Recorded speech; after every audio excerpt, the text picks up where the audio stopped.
Why, hello everybody, happy time zone, and welcome back to Games Done Quick Hotfix. My name is Lana Ruse, and I will be your host as we enjoy a beautiful day celebrating Fright Fatales. Happy Fright Fatales, everybody. The day is officially here, and we have an incredible lineup of scary and Halloween-themed games brought to you by the Frame Fatales community. So if you are not familiar with the Frame Fatales community, it is a community of women and femmes who are interested in speedrunning, charity events, and gaming. And if you're interested in joining that community and you also match up with that definition, feel free to send a DM to the Twitter account and you can join us and join in the chaos and fun that we all have.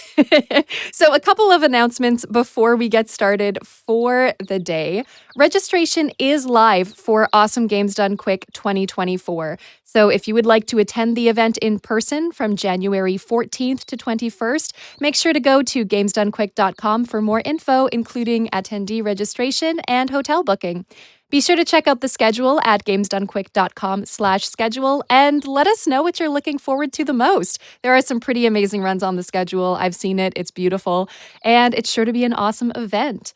So once again, speaking of Fright Fatales, we have a wonderful game starting us off today. One of my dear favorites is Peggle Deluxe with Satan herself. So I'm going to toss it over to her to explain the run. Take it away.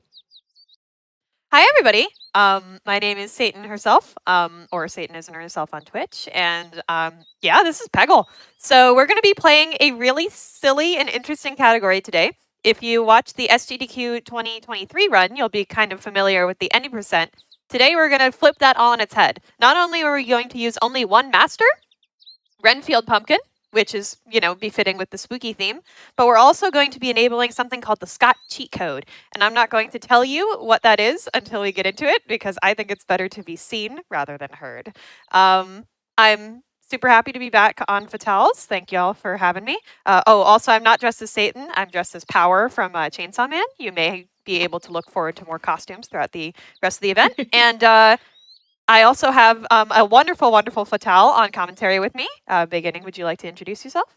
Hi, my name is Beginning, and I have done a little bit of Peggle speedrunning in the past, but Satan and I also know each other pretty well at this point. And also, even though it's not like a Satan cosplay, you got Power, it's a devil, you kind of got the right vibes going. It's true. Might have been a little bit of a deliberate choice. All right. Well, timing's going to start when I click restart and then restart adventure. And yeah, I think we're just going to get into it. This is going to be a really fun, fast-paced run. Yeah, Beginning's going to be talking for a lot at the beginning of it. So are we ready? I'll give us a little countdown. I'm good, whatever. Awesome. Right. Let's go. Woo. 3, 2, 1, go. All right, so the general gist of Peggle, I'm going to speak here while Satan goes fast because it's a very fast-paced start here. You have these blue pegs, you have these orange pegs, the green, and the purple. So your objective, pretty much the simplest terms, is that you want to clear out all of your orange pegs before you run out of balls on that left side of the screen there. So you're trying to hit all those orange ones as quickly as possible. The blue ones add points. The green one is what gives you the power here. And the power for this to fit the Fright Fatales theme is the pumpkin that we are using, Renfield, which gives you the spooky ball. The spooky ball gives you pretty much like the equivalent of a free ball, where the ball kind of just drops and then will drop to the bottom, fall out, but then fall back to the top and drop back in. So you'll see that ball just occasionally keep dropping while also playing the very spooky theme. And you can see she's already just zooming right through this. By the time I finish that explanation, she's already almost done with 3 stages. Now, the reason we're zooming is because of the Scott cheat code. Basically, Scott was, I think, the roommate of a game dev, and they made a bunch of codes like that that sort of do different things. But what Scott does is it allows you to hold down right, so you can speed up the ball while it's going down. If you play Peggle, it'll feel quite a lot slower than this without the Scott cheat code. So we are going crazy fast because of that right now. As somebody who has ran this game before, I said when I was watching your VOD to like make sure I had all the information that I needed for it, I was watching this just like, have I been doing this wrong the whole time? Am I the one not speeding this up properly? Nope, it's just a wacky, funny category. Also, Renfield does a little bit more than just drop the ball down the screen. He has a little bit of an aimbot to him when he does that. Oh, see, that is information to me. So if you sort of see the shot and it's like kind of better than you would have expected it to be, like this, see, he kind of tried to go to the other side of the screen and get more stuff. That's why. It's based off of points, which, as Chloe explained, the purples are really good for that, so sometimes he'll hunt for purples. But oranges are also worth more points than blues and greens, so yeah, those are preferred too.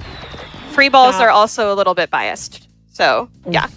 Definitely. That's kind of what we get. One of the things I was also going to say, now normally in a traditional Peggle speedrun, what you're going to be doing is each stage here. So you see there's 5 levels within each stage, and normally you would switch between every mascot or like character, and they each have their own abilities. And they kind of try to fit the ability to the levels that you're playing on. So normally here you would have a multi-ball function in this world, but we obviously with Spooky Ball, so we're sometimes going to have these situations where almost like Spooky Ball could be a hindrance as well as like a positive, depending on the level you're actually playing, because it's not the designed ability to have for the levels itself. Yeah, that's a really good point, Chloe.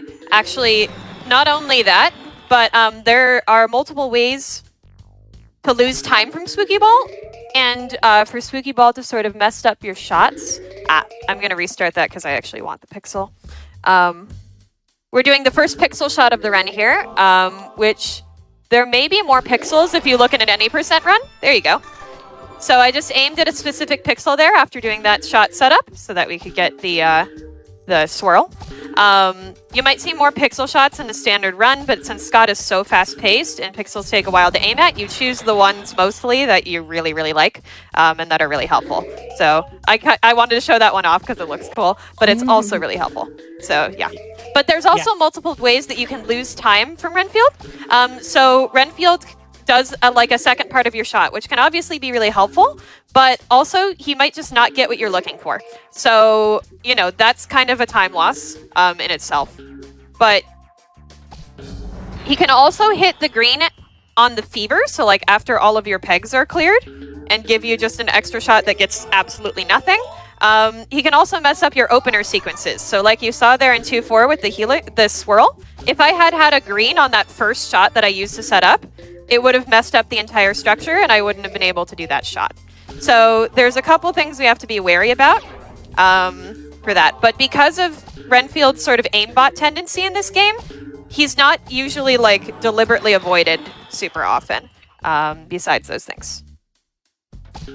Yeah, and one of the other things that I was going to quickly mention is on the topic of those pixel shots that you were saying, where what a lot of us will do, because we play this game on PC, is you'll use the arrow keys to like set up those opener shots where you'll just like tap left or right and you'll aim to like a specific spot. And then I remember when I was taking all my notes, it would be like all the way to the right, tap left twice, and like that's how you would do like your opener to get like a beautiful shot like that where it clears the top part there.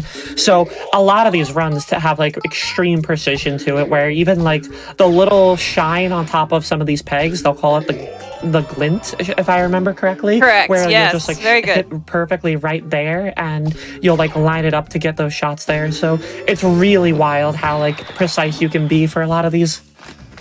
Yeah, that swirl shot we were talking about before is indeed a glint shot, so good example of that.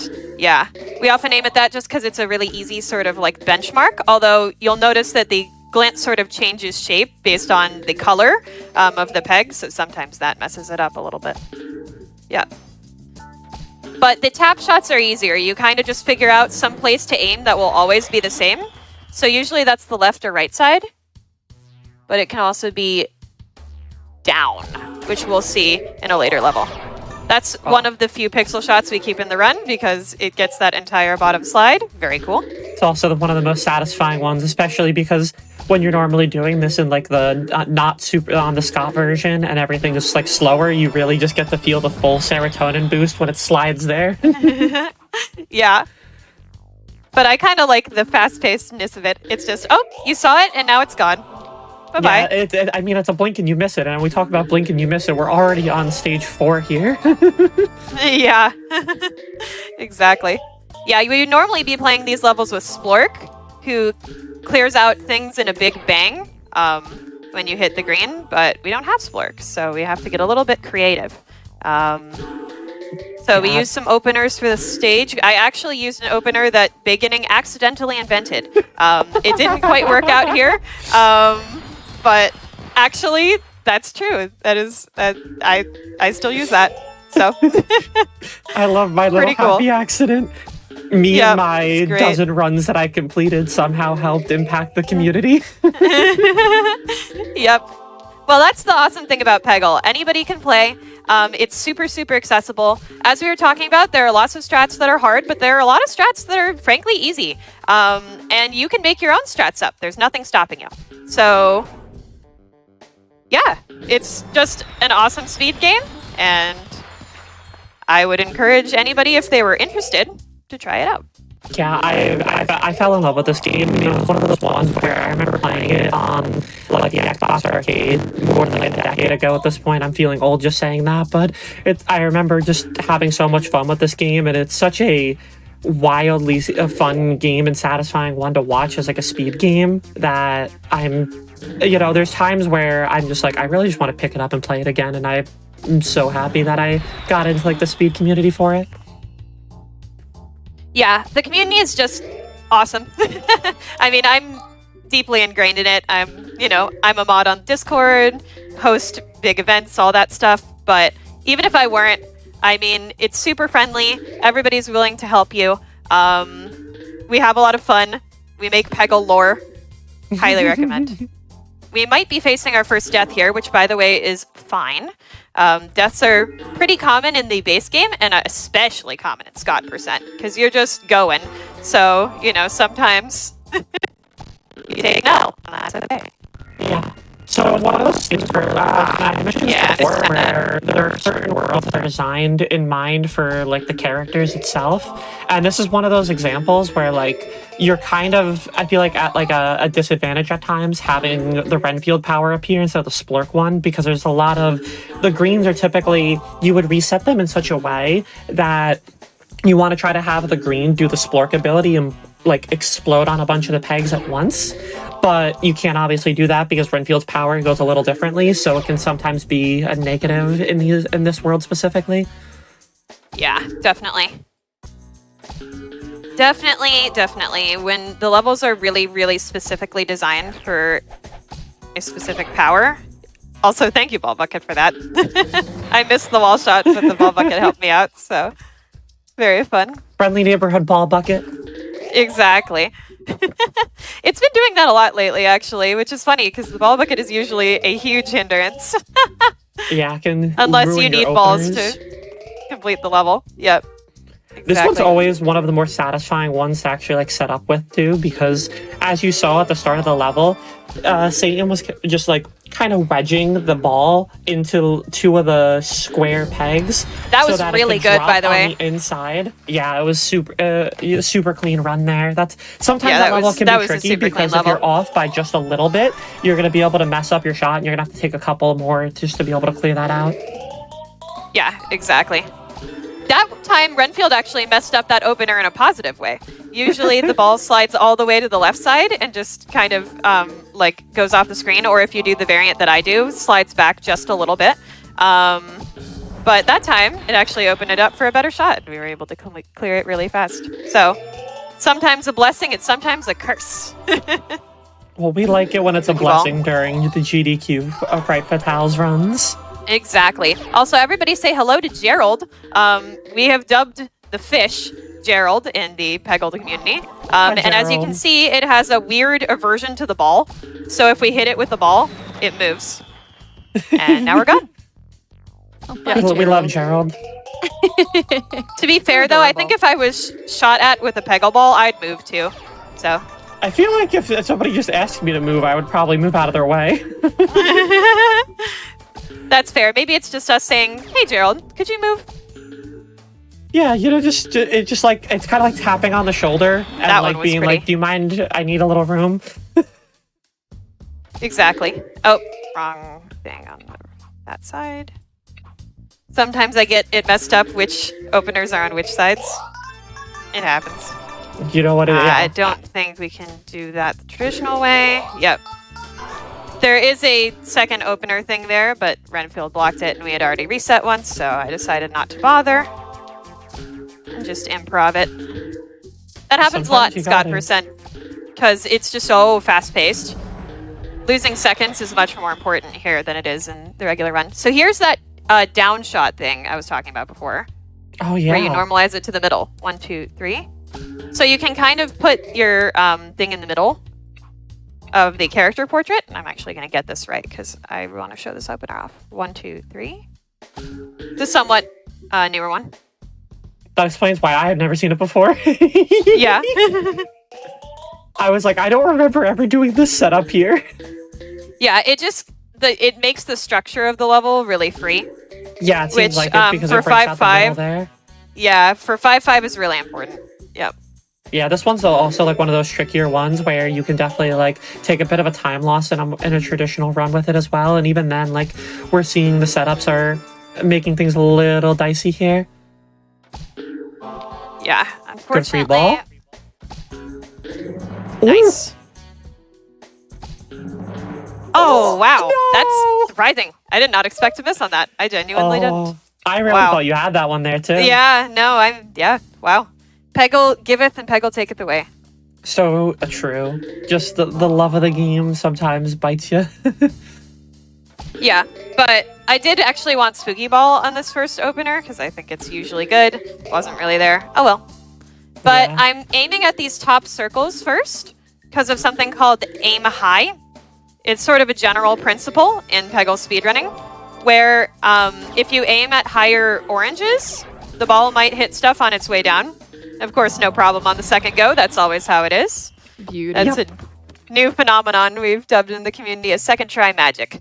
So, yeah. Here's a pixel that we keep in this run because it's really good. Or once now we're on specifically the designed levels for Renfield, so this is where Spooky Ball normally would be used. So you're gonna see a lot of these more satisfying shots that just like work out better because of how the levels were designed for Spooky Ball. Exactly. We're in Spooky Town, everybody. Happy Halloween. Yay. Also, I'm kind of sad that bounced back because I was planning to bounce into that orange to end the level. Oh That well. would have been a very satisfying way to go at it. But again, Peggle giveth and Peggle taketh away. Very nice. Really It giveth there, right there. Yeah, exactly. That was a good spooky. Yep. Sometimes spooky can just decide to give you really, really good shots. And as Chloe was talking about, the level design, yeah, definitely lends itself towards that here. So, Ooh. very good. Excellent.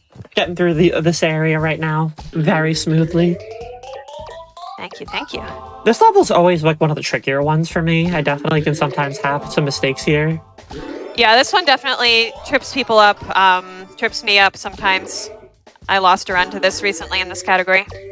It's one of those It ones where happens. like you either have to be able to bounce off of these like orange spots where the snake is, and if you don't have enough pegs, sometimes it's hard to get those bounces that you need. Because like getting those angles to bounce in a way that you want, you're gonna see another level soon where you have to do bounces like that, and it can be like really tricky to be able to figure out where it's gonna go from when you bounce off of something. Yeah, for sure. Also, another important element of those openers we were talking about before is the ball bucket timing. So for openers that don't hit moving pegs, and even for some that do, you can predict where the ball bucket is going to be by shooting it at the right time. Nice. So, yeah, for that one, the level we just saw, I purposely did bucket timings on the first openers, which, as you can see, we ended the level with one ball, so it's good to have that safety. Something we definitely do on purpose. So I'm going to leave this orange here for later, because I honestly don't know how to approach it, and I was hoping Spooky Ball would help. Nah, we're just gonna have to brute force it. It happens. That's okay. You sometimes you gotta hope for the best. Okay. Yep. Also, you have to use the multiplier. So that's something we saw just there. That was close. Yep. That's okay. We had the multiplier. I wasn't worried. So whenever you hit an orange, the bar on the right side goes up. And that increases what's called your multiplier. And that basically multiplies the points of each peg every time you hit a peg. So the more oranges you hit, the more pegs are going to be worth. So if you've gotten your multiplier up all the way, you only need 1 purple and 2 oranges, or 1 purple and 4 or 5, I don't know, blues to get a free ball. So you can use that to your advantage at the end of the level.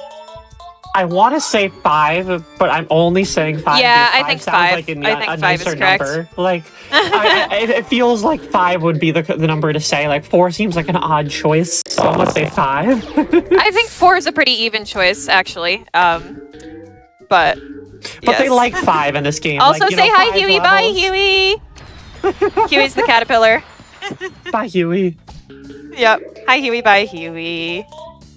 You blink. This is where the game starts to get a little bit more difficult. In general, this is kind of that halfway mark, quote unquote. And yeah, we start to have a little bit of a harder time around here. Yeah. Luckily, we moving were pieces. given a great generation, and I pulled off the openers okay. So 7-3 was not an issue, but usually that's a very, very difficult level. Yeah, and that was without using Spooky Ball there too. Yeah, no spookies on that level. How And I think it was probably faster for it. I know. We're going fast it by was definitely ignoring the faster. very thing that's making this marathon happen. It's okay, as long as we get to occasionally just hear the little piano play for the Halloween theme. Oh yes, don't worry. Plenty. Maybe we'll be hearing it plenty.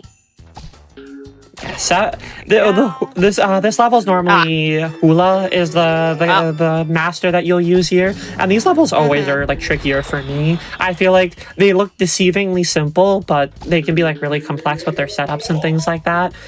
Agreed. Yeah, they sort of look innocent, but there's a reason that they put Tula on this levels, who is one of the more powerful masters Hula, not Hula. in Why'd I say Hula? both the original game. Yeah, that's okay.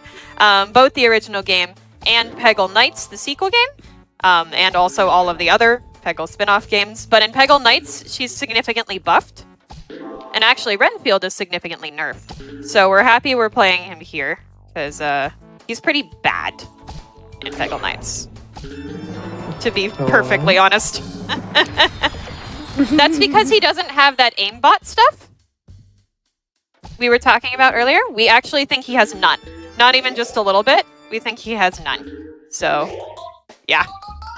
I actually took the risk on Spooky Ball there, because I thought it might not have broken the structure in a way that would have ruined the opener, and I was correct. It's good to know sometimes, like, what your openers actually hit, so that you can make decisions like that on the fly. These levels. I have trauma from these ones. These are like my least favorite ones. They're I terrible. Have spent like majority of my runs on stage 8 levels because I am just so bad at them. Even with like setups, they can be so tricky, so finicky because how like a lot of the pegs will be generated on this stage is that you'll see as we get a little further in where they clump up on top of each other, some of the pegs, so it makes bounces really clunky to try to be able to get like precision for, because if you're just slightly off, it'll bounce and like it'll hit maybe like the different peg that's on top of them. Good save there. Yeah, Warren levels are really, really hard. You're supposed to play this with a master called Warren, who is definitely a bit of a meme in our community. And he has a power called Magic Hat, which basically increases the hitbox of the ball, which is great for all these like clumped up pegs, that are in rings and stuff. Even though he doesn't even give Magic Hat the majority of the time, it's a 4th chance on the wheel. Classic Warren. But yeah, so not as good for Spooky, but honestly, if we're gonna play this with any master, Spooky's Renfield's not the worst. because he can deal with moving pegs. Okay, Yeah. so So you can see this is one of those levels where I was talking about, where like on the corners of the boxes Yeah, here, those like pegs here. are kind of just like on top of each other, and it makes things like really awkward at times. yeah, it does. So we try to get into these little dice things here, but it can be really messy. Luckily here, it seems like we've got a good enough start that it is not so worrisome. Excellent. Yeah. Hooray. That one runs very frequently, so Both yeah. that prior level and this one are the ones where I will spend a lot of time on. Kind of a nice spooky, except for the second one was wasted. But I'll take Yeah, it. the This second level's one showing also up really there. hard. Definitely lose many runs to this section, but this level especially is really, really difficult. A lot of the Not time, this time, though, doubling apparently. a lot of the time, doubling up on Spooky Ball in the same shot isn't really that beneficial because of the fact that it's probably just going to roll over a lot of the same spots you've already done. Exactly. Yeah, you usually want one in one shot and one in another. Exactly right. Some of the power. But Spooky Ball is sometimes biased to go for itself, so sometimes you can't help it. Exactly, and like sometimes what the power-ups do is that they'll last for like a few turns. So if you get 2 greens in a traditional run, you'll just be able to like stack them and make it last longer. But in this situation, Spooky's like, I want to go all or nothing. Yeah, exactly. All or nothing. And just like that, we're already on stage 9. I know. Some of these What a wacky can fun run. Yeah, very wacky. So this one, traditionally, you have Cinder Bottom. Did I say that right? Yeah. Lord, Cinder yeah. Bottom. So Cinder Bottom shoots a fireball because he's a dragon, and so that's why you Alright, see a lot of these started here. pegs here just like grouped up like this because the fireball just shreds through them. So one of those you're gonna see as we get through more of stage 5, where there's just a lot of like really clumped up pieces. They're not like overlapped like the Warren levels, just like in a position where the fireball is designed to just kind of shred through them all. Yeah, so we do an opener to kind of cope with that left side, I don't know, square. Oh, man. Yeah. Those are really difficult to pull off, those shots I was just trying to do. And you can see okay, why not we're gonna having try to do the something fireball interesting. power up here is making things a little difficult. Was trying to do the bucket bounce, but didn't work. Yeah, this one's very hard if you're playing it without Splork or Cinder. And even with Splork, you have to do resets and stuff often. So it's just tricky, unfortunately. Yeah. Yeah. The generation here was really bad too. Yeah, that entire Don't eyeball me. that entire Ah. right side having all of that orange there would have been perfect for non-Renfield gaming, but here we are. At least Yep, the left side is exactly. easier to clear out, so when it's all on that left side in that like grouping there, you can see Satan was able to get like a good amount of that left side taken care of, and now things look like there's a better chance here. Oh yeah, definitely. These are free now. Yeah. Well, there Things we that go. don't look free can sometimes be free because of wall bounces. You kind of have to pay attention to what you can maybe get using the wall instead of just like shooting at it directly or clearing things out in front of it. And if you're ever going to get into like a Peggle speedrun, I think that's one of the key things to like actually be able to practice is understanding like wall bounces and how the angles are for those kinds of things. Because there's a lot of the times where you'll be looking straight forward at your shot without realizing that like you could have done something with a wall bounce. I remember vividly there was one time where I could have PB'd. And I got like really upset that I lost by like 1, and I had people like tell me that I could have wall bounced, but I just didn't see it at the time. And I like that lives in my head rent free. Yeah, that makes total sense. It's as equally a strategy game as it is a skill game, Peggle. And it truly is both. You really have to be practiced at that top level, at sort of like, you know, doing those precision shots and doing them quickly. But you also have to know kind of what the best approach is for a level as soon as you see it. Yeah. Because So as here you can see from all those resets, it changes the position where things are every time you reset. Yeah. And normally So, you'll see the resets on certain levels. Like if you use Splork, you'll try to reset for the better like green generation based off of like how many pegs it's going to get rid of. Yeah, exactly. So here we're on what's normally Master Who's level. Now Master Who has like the true aimbot ability where it tries to just get the most amount of points as possible for you. So where you click on a shot, it would normally aim it here. So these levels can be like really complicated because there's so much going on that it's designed to typically have the aimbot ability in mind here. Okay, so I have a good question for this is a both of you, toughie. actually, that I'm really curious about.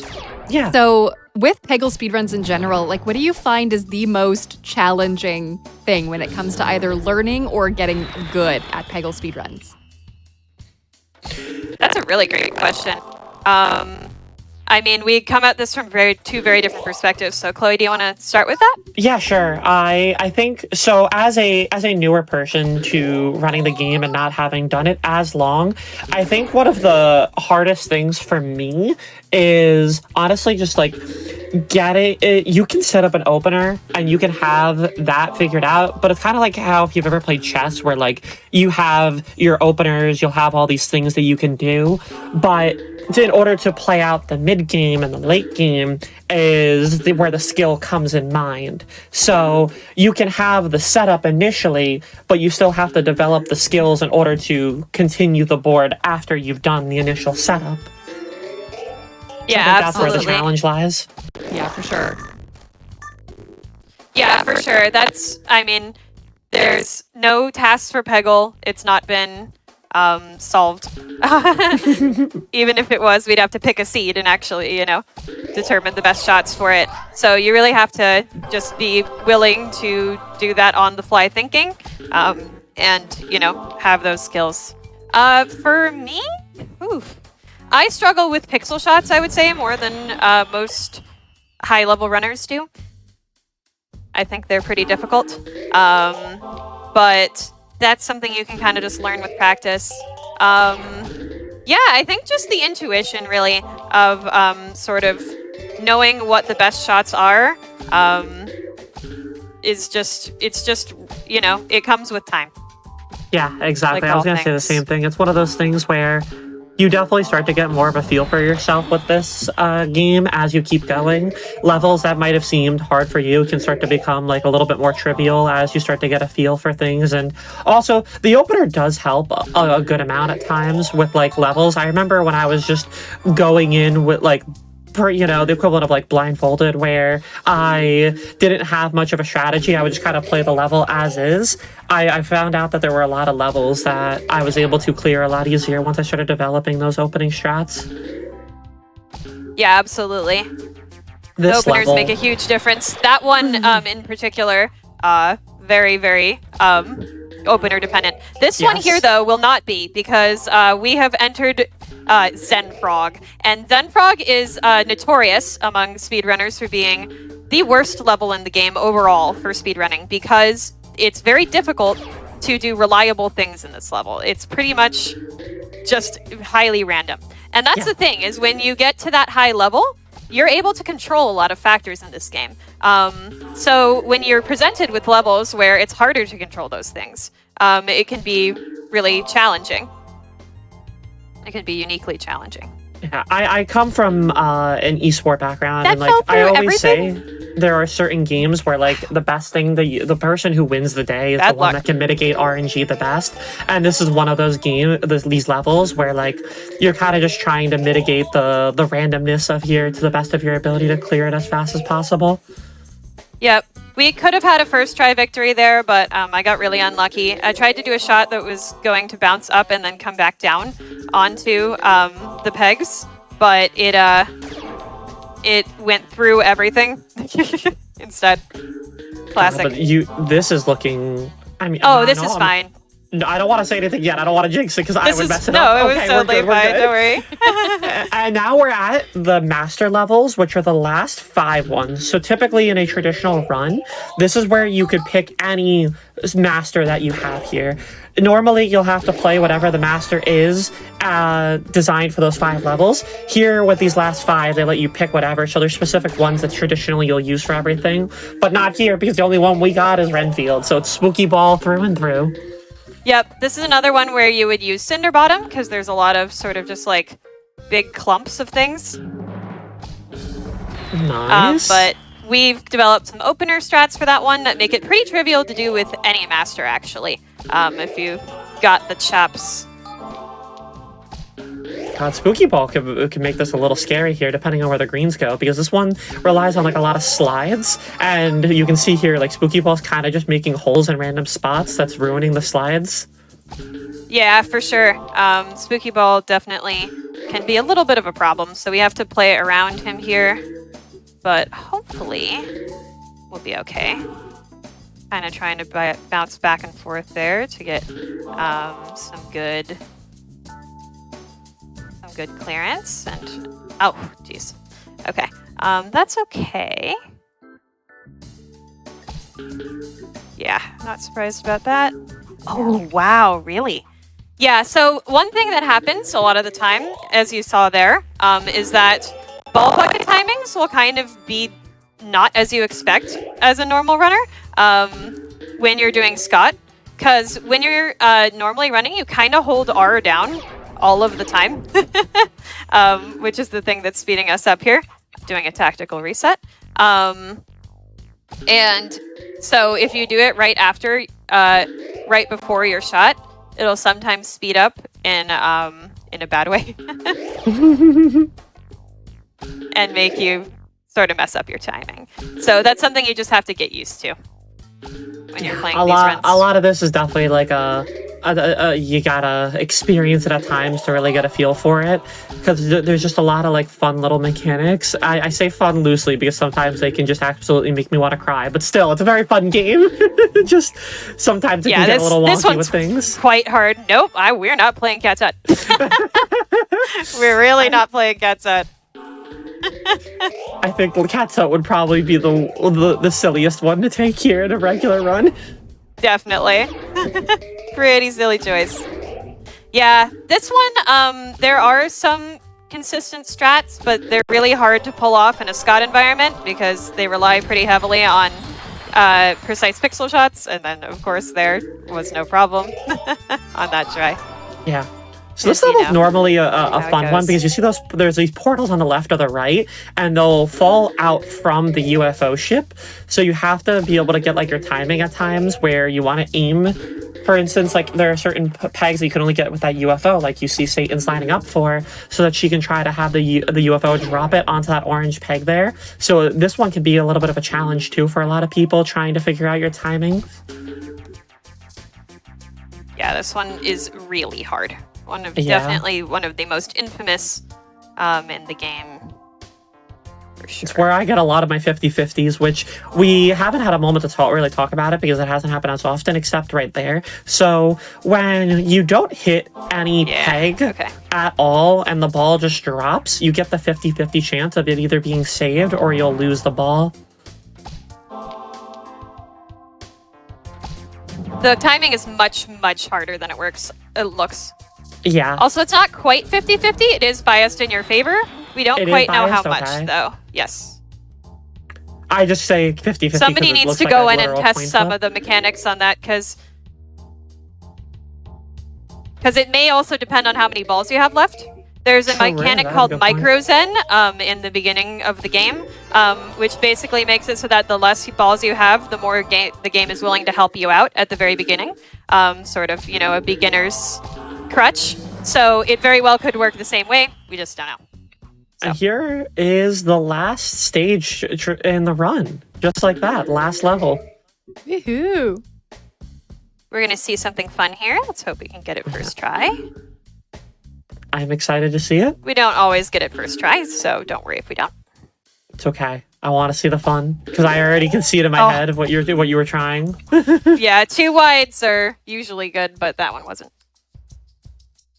So traditionally here, you would run Splork, And what you would do in a regular run is that you can reset to put the greens in the double helix, and then when one of the greens goes and gets activated, it sometimes triggers the other one. Yeah. And then just causes this giant green explosion of the double helix and really just clears out one of the levels. It's one of the most like satisfying ends to a run that I've seen in a lot of speedrunning games, just because of how exciting it can be when you actually get through all of it and you just watch an entire board disappear. Yeah, absolutely. Always a good time. There we go. Here it is. Look at that. Ooh. Yay. The serotonin goes brr as the helix gets cleared. Yeah. Splork is definitely a good strategy, but we use Cinder there as well sometimes. Yay! That's the run. The first continue is the stopping point, so you don't need to hit the second continue. We can sit here and watch it scroll. Look at all those masters we never used. Exactly. It's the only one that matters is Renfield.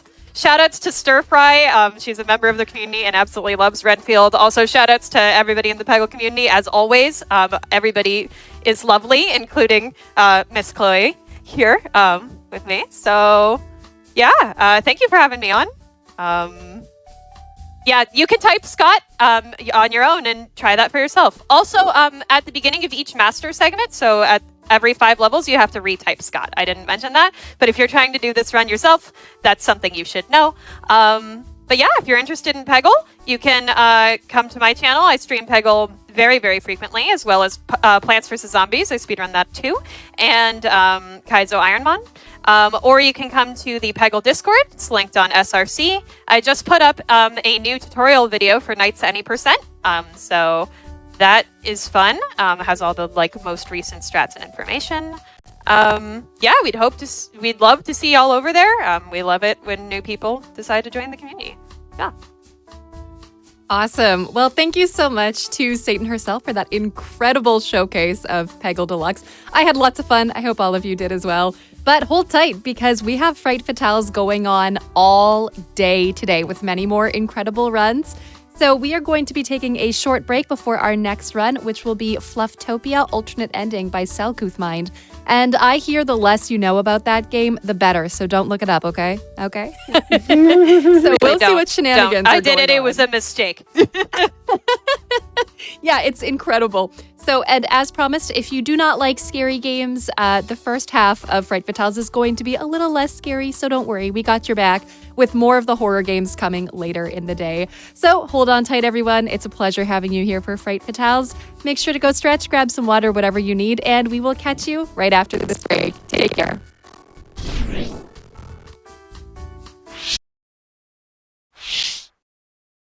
Why, hello everybody, and welcome back to Fright Fatales. I hope you had a lovely break. It is good to have you here if you are joining us just right now.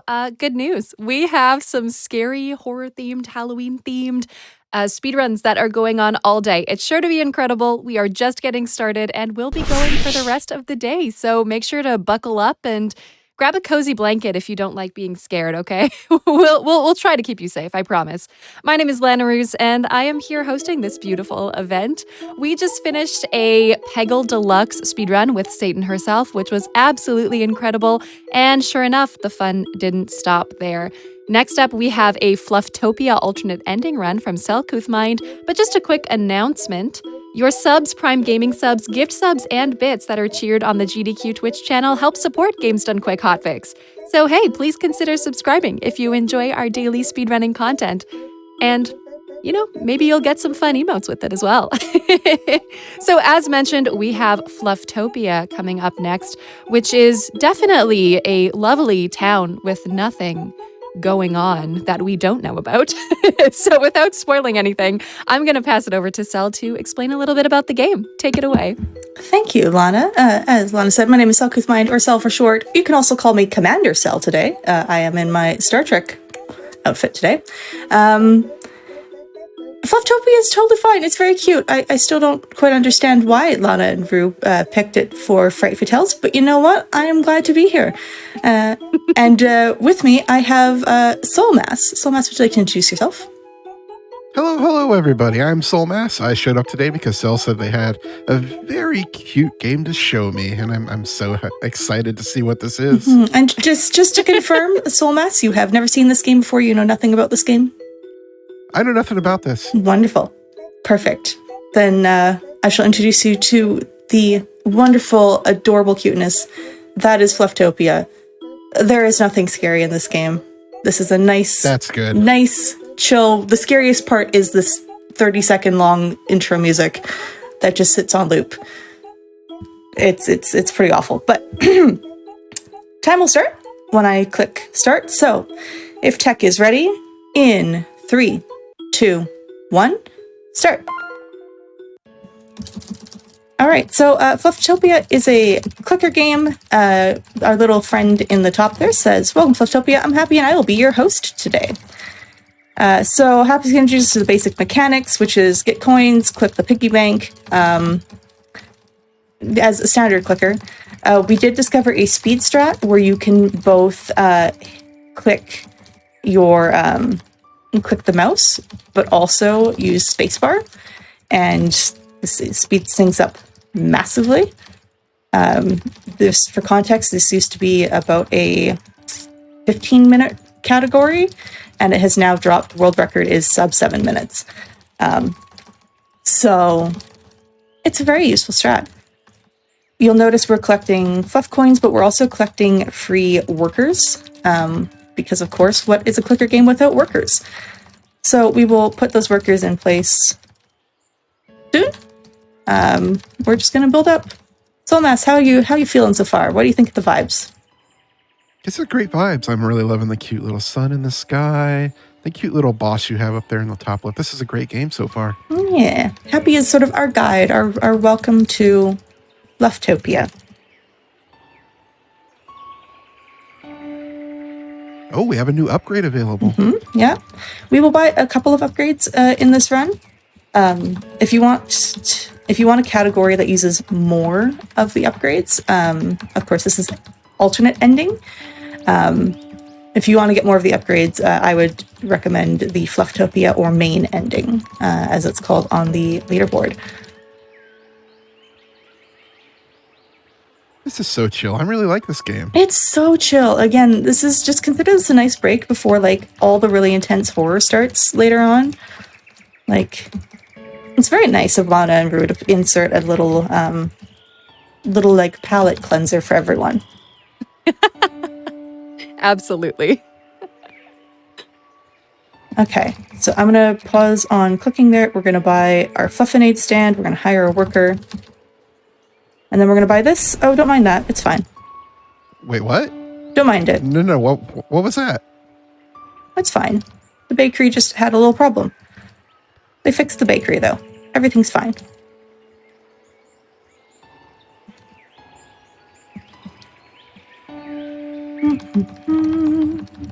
Cell, I'm pretty sure I saw something happen to the bakery. Nothing happened. It's totally fine. So with every worker we put in the mine, we get more fluff coins per click. And so that's what we're going to do.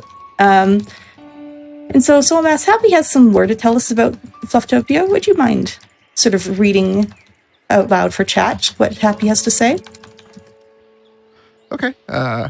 Fluffs love to dress up. They simply change their fur.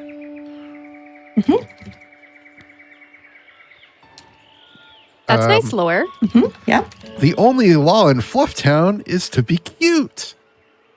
I think we're like succeeding. that I think law. we're succeeding at that law.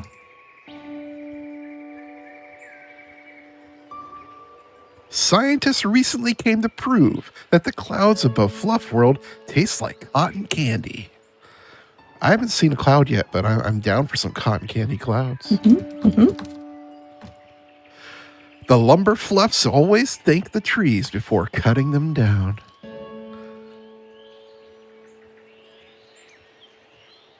The hospital doesn't produce any fluff coins, but occasionally new fluffs are fluffed into the world here. And because you made it this far, I will start a firework just for you. Yay, we're going to get fireworks. Happy's so generous. Fireworks are so expensive. So generous. Ready? I'm not ready. 3, 2, 1. 2, 1. Go! Were those not the cutest Yay! fireworks you've ever seen?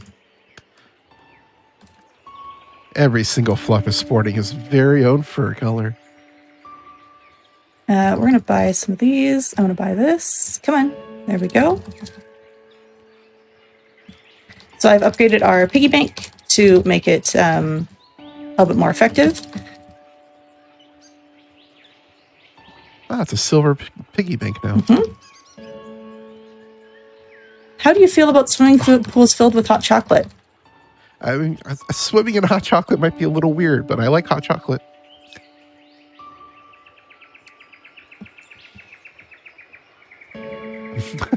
I just saw the mine. The fluffs dig it. The fluffs do dig it, indeed.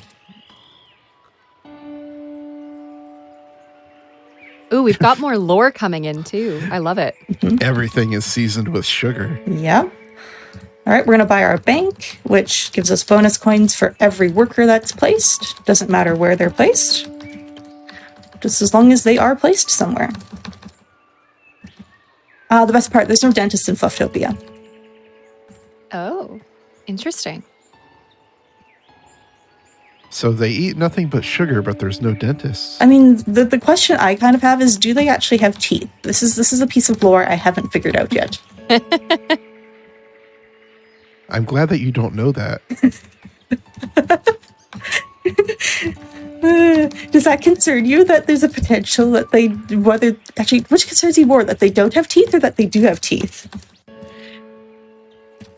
I'm just concerned. Let's just say that. We've made it this far in, and it's still just very cute. Every single Hey, we've fluff got is still clouds. Yes, There's some clouds though.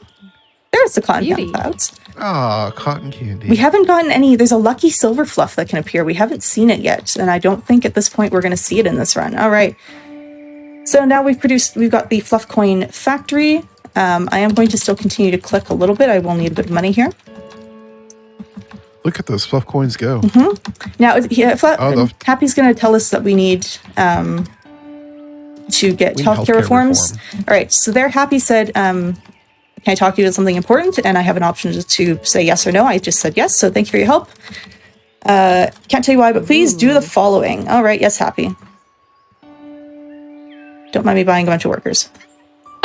All right. So 8 to the mines. 1, 2, 3, 4, 5, 6, 7, 8. 3. 1, 2, 3. 1, 2, 3, 4, 5, 6, 7. All right. So now there should appear an input panel in the shop soon. Click on it and enter a password. Chat, I'm going to need your help to remember this password, please. Ooh, It's really all right, important. Let's It's go, very, chat. very important that we get this password right. If we get the password wrong, it's actually a different ending. Password is 22EE. 22EE. All right. And don't mind this little mini game. We're just going to quickly do that. And oh, we have access to the mainframe. What? What's going on? Don't worry about it. Why is there a timer? Safety off. See. All right. 22EE chat. 22EE. Always remember 22EE. All right. So we are accessing the core of the system of the mainframe. We are rescuing Happy. I'm sorry, what? We're rescuing Happy. Why does Happy need to be rescued? Because turns out it was all a scam. Flufftopia was a lie.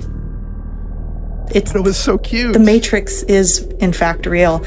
So Happy is going to send us messages. We need to do the following. Uh-oh, chat. Happy didn't tell us what to do, but that's okay because we know what to do. We're going to go UU77MM. And if I remember how to do this correctly, we're going to get this. Aha. First try. And time is coming up in just a second for tech. And we're going to go read this message. We're skipping a whole bunch of lore. And time is now. We saved Happy, everyone. Beauty. Yay! Happy is safe. Happy is safe at least. How you feeling, Solvass? I don't know how to feel anymore. Happy is safe. We have saved Happy from the devious overlords that were keeping Happy captive promoting the propaganda of Flufftopia because it is all a lie. It is all a lie. Disgusting. It is terrible. The true horror, the true horror is the propaganda, not this vaguely scary section. Yes, we'll go back to something cute and happy. Yeah, thank you for joining me, Soulmass. I hope you are able to rest tonight. Thank you so much for having me. This was a wonderful time. Thank you. Yeah, if you want to check out this game, it is on itch.io. It's like a 2-dev project. It's on sale right now for $1.75 USD. It's also been part of a few different itch.io bundles, so you may actually own this game already. Seriously, go check it out. It is amazing. It is so good. If you want to check out more of me, you can find me on Twitch at Selcouthmind or on YouTube at The Selcouthmind.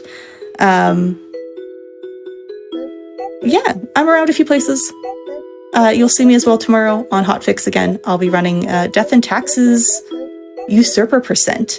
And I see chat saying that this may have been a PB for me, which is yay! Very exciting. Ooh, Awesome! Yay! GGs. Congratulations! Yay! Very excited. Yeah, it was an 8:39 Ooh, on the timer. that sounds about right. I would have to double check. But yes. Awesome. Well, thank you so much, Sel, for showing us the definitely cute and not at all scary underworkings of Flufftopia. And thank you, Soulmass, for joining us on commentary today. That was awesome. And don't worry, y'all. This is not where Fright Fatale stops for today because we have many more incredible runs on the schedule. For example, we have Luigi's Mansion any %, no out of bounds coming up next. But first, we are going to take a short break. So make sure to get up, stretch your legs, all that fun stuff. And we will catch you back for more Fright Fatales right after this. Take care.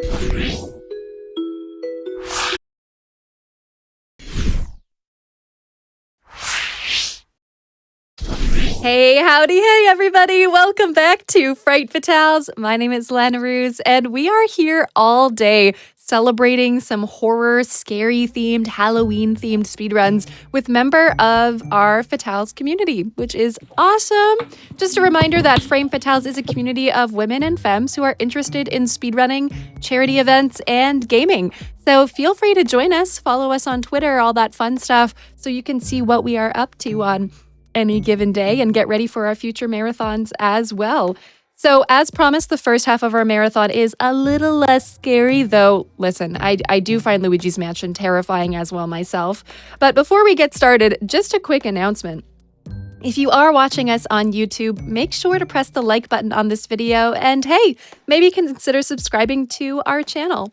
And make sure to join us at twitch.tv/gamesdonequick if you're interested in watching our live content to see what's going on every single day here on the channel. So as promised, we have an incredible Luigi's Mansion run with Elite Spud coming up right now. So I'm going to toss it over and let her explain a little bit about it.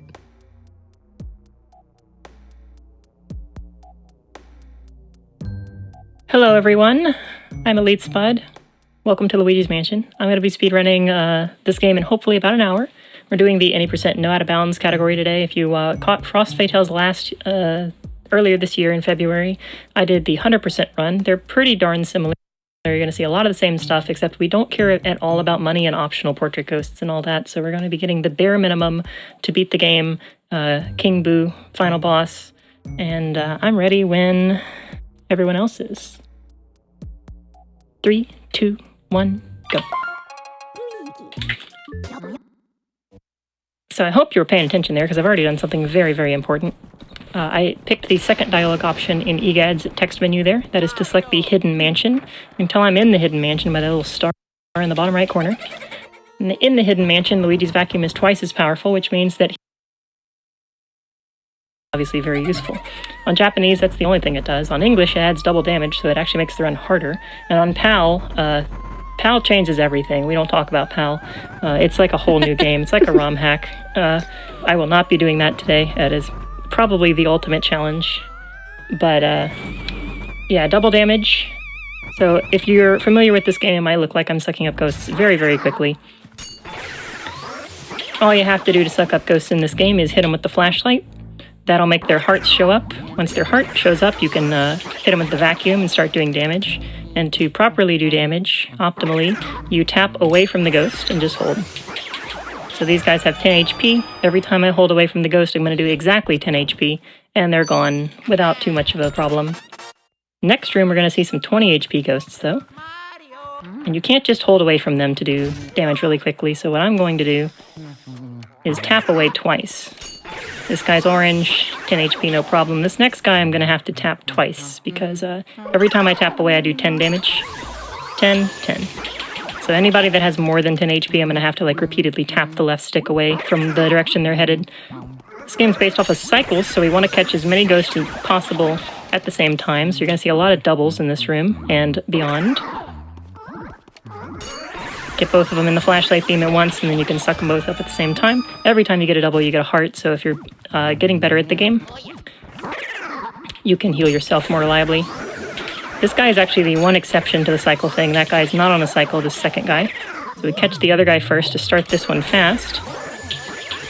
And these are another type of new ghost, the garbage can ghosts. They're fun because they don't have a hitbox, so we can just push them. Make our own doubles. Ooh, there we go.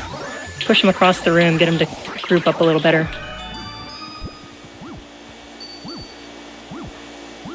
And this game is pretty darn linear. We're going to be acquiring keys pretty much one at a time. Each key leads to a new locked door, unlocks a new area we can go into. And for the remainder of the game, we're mostly just going to be chasing that train of keys. So that key we got leads us over here. Egad's going to talk to us for a second. Tell us about portrait ghosts. Portrait ghosts are one of the most important parts of this game, probably the most memorable. They all have distinct personalities and quirks to them. Kind of like boss ghosts, mini boss ghosts. So we're going to see our first one here. They all have 100 HP, mostly. This is Neville. He likes books, but periodically he takes a moment to yawn. And he reveals his heart, and we can instantly start doing damage to him. 100 HP means I have to tap away from the direction he's moving constantly. If he changes direction, I have to change which direction I'm tapping. And there we go. First, almost like mini boss already out of the way. Yep, I think we're going to catch... Oh, I can't remember. There's 19 total that aren't area bosses, but we skipped like 5 of them, I think, so it's like 14, 15. Here's Lydia. This is, I think, Neville's husband. She is very vain, looks in the mirror until we open the window, and then she goes to fix it, revealing her heart. Because the portrait ghosts reveal their heart instantly, we don't have to actually use the flashlight for any of them. The flashlight's only useful for the other guys, the small ones. We're almost at the end of Area 1. This game goes pretty darn quick. This Area 1 is pretty fast. We're going to see some fancy tech starting in here. First off, there's this little trick where we can get to the left of Chauncey's crib to shake this rocking horse. Now he's appeared without talking to us. That's not intended. Wait a moment, shoot the ball until he's actually vulnerable. Shoot it too fast, you're going to have to wait the cutscene out. And Chauncey is the area boss of Area 1, and he, for a long time, was the only boss ghost, portrait ghost, in the game that could not be one-cycled. Even the final boss could be one-cycled before this guy. And in November of last year, we found the ultimate, the Chauncey one-cycle that people have been looking for years. And what happens is the game tries to break Chauncey off intentionally after a certain amount of HP he loses, and it works out so that by the time, like, the timer to break off ends, you can't do enough damage to one-cycle him, but we can trick the game into thinking that we never let go, and we can keep doing damage. It is double frame perfect, and I have not hit it in 3 weeks, but we are going to go for it anyway. And if not, we're going to see, if I don't get it, we're going to see the second cycle.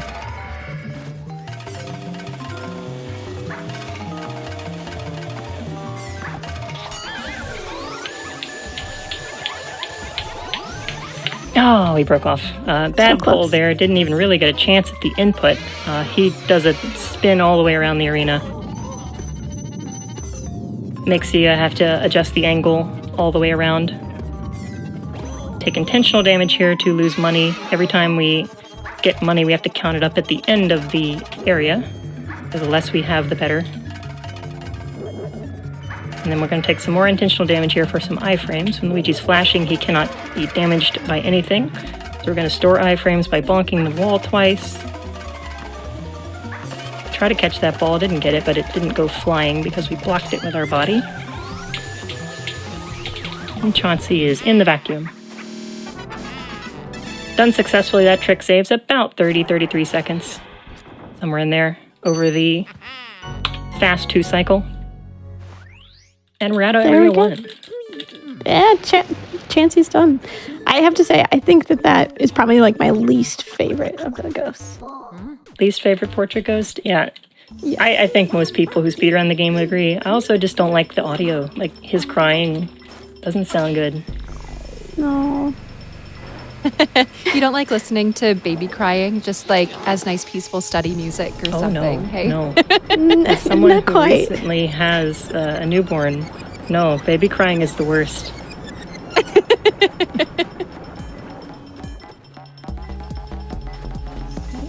At the end of every area we come in here, EGAD's gonna take us through the same cinematic every time. I like to point out the weird things on the wall. If you notice the lights on top of this machine, it looks like the light in the back left is like in front of the one that's supposed to be in front of it. It's like a texture issue or something, but when we advance screens, it's gonna pop right to the back. Right there.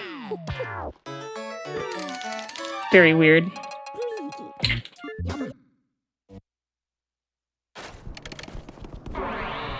We're on to Area 2.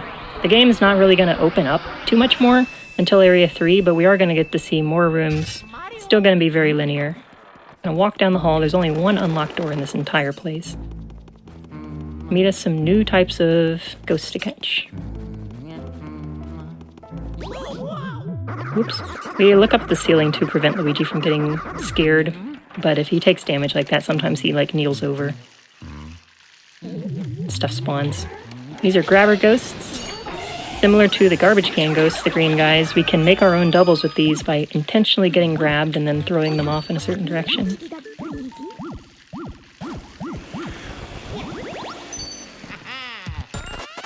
And ghosts only ever spawn behind Luigi, so every time we want something to show up, we need to turn our back to it. And you'll see me sometimes like going into the Game Boy Horror, the first-person mode, and looking at the floor or the wall, and that's to prevent Luigi from getting scared when stuff spawns too close to him. I'll do it in this room too.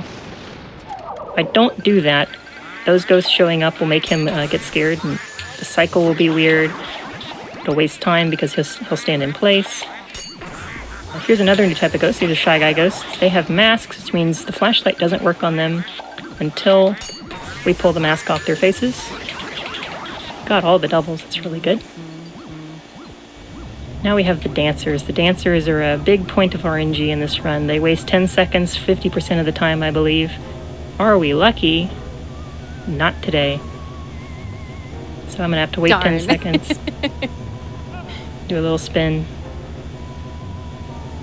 He's dancing. There we go. Ooh.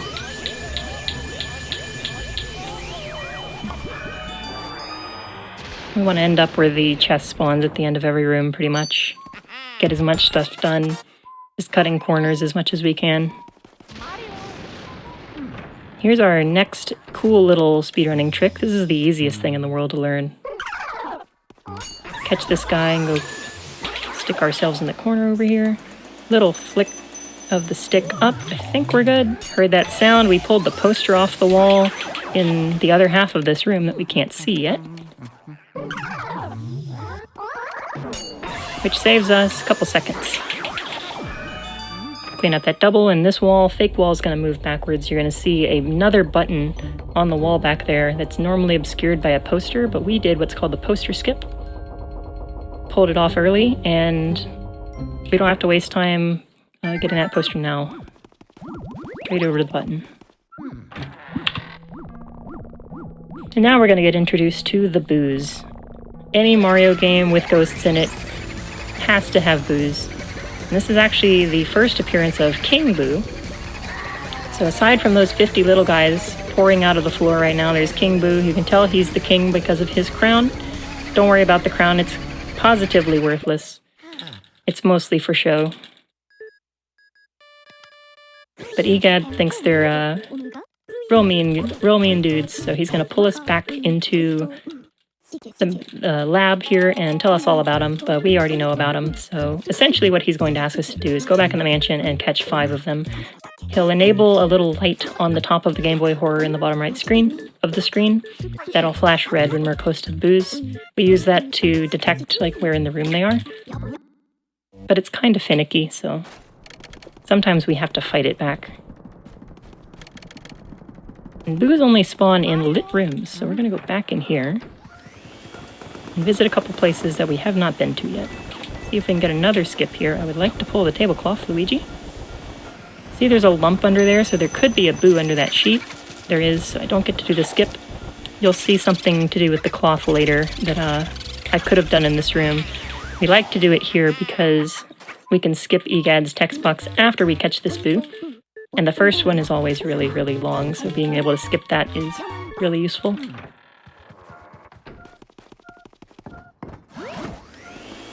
We are getting pretty unlucky here. There are random positions that the boos can be in. There's certain pieces of furniture they can be in, so it's not usually everything in the room. Maybe just like half of them at best. But which one they're actually in is random every time. Got lucky there. So ideally we want them as close to the door as possible so we can leave. And we're going to do a mirror warp here. I don't think I did... No, I haven't done one of those yet. This takes us back to the foyer. If you scan any mirror in the game, except for one, you can go back to the foyer, and that helps us get around the mansion, especially when we get to later areas. Get to skip a lot of stairs. Normally the Game Boy Horror is like good for flavor text and all that, but in speedruns it's pretty much our warp machine. You'll probably notice that I'm keeping these boos pretty stationary for some reason. If you've played this game before, you probably remember boos being a big headache. I think he was there, I think he moved. Nope, we got lucky. And the reason is that boos like to go all the way around the room and like fly, and they're kind of hard to control because they work differently from other ghosts. You don't need the flashlight. All you have to do is hit them with the vacuum, but they like don't latch on to the vacuum in the same way, so you kind of have to follow them. And every time they take new damage, like a new instance of damage, you have to... they'll pause in place and start laughing, which we call a cackle. And after so many of those, they'll just leave the room. It makes them kind of hard to control unless you do something called R-pumping, which is where you can keep them completely stationary by like repeatedly holding both triggers and letting go of the right trigger in a rhythmic fashion. It forces them to cackle in place every 10 HP and prevent them from moving. Very, very helpful. My 100% instincts kicked in. I almost went for that mouse. That's Angie, our resident gold RNG mouse. But I don't need money this run. Here's that only mirror in the game we can't scan. No warp. And the reason that is to prevent you from skipping the puzzle in this room. They do not want you to leave this room without completing the puzzle, but we're speedrunners. We're going to leave the room without doing the puzzle.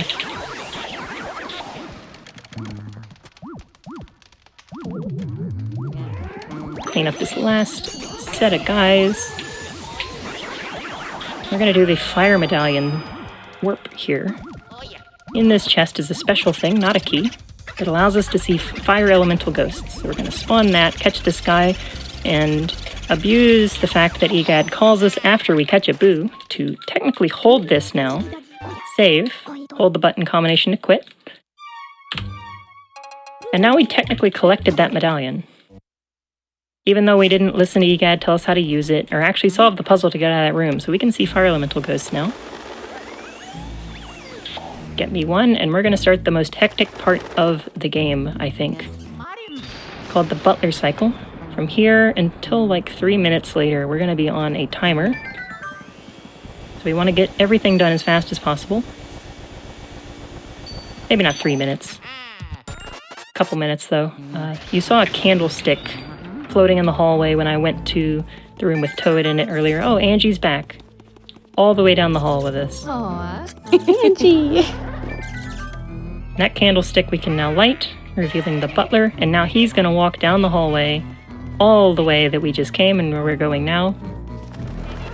But he takes his time, so we're going to try to get some stuff done in the meantime.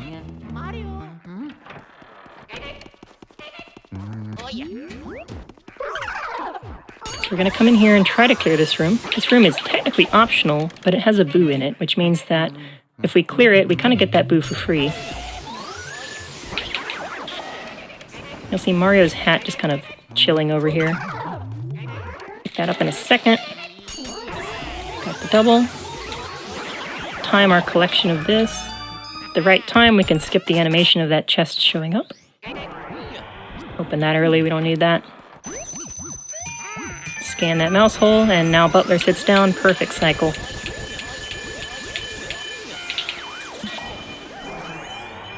So the timer is over now. If he sits down and you do not catch him, he goes all the way back into the hallway and wastes over a minute. So that is hectic for that reason. Yeah. That's brutal. Now we're going to do a Japanese exclusive glitch. Catch this boo, go in the mouse hole at the same time. EGAD is not going to call us to ask us how our life is going. We're going to do the same thing out of this room. The only two places you get to do that. Looks like we're going to get a triple today. All those ghosts are resistant to damage unless you hit them with fire. So you have to spray them all once. Keep finding the fake. There's always two things in each room. One is fake and one is the real boo. Sometimes you find the fake first, and but when a boo moves, it makes a noise, and you can always tell where something is based on that noise. Because only the real boo ever moves. I think it's up there again. Now this boo didn't care about the money in that chest. And now we have an extra boo. We only need 40 boos in this game. There are 50 total, but King Boo will not let you into the final fight unless you have 40, so we only ever get 40. Unless you're playing a different category. Which really helps us, because some of the late game boos are really, really a pain in the butt. Some with 300 HP. And they have a reputation. Those are tough. Yeah.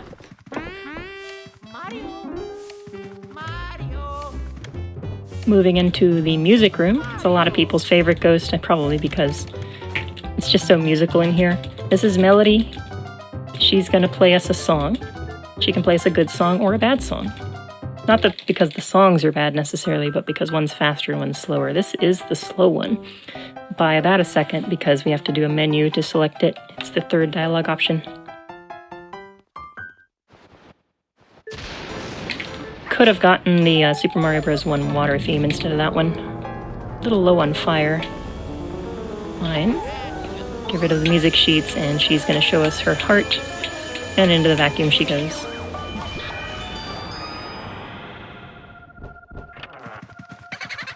That's so fast.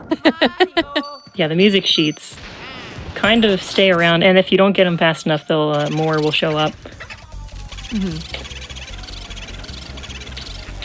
Almost bonked that guy. We really don't want the boos to leave the room they're in. They can, and if they go into a dark hallway or another dark room, we can't catch them until we light the room up, which is really bad for hallways because the hallways don't light up until you clear the area. You have to catch them in a light room. Here's our first optional portrait ghost, Mr. Lugs. We're not going to pay attention to him.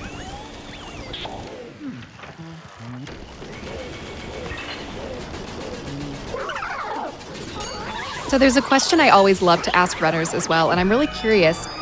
What inspired you to take on Luigi's Mansion as a speed game? Like, what got you into it? So what originally got me into it is I was watching some people speedrun it, and it looked really cool. Like, it would just be a really cool game to play again. And I originally learned the speedrun mostly to kill time, like a reason, hey, I can play this game over and over, and like it'll be just a fun thing. Not in there. And eventually I started getting kind of good. So I submitted to my first marathon, and then I got really good in preparation for that. So it's kind of like, oops, I'm a speedrunner now. Oops. I feel like that's how a lot of us fall into our speed games is, oh, I love this game so much. And then it's like, oops. now I guess we do this.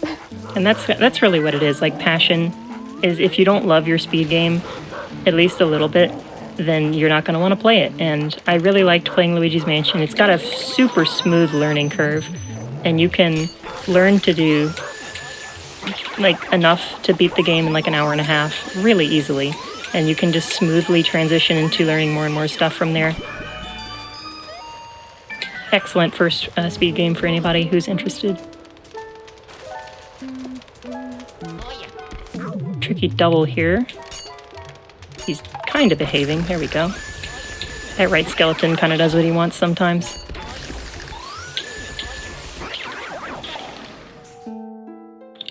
All right, so we cleaned up area 2. We watered the plant. The plant is not necessary in this category. I just like to water the plant because I feel bad for it. We won't be seeing it again. It drops a lot of money later in the game if you go back and water it constantly. But at the end of area 2, this is Bogmire. This is the probably easiest area boss ghost to capture in one cycle. He's pretty normal. He just pulls really, really hard. So as long as you're on point with your taps and your directions, seeing where he moves away from you, it's not too bad. He also spawns in the same location every time, so it's very repeatable.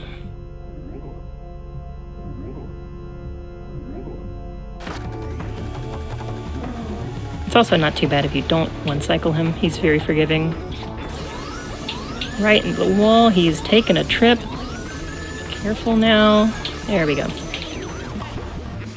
Similar to Chauncey, he also has a timer that'll break you off. Like, even if you're doing great, you're just not doing damage fast enough. He'll start spinning, and without that double damage we're doing from the hidden mansion, it's actually quite hard to one-cycle Bogmire on a normal mansion. But his timer starts a lot lower than Chauncey's HP does. Chauncey starts around like 50, I think, but Bogmire starts around like 30. So by the time he's spinning, he's usually gone. And that's area 2. Awesome. It's so wild in the speedrun that you can just get through the areas in like the first couple areas in 20 minutes. It's super cool to see. Yeah, this game's pretty darn small. It's kind of claustrophobic in a way, but everything's really small. There's not much to each room, but there's a lot to each room, if that makes sense. There's a lot of little things, and they really amped that up in the sequels. You can destroy the entire room in Luigi's Mansion 3. So I don't know if they're going to make the Dark Moon remake that's coming out next year, kind of like that. But it's real fun to just go around and like vacuum everything, get all the money. What about the no out of bounds category do you find really makes it different from the other categories? So normal any percent in this game is like, I think we just had a big major find that dropped the time to beat this game to like 7 minutes. No, it's less than that. I think there's theoretically like a sub-6 speedrun, some 6-minute speedrun that people could do, human possible. Oh my gosh. So this has to be like the fastest game on GameCube at this point. It's so fast. And No Out of Bounds is the one that says, okay, none of that break the game entirely stuff. We'll actually play the game as Miyamoto intended, with all the less offensive warps and skips that we do. And then everything after that is mostly concerned with money or doing weird things like catching all the boos, catching all the portrait ghosts, and but without the money. I like 100% a lot because it incorporates money. You need to get at least 100 million, and that means you get to do basically every room in the game. And it also allows you to, mess with the most fun part of the game, in my experience. The money is such a good element. It's kind of what makes these games what they are. But if you're in for the standard Mario speedrun of let's just do everything super duper fast, optimize the level, optimize each room, this is the category for that. It's the most popular for a reason. It's pure execution. There is some RNG that kind of gets to you, but most of the time it's pretty much on your shoulders to just not mess up and get better at the game. This key is very important. If what I just did, not the spinning on the treadmill, I know that's just for silliness. What I just did You're like, whoa, that key's in there? Yeah, that key's in there. That key is very important because it opens the shortcut that we'll go back through later. Actually, like 5 times in this run. And if you never found that key, you probably didn't like this game very much once it got to Area 4.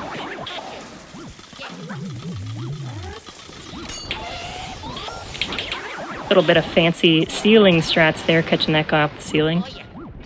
Now we're to our 3rd elemental medallion. We got the water medallion in the kitchen. This is the ice. Egad's going to tell us how to use it, even though it's the same as all the other ones. Listen for that boo, though. Heard him move. I don't think he moved closer to me, but I was watching the radar.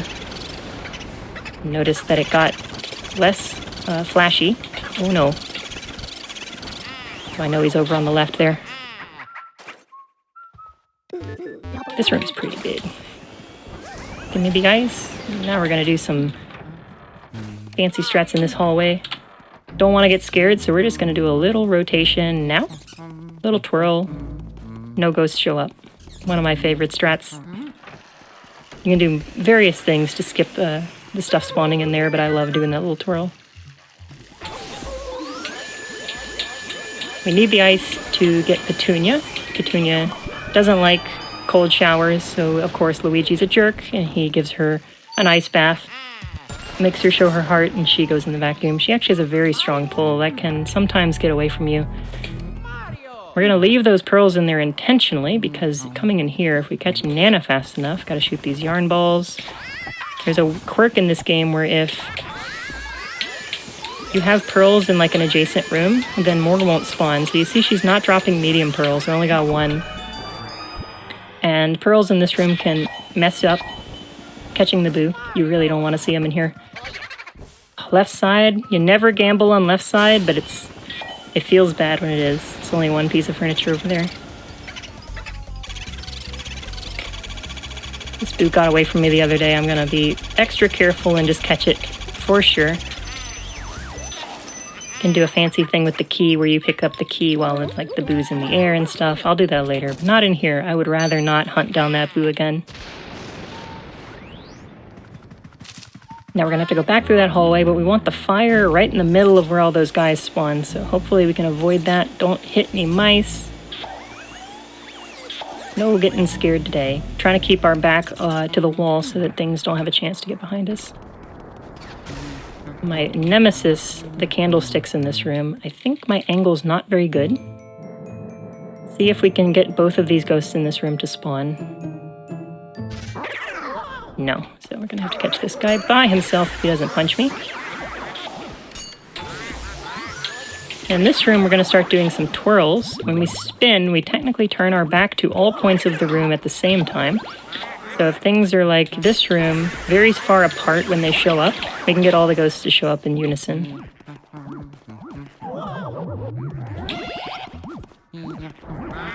Burn that guy in the back. Get this double. The boo in here has been really ornery, but we got first try this time. Luigi locking onto hearts and all kinds of stuff. Certain things, certain pieces of money and like hearts, make Luigi look at them. Like if you have the vacuum out, he locks onto them. Pearls are the worst for that. And everything except the boo you're trying to catch. It's quite annoying. So we try to clear the room out as much as possible. And it's time to blow up the moon. Just casual things. Yeah. Target acquired. Luigi has his sights set. Get our ammo here. Got a visual lineup. That looks good. It's not the real moon. It's like the alternate ending of Despicable Me. Yeah. But now there's a moon over here. It's like half a moon. There was a star inside. This doesn't make any sense. Ooh. And if you really want to look at the map, this room is off the grid. It's outside of where the mansion normally extends to, so heavily implied to be an illusion. And King Boo in later games is actually known for making illusory walls and all kinds of effects. So I like that they played that aspect up from him, because in this game they kind of didn't know what to do with him, honestly. He's this nameless, like, not nameless, but he doesn't show up. He doesn't taunt you or anything, and he just shows up at the end of the game. And then you don't even really get to fight him by himself. They have a surprise if you haven't played this game at the end. There's that shortcut door, by the way. Go right back into this hallway.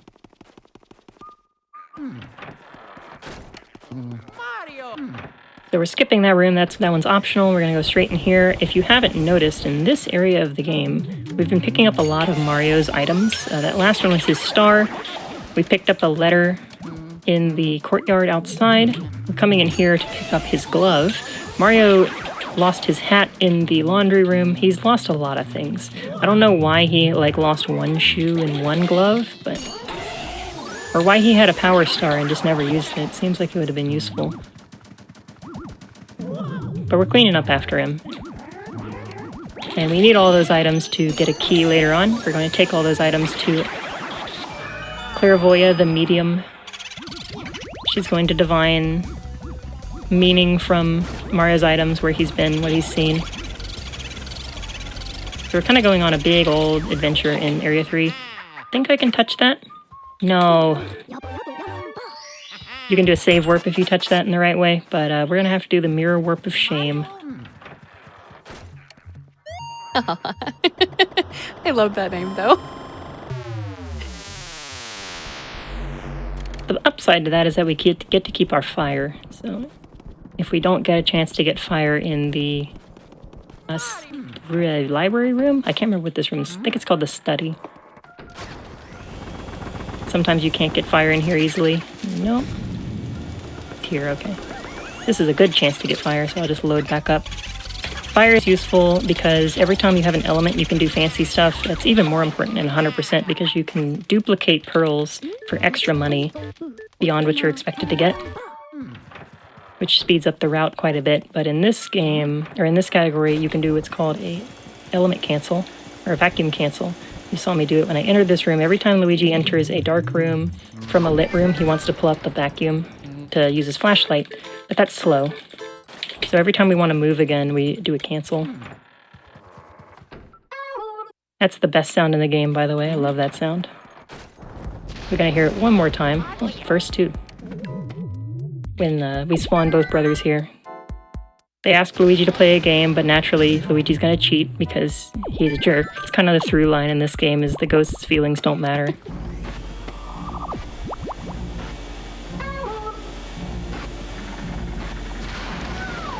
Get Henry off of the car first. This is Henry and Orville.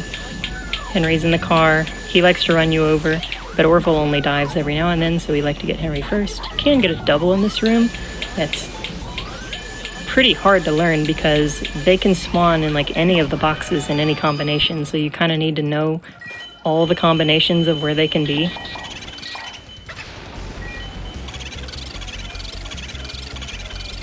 Not sure where that pearl went. It like went over my shoulder. It's all the way by the door now.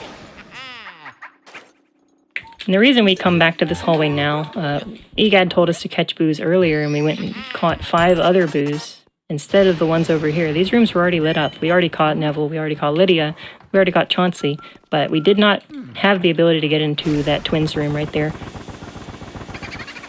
There we go. So we wait for the key to that, which is from Nana's room. We cleared Nana's room first, and then we come back here, clean up all the boos. Oh, close up? Not quite.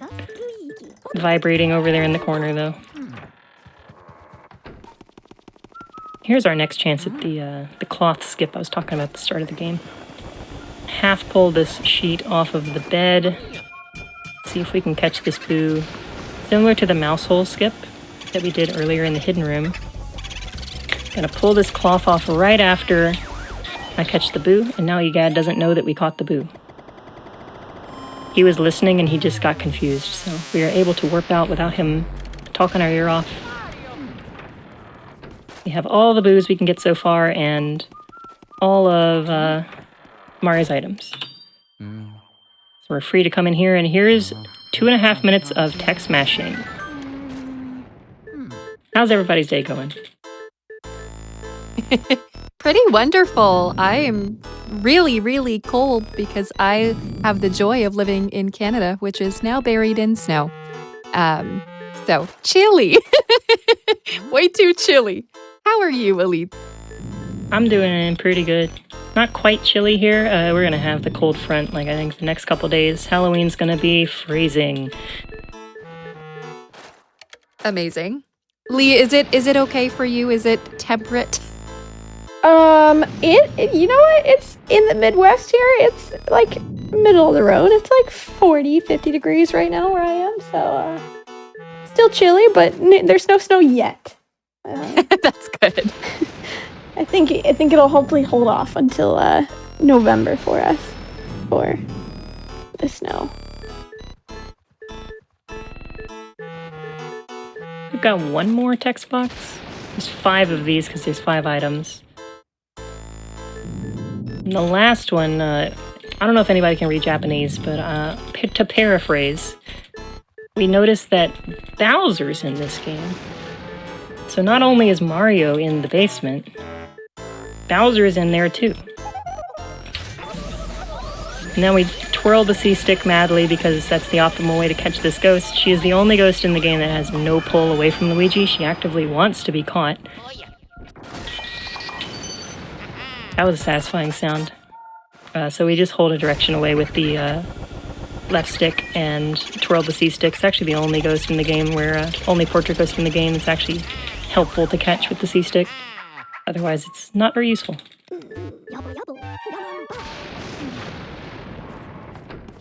Okay, now we get our first taste of walking all the way upstairs. It's going to be a feature of Area 4. Got to pick up our ice along the way, but we just got a key that unlocks our first 3rd floor game room. By the tea room real quick to get this ice. Because the ghosts in the room we're going to are immune to damage unless you hit them with ice. They're the first ones that make you do that.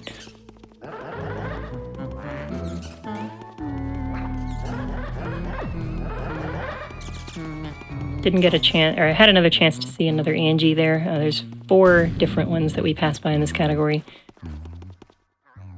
Gotta listen for the noise, didn't get it.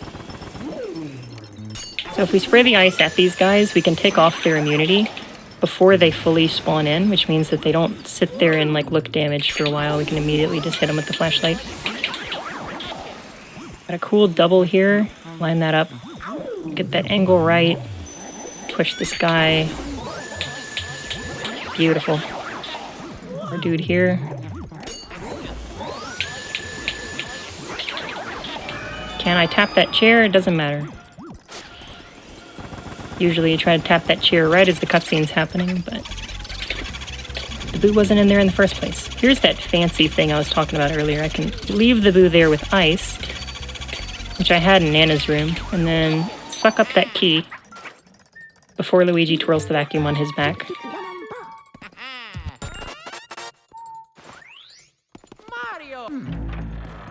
And now we're at the end of Area 3. I said we needed 40 boos. We only have 21. We're like halfway there, but the run is like 3/4 of the way over. It's gonna be a lot of boos in the next 2 minutes? Because here's Boolossus. This is definitely not 15 boos in a trench coat. They all count as individual boos. And the fun part is that they don't take much time to catch. Our boo count is about to skyrocket from 21 all the way to, what's 15 plus 21? 36. I have a math minor, so... I also have a calculator. That was faster than me. Good. I was just sitting here, like, this is my horror game, is math. You present me with a math problem, I'm just gonna go cry in the corner. Luigi's gonna take a lap around this statue. King Boo's Boolossus is gonna pop himself, get that ice, try to look as directly right as we can, tilt the stick just slightly up, and then that was not a good sound. How many can we get? We got 3 more, 4 more maybe? Come here. Come on. Oh! That almost was bad. We almost had to see cycle 2, but not today. Nice. We made it. And that boss, if you've played this game before, is probably your kryptonite. That boss sucks casually. I don't get to show off the backup strat if you do go to second cycle. But doing that shot from the left side straight across the arena is, like, it makes a world of difference, honestly.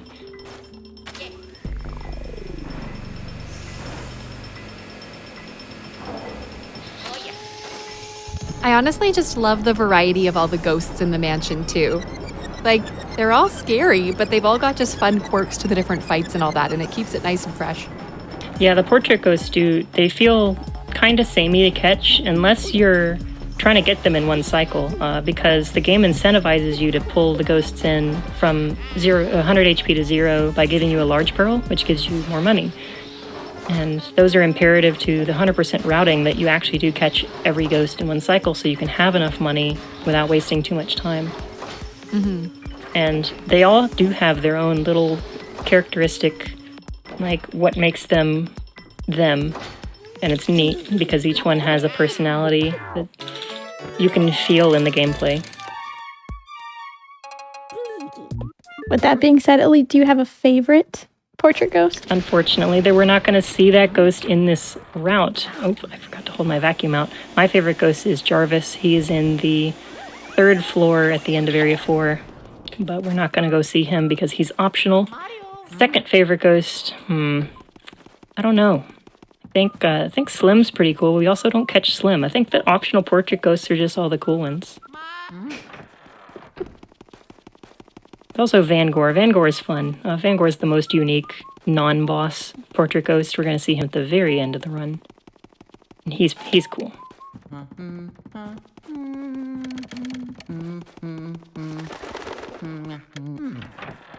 Here's that proper long walk all the way back up because... Alright, we fought the boss up here. The door we need to unlock is here. Switch to sidestep because we're about to trigger something big.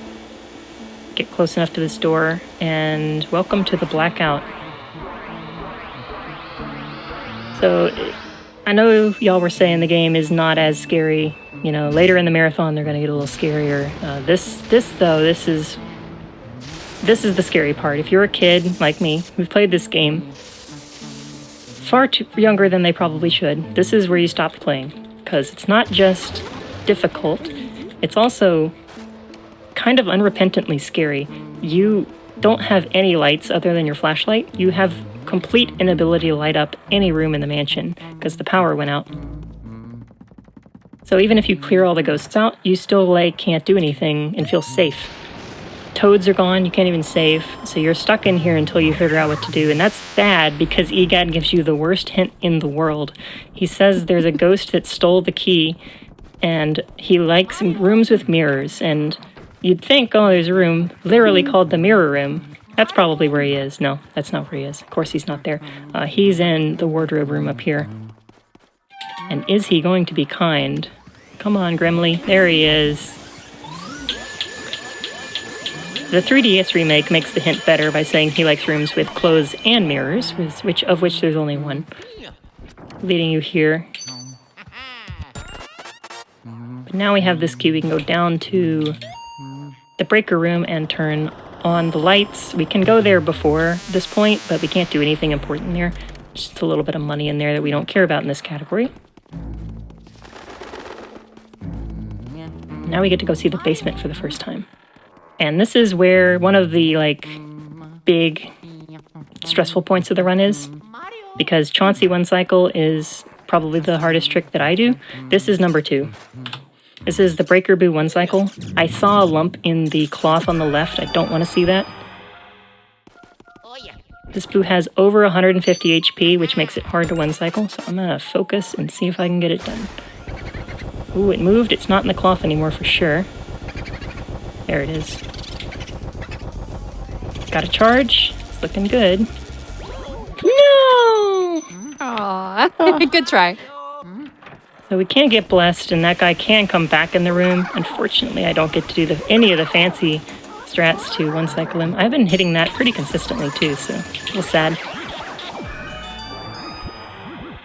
That's the strat that really separates an intermediate level run from like a beginner run.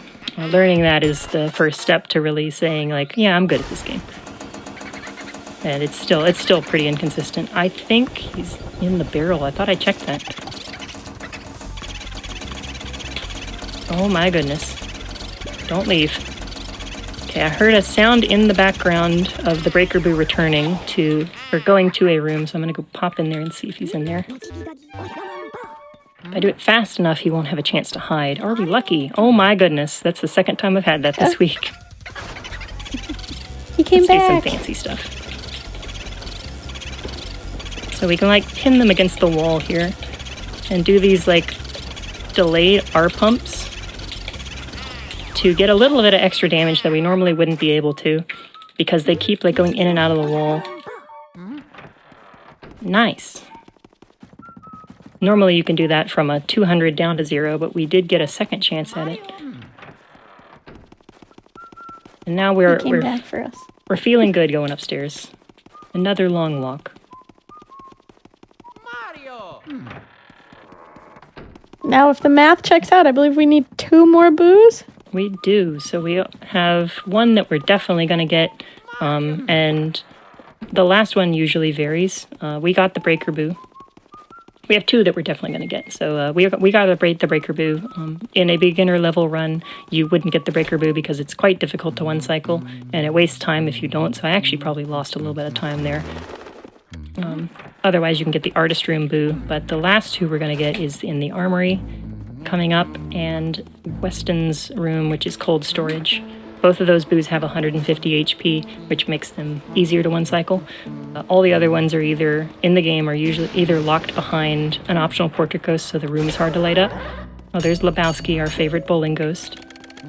Can't dodge his getting scared. Or it's like this room where the boo is the room's easy to light up, but the boo has 300 HP, so we don't actually want to catch it. And the boo in here is also 300 HP, so we're going to clear this room out with the Clockwork Soldiers, but the boo is not worth catching. Right out of this room once we're done. And this fight's quite hard. This also walled me as a kid once I finally got through the blackout. But it's much, much easier if you can pull the guys into the corner. Not quite comfortable going for the double there. Catch both of them at once. Got bonked. He'll be back. Green guy's gonna be right next to the exit, so that's much worse in 100%.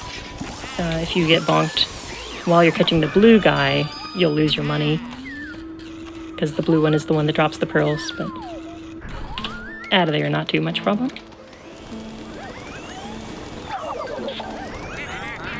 Let's not get hit by the fire ghost and start a barbecue.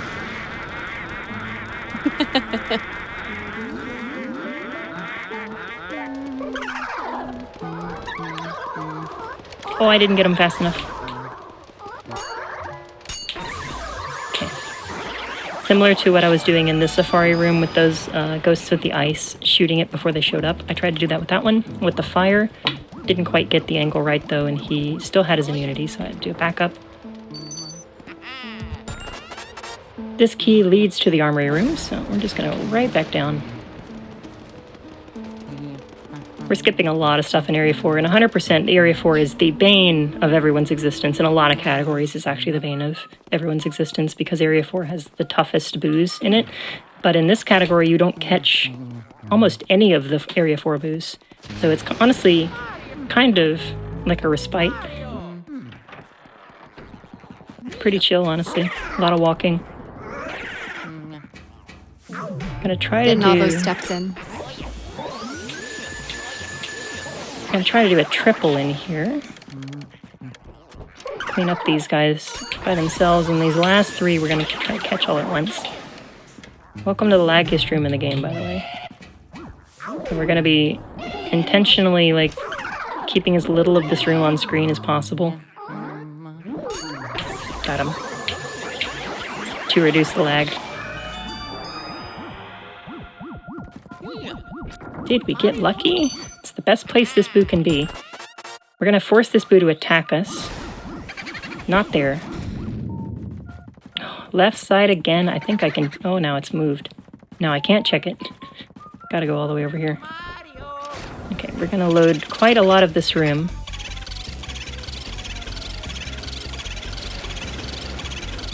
Lightning makes the room lag more, which makes my timing for all of these R pumps different. We're good. So you have to really, really pay attention to the HP of the boo, so that you're pumping every 10 HP and not like in the same rhythm that you're used to. That's wild. You honestly make it look so easy, but just to know like the thought process behind it is incredible. Trying to get that boo, a lot of boos with higher HP, if they get too high off the ground, Luigi will, like, the angle of the vacuum, something goes weird and they'll start taking, like, they'll, like, think they get damaged twice or something and they'll do a double cackle and they'll leave the room early. Normally you get 15 cackles before they leave, but sometimes you'll get screwed and you'll have to follow them somewhere else. So you need to keep them low, but sometimes they don't let you do that. It's a lot of minor things go into really catching boos fast. It's one of the most difficult things to intuitively just understand.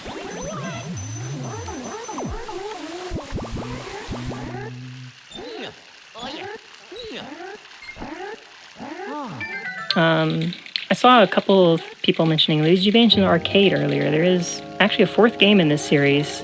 It's different from the others, but a lot of people probably haven't played it. Luigi Mansion 3, 2, this one, they actually remade this one too, so if you count that different, but there's also Luigi Mansion Arcade. It's an interesting game. It's actually quite difficult too. I lost a couple quarters when I found one. So is it actually like an arcade stand? It's kind of like one of those fancy arcade machines that you step into. It's got like a whole shell that you get into. Oh, Whoa. Okay. And you hold, I think you hold like a plastic vacuum too. Oh, this is not looking good. This is Weston. He's probably... Oh, we got him.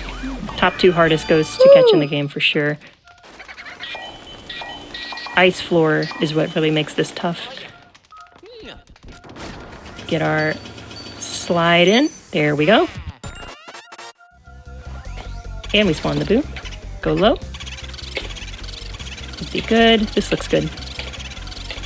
As long as Luigi doesn't lock onto something stupid like the fire ghost. Okay. And ideally we catch this boo here so we can warp out with the save quit. We do not want to go walk through the cellar again because there's so many dust piles.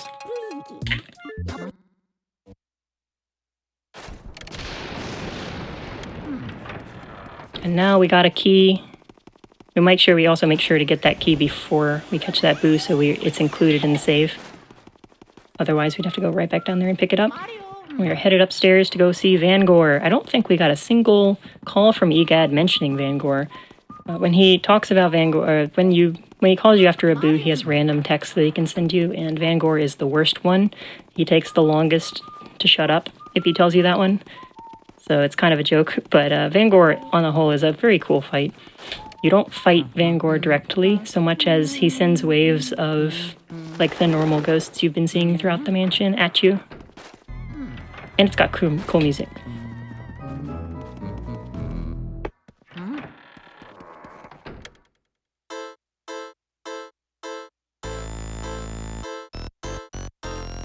So he is an artist. He's been painting these guys into existence. He's going to send waves of 3 at us. I mentioned that the PAL version is kind of like a ROM hack. It's different. In this fight on PAL, he sends waves of 5 at you. Because of course. Gosh. Oh gosh. Why did they make that decision? It's got a lot of baffling decisions in it. They mirror the video for some reason, so everything's reversed. They make the mansion literally darker.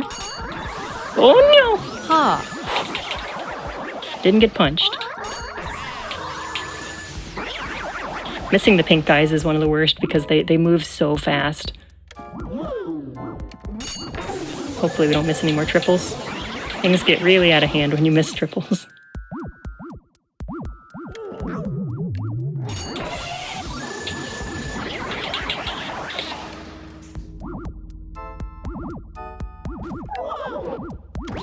Whoopsie. Okay, we're fine.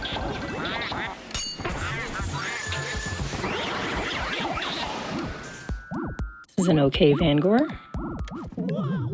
I say before the hard one. Good. The green guys are so fat, and because they don't have a hitbox, I think you can bump them from extra far away, and you can move them, so the triple's pretty hard to get. You have to really shove yourself up into that painting and sweep your flashlight across. And Vangor hardly puts up a fight.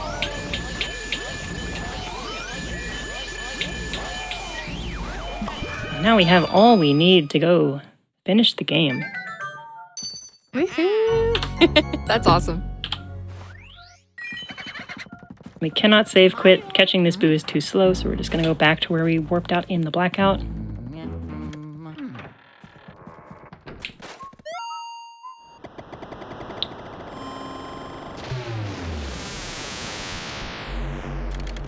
Finally go get to see King Boo. We haven't seen him in like 40 minutes. Mario!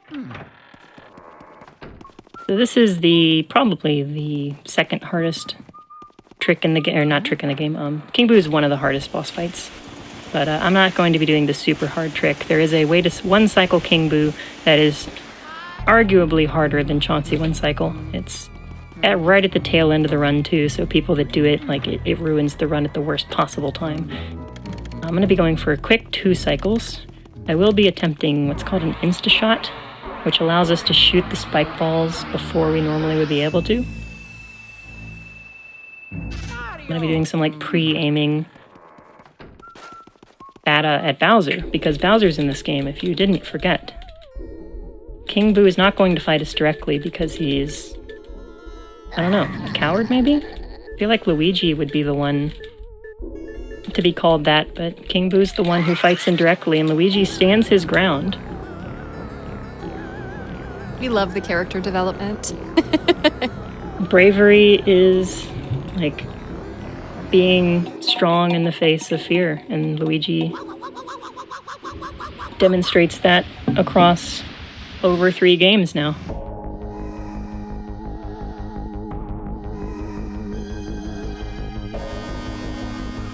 So it's Halloween. King Boo wanted to go to the party. He got his costume on. He's cosplaying as Bowser. But unfortunately, the costume has to go. So Luigi, in true Luigi fashion, is going to be a jerk and wreck the costume.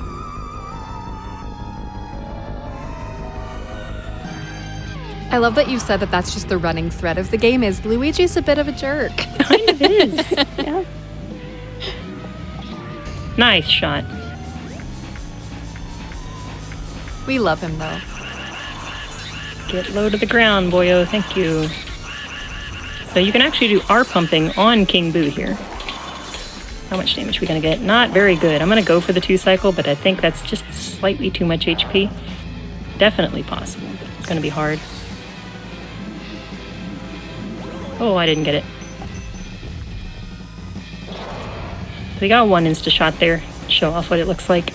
He's moved at this point. The Bowser suit shuffled forward a little bit, so I think I'm going to have too much HP. Oh! 7. Oh, so close. So close. So heads on backwards now. We got him below 200 HP when he went back in. He's going to bounce off the walls a little bit. Let's get to 100 HP for the heck of it. He throws the spike balls when you're a certain distance away from him. I think I'm far enough away. Yeah, force him to do that and just clean this up. Time happens when he enters the vacuum.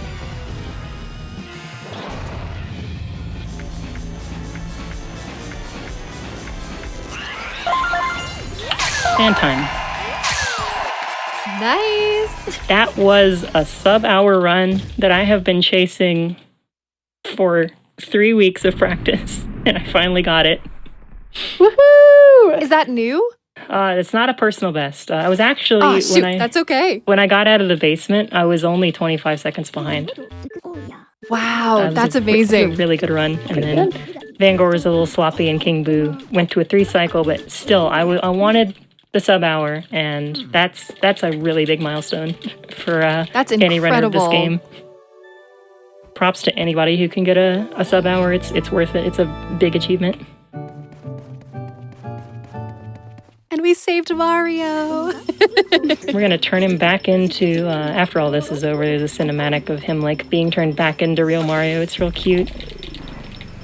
That'd probably take too long. I hope y'all enjoyed the run. Yeah, thank you so much. Any final thoughts, any shout outs you'd like to give? Thanks to everyone who is commentating, hosting. I'm Elite Spud. You can find me at the tag you probably see under my webcam right now. I play all kinds of games, blind and otherwise. Speedrun this game once a month at least, probably a little more than that. I'm actually going to be doing a big crowd control, my first crowd control stream of this game tomorrow for most of the day. So if that sounds interesting, give me a follow. And yeah, if you like cozy gameplay, you know where to find me. Awesome. And how about you, Lee? Any final shout outs? Hi, I guess this is also hello and bye. I'm Lee, aka 20-something loser. Been the other voice here with you all. And yeah, that's me. Perfect. Well, thank you so much to both of you for joining us for Luigi's Mansion. It's been a joy. I love this game. And it's the perfect blend of scary but cute. So thanks so much to all of you as well in chat for joining us for Luigi's Mansion. But don't worry, the fun does not stop here. We have so many incredible runs lined up to you for the rest of the day. Fright Fatales will be keeping you company if you choose to hang out with us. So stay tuned. We have many more runs coming up. For example, a Heaven Dust run by NBZ coming up. But first off, we are going to take a short break to get ready for that one. So make sure to grab some water and rescue your brother if you want to speedrun that, apparently. And there's Mario. So thank you so much, everybody. Hold on tight. We will catch you right after this break for more Fright Fatales. Take care.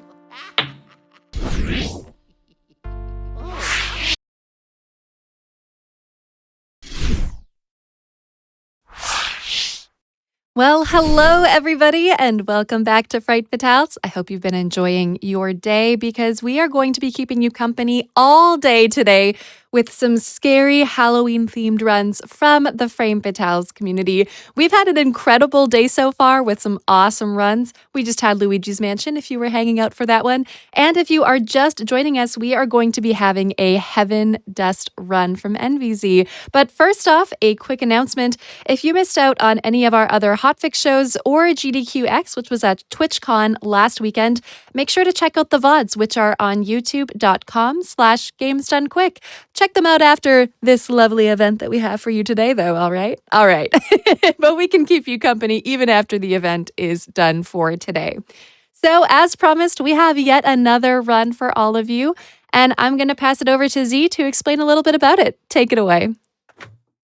Hello, everybody. Hello, hello.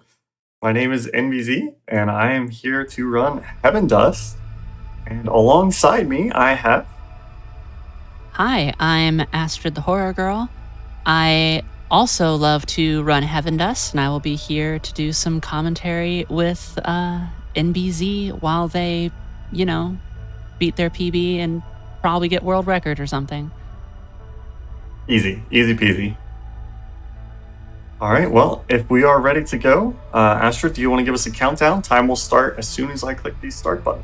All right, I can do that. Time will start in 5, 4, 3, 2, 1, start. All right, and we're off. Enjoy some nice typewriter sounds. Indeed. So, if any of you are familiar with Resident Evil, especially the first one, this I like to call Resident Evil Jr. It is an isometric survival horror game, and it basically functions on all the concepts and ideas that Resident Evil kind of popularized and made into the ideas of what we know as survival horror today. So, at the very beginning, since this is a New Game Plus run, Z grabbed the out of the chest in the first room the Golden Deagle, which is a unlimited ammo magnum, essentially. So it kills the zombies in 1 or 2 shots. And the second thing was the ninja suit, which greatly reduces the aggro on the enemies in the game. Right now, Z has the battery, which is important to remember when the battery is somewhere it needs to be and when you need to have it with you, because you kind of have to take it with you everywhere throughout the run.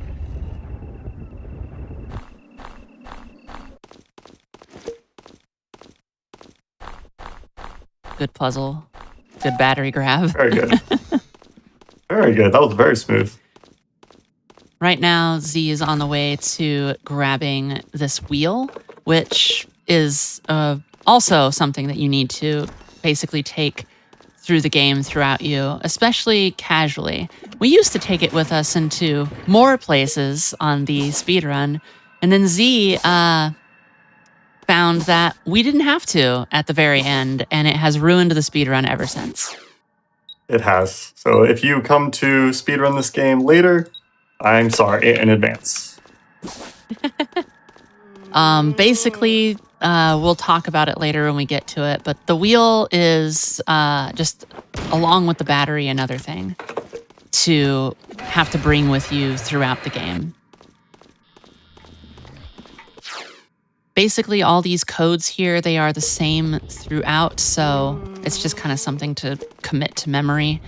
And that zombie walking around and the other zombies that you will see Z run past are basically all de-aggroed because of the little ninja suit that our protagonist Steve is wearing right now. A little bit about Steve. They are the protagonist of the game. And essentially what Heaven Dust is much like Resident Evil. It is kind of like the T-virus. Turns folks into zombies. And we ourselves have been kind of infected with a version of that. We were the #1 test subject, but it got out, and now we are stuck in this mansion and have to get out and escape. That's our whole goal, is trying to get out and escape, and we kind of find files and information on what happened, because Steve does not remember what occurred before the events of this game.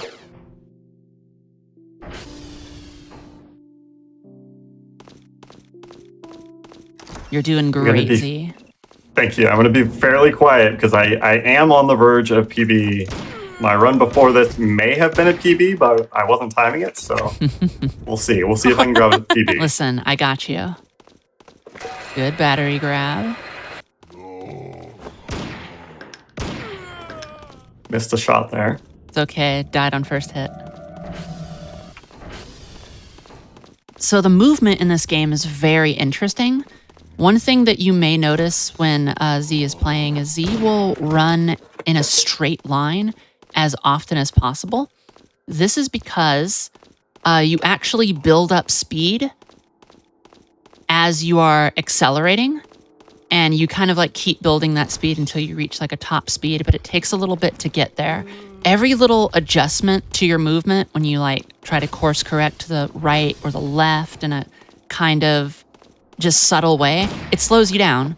So one of the ways to make sure that you're going as fast as possible is to try to run in as straight a line as you possibly can. And that may seem like it only saves like a few seconds. It actually saves a lot of time. Yeah. I've done quite a bit of runs of this game. I was a former world record holder. Z was a former world record holder.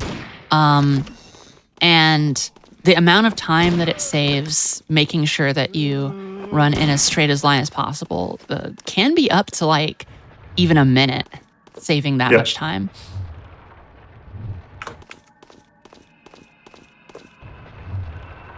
Also, this game, even though I kind of lovingly call it Resident Evil Jr., it is a lot harder than it looks. And that's mostly because we've memorized the routing.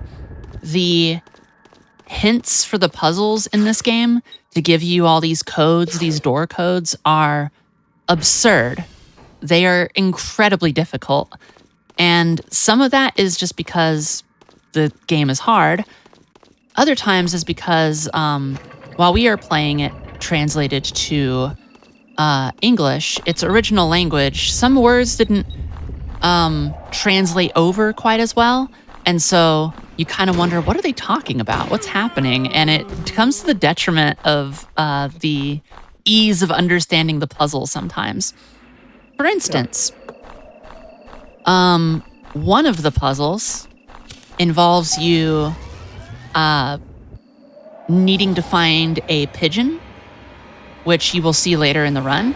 The pigeon is referred to in the translation as a lovely little darling, and that's it.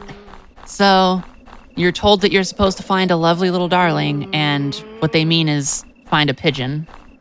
That's one of my favorite ones. Yep. That's a good one. Luckily, I didn't have trouble with that one, but I did have trouble with other puzzles that other people were like, oh, that was easy.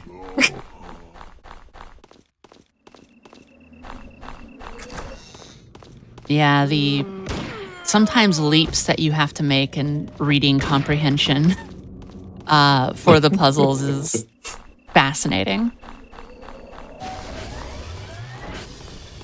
So yeah, like, again, just to stress that the ninja suit really reducing the aggro. The enemies are, they know you're there for quite some time, and the ninja suit greatly reducing the aggro is really appreciated on New Game Plus. Here is the first mask, and there's a big old mask puzzle at the end. There's like multiple different versions of masks. There's some fake masks and stuff.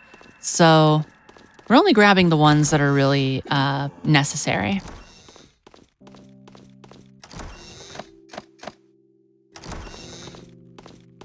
Inventory management, of course, as this game goes, is a big part of what to keep in mind, where to go, where to dump things off, and figuring out that routing was something as well. I'm glad I did not have to figure out that routing. Thank you to all those who did figure out that routing. All right, now we have the pipe and the pigeon whistle, and forgetting the pipe can ruin the run right there, and it's very easy to forget because it's really hard to see, and it's just kind of in one of the lockers just sitting there. And I think part of learning to run this game is accepting that you're going to forget where things are sometimes. And you'll come to a point in the run and go, uh-oh, I don't have this in my inventory. And you'll wonder where you went wrong. And did I leave it in a box? Did I never pick it up? And stuff like that. And that's part of the charm of learning this run, is getting such interesting things to muscle memory that you normally don't have to in a lot of speed games.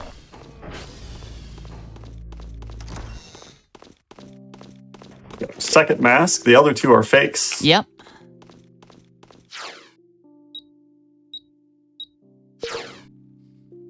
There's a little cheeky zombie hiding up there by this supply box we have to use. And if you have good luck, you don't aggro that zombie. You had good luck. Excellent. I had good luck. We'll see if you get it on the other zombie in here. Yeah. Nope. Okay, there's one. These little panels all have codes to them. And if you are slightly off in saying that you want to input the code and actually want to look at the machine, it can be like, oh no, I started some text dialogue that I have to skip through. Yep, and then you have to move, and then you can input the timer. Didn't aggro that one, that's good. All right. One's gonna drop its little coin. See if it's coin. Yep. Yep. So the zombies, when you kill them, they will drop coins. And sometimes they get dropped by things that you want to pick up. And you end up leaving it there, and you think that you picked up what you needed to, but no, you picked up a coin instead, and that can also ruin things. So sometimes it pays to understand, oh, I killed a zombie close to that. Let me see if I pick up a coin or if I pick up what I need to, actually. So yeah, there's all those kinds of things.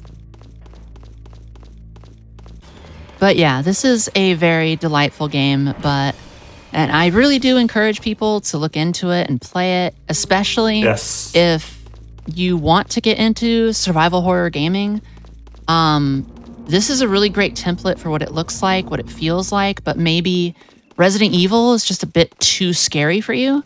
This is a great one to get started on, but also understand it is hard. It is a pretty tricky game. So, like deceivingly so, the speedrun really does make it look pretty easy. And please, I beg of you, do not run new game as your first category. No. New Game Plus should be your first category. If you're speedrunning, yes.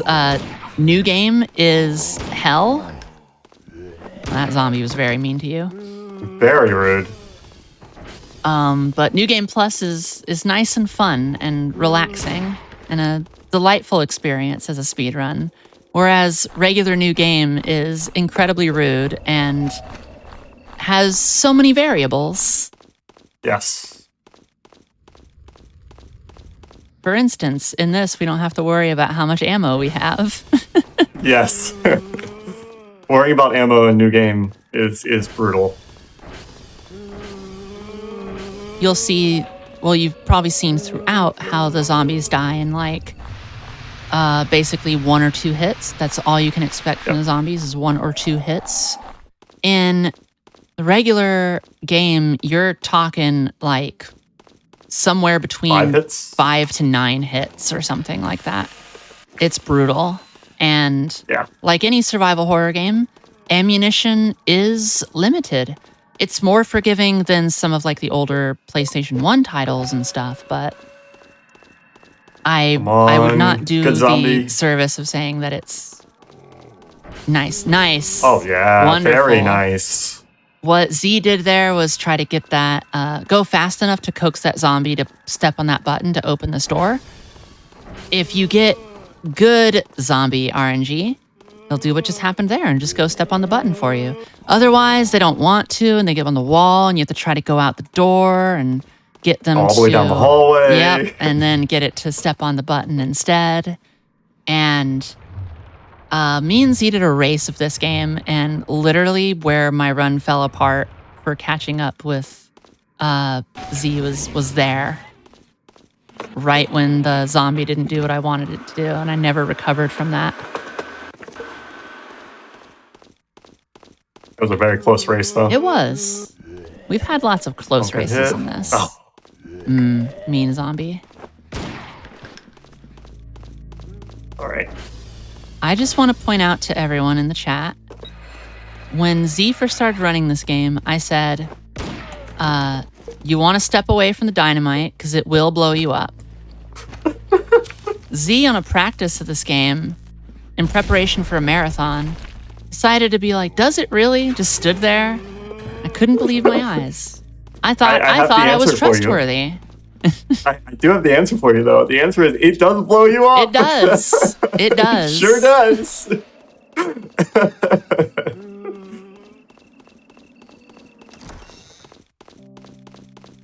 All right, we've got all 4 masks now. Yep. Now on to do the mask puzzle.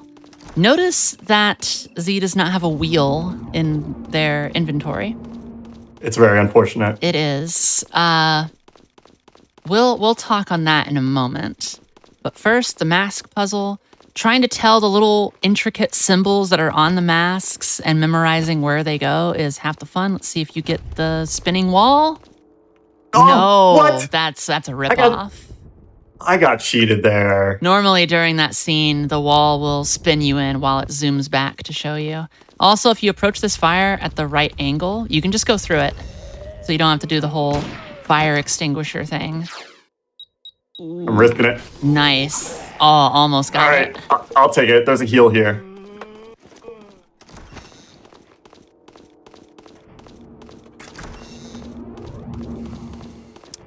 All right. So always remember, everyone, it is not enough that we have the director's key card. We need the director's DNA. So... And what better way to get the DNA than a frozen hand? Yeah, the frozen severed hand of the director, which is the only way to get DNA from someone. So someone goes, hey, I need your DNA. Don't trust them. They want your hand. Like... That's what the cops are asking. Yep. So now we're about at the hallway. So basically coming up is going to be this big hallway of a whole bunch of zombies. And they all move in weird ways and everything. But basically, at the end of that hallway, there used to be this place, or there is still a place where you can put the wheel and it basically kills all the zombies. Z went, hey, what if we didn't put the wheel there and didn't spin it and didn't kill the zombies? In fact, you can go faster if you have good RNG, but if you don't, then the zombies just kill you. And it's unfortunate. That was pretty good, though. That was blessed. Yeah. All right, and here is not Dr. William Birkin. Any similarity to Dr. Birkin is purely coincidental. What Z is trying to do is get him to leave Rage right by the door, right there. Ooh, and that was a little risky. That way, when this big ol' eyeball boy is done, then we can just go right in the door past him. Good job. That unlocks the final door and starts the self-destruct countdown on the mansion, because it wouldn't be a Resident Evil clone if there wasn't a self-destruct countdown on the mansion. All right, so here's where all the zombies would be dead. We had the wheel, but instead, Z has to try to figure out... Nice job. Nice job. Ooh. If you get stun locked, if you get hit by 2 zombies there, you are automatically dead. Yeah. You are stun locked. You cannot get out of it. You are dead. That is literally what happens. 2 shots. Yeah. Get out of my way.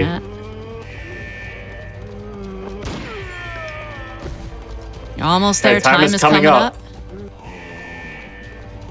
Time will be right when Z goes through this door at the end.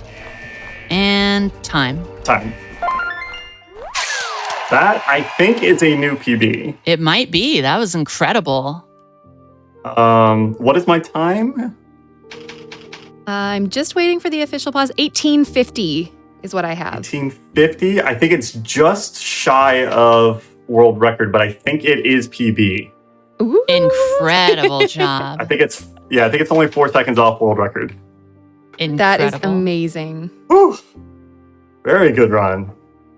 Awesome. Well, that was Heaven Dust, everybody. That was a super fun run. That went really well. Really good RNG. Astrid, thank you so much for commentating. Do you want to shout yourself out first? Oh, sure. I'm Astrid the Horror Girl. I play horror games, and I also speedrun horror games over at Astrid the Horror Girl on twitch.tv. And I've been MBZ, and I am on YouTube, Twitch, TikTok, all at MBZ, and I stream usually 4 to 5 days a week. I am currently in the process of moving, though, so I'm at a different house than I actually live in. I don't live here anymore. Weird. But I have my computer here, so eventually I will be back to streaming, and you can catch me on Twitch there. And thank you all for being here and supporting me. Thank you all for being wonderful in chat. And thank you, GDQ, for having me on. Awesome. Well, thank you so much to you both for that incredible showing. It was loads of fun, and that run was just incredibly impressive. Congratulations again. That was incredible. So once again, we are going to be going on a short break, but Fright Fatales is not done for now. We still have an entire day of incredible runs that are going to get gradually more and more scary as we go. So buckle up, everybody. The ride is just beginning. So yes, as mentioned, short break. There will be more Fright Fatales after this, continuing with a Witch's House run from Alice at Wonderland Games. So hold tight, everyone. Stretch your legs, get some water, whatever you need. And we will catch you all right after this. Take care.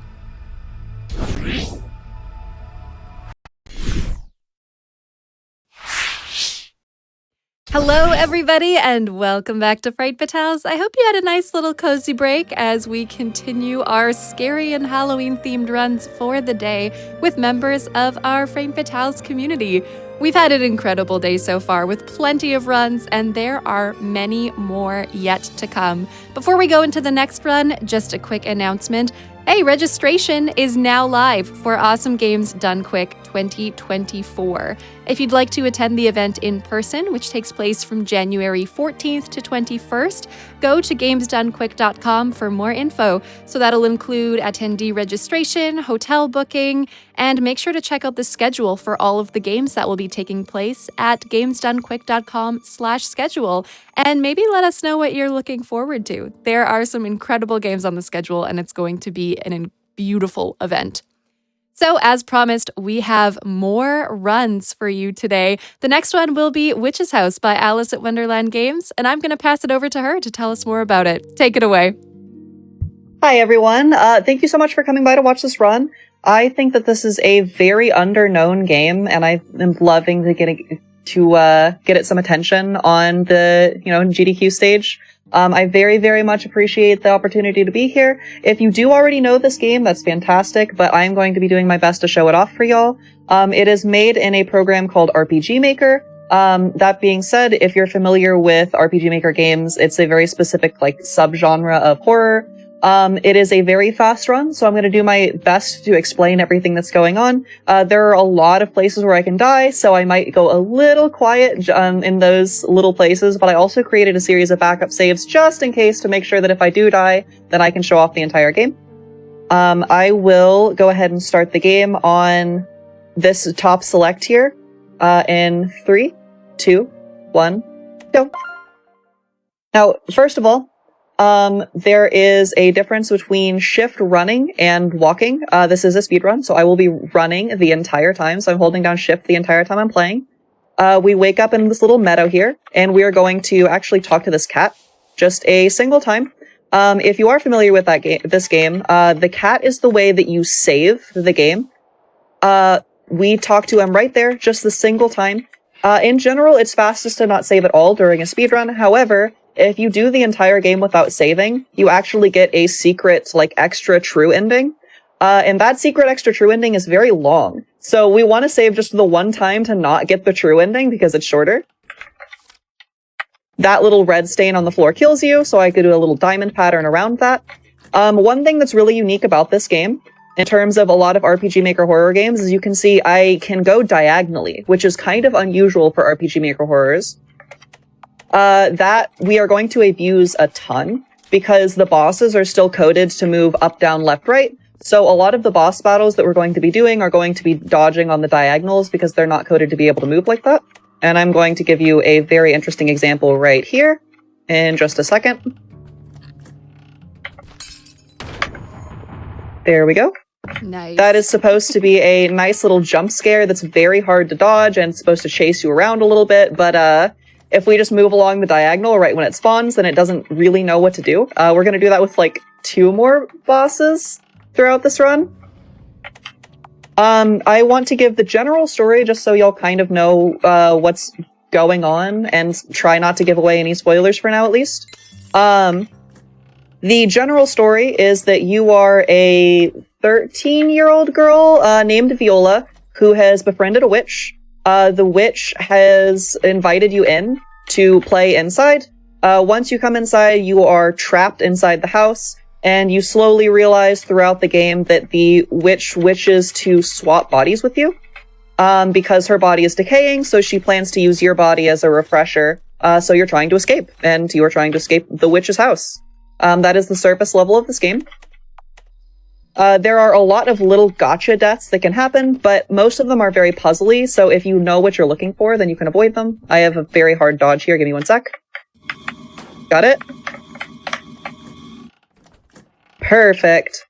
So each floor, there are 5 floors and the escape. Each floor gives you a general puzzle that you have to solve. Like, for instance, this floor is we need to free this butterfly from the web. If we free the butterfly from the web, then the spider will kill us. So the point of this floor is to get a replacement to place on the web so the spider does not realize that we've freed the butterfly from the web. And that is floor 2. That's just an example of one of the floor puzzles. And then this is one of the only reaction time deaths in the entire run. But I'm willing to forgive it because it is right after a possible save point. So you lose like 2 seconds of progress if you save there and don't manage to dodge that. This floor is really interesting. We get a little frog friend. We love our frog friend. This frog friend is going to help us solve a few puzzles throughout this floor. This is actually one of the hardest sections in the speedrun, not because of deaths, funnily enough. This room is called the mirror room, and we need to create a perfect mirror replica of the left and the right side of the room. And that is a killer for the speedrun just because there are so many things that you can get caught on movement-wise. It's just really hard to do all of the tiny pieces of movement involved in organizing this room. So, funnily enough, one of the biggest things that can kill your run doesn't kill you at all. And then the cheeky little last bit of making this a mirror image is that's the note that tells us to make it a mirror image, and we have to rip that off the wall, because otherwise you wouldn't have a note on the opposite side. And then this little puzzle here tells you to not stray from your path. So there is a dagger that it tries to get you to dodge, and then there's a save point that it tries to get you to use, but you can't use any of those. Now our little froggy friend is going to rescue us from the weird monster that is behind the store. And by rescue us, I mean we are going to shove the froggy friend through the window and then escape while the froggy friend is being eaten. That is one example that there is probably a little something extra going on than just a 13-year-old girl trapped in a witch's house, because I feel like, I don't know about y'all, but that wouldn't be my first reaction to do when we had made a friend with a frog to sacrifice the frog with no thoughts to save ourselves. Yep. This floor is really interesting. This is probably my favorite one. The prompt for this is to make music in 4 rooms. So what we are going to do is first we grab the sheet music for the piano, we place it here, and we do not play the sheet music because the piano can play itself and it will crush your hands if you try to play it. That will give us a wind-up key. So one room is the piano. Now we're going to bang on this pumpkin. Very thematic for the season.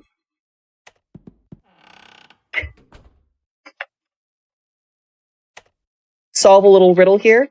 There are quite a few. If you see, obviously, I'm not running in English. I am running in Mandarin. It is actually faster to run in Mandarin for a couple different reasons. There is obviously the text being faster because this is one of those games where it loads the text one character at a time, and so Mandarin is a little faster on that instance. But also, there are a couple of exclusive glitches that are only available in the Chinese version, which I think is really interesting. One of which is you don't have to read the puzzle to solve that the puzzle is the grandfather clock. In every other version, you need to read the puzzle, but in the Chinese version, you can just go ahead and solve the puzzle without ever having been presented it. There are quite a few. One of the biggest ones is a boss skip that we are going to do later down the run that saves like 40 seconds, which for a 15-minute run is a huge chunk of time.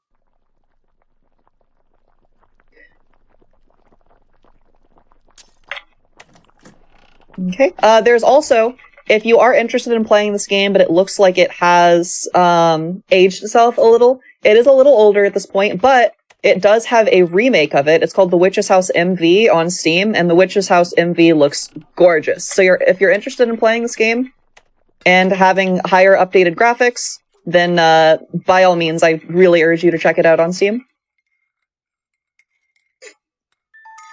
One of the big things that drew me to this game when I first played it was the twist ending. So at the very end, I won't do it now, but at the very end, I will go ahead and give you only one of the major twists that got me really hooked, if you are interested in playing it. Right here, there is a bunch of invisible floor tiles that can fall, and they do not kill you, but they stop you for a little bit, and you only have 6 seconds to get out of that room before something opens the door. So the floor tile stopping you is a little difficult, but I know where all of them are, so I'm just going to go ahead and avoid them.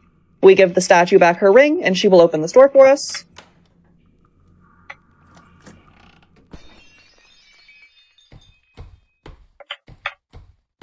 And then this little cutscene right here is another really interesting instance of there's probably a little more going on than meets the eye, considering the witch's spirit just saved you from the witch's body. There's a little bit of what just happened there.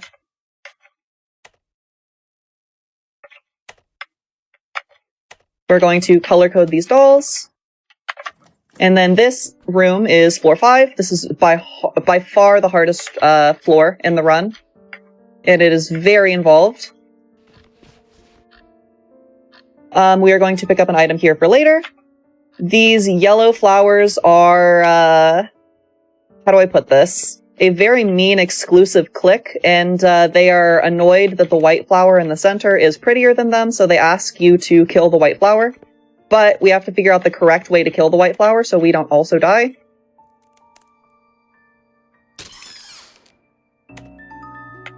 And now that we've done that for them, they will give us some of the items that we need to progress.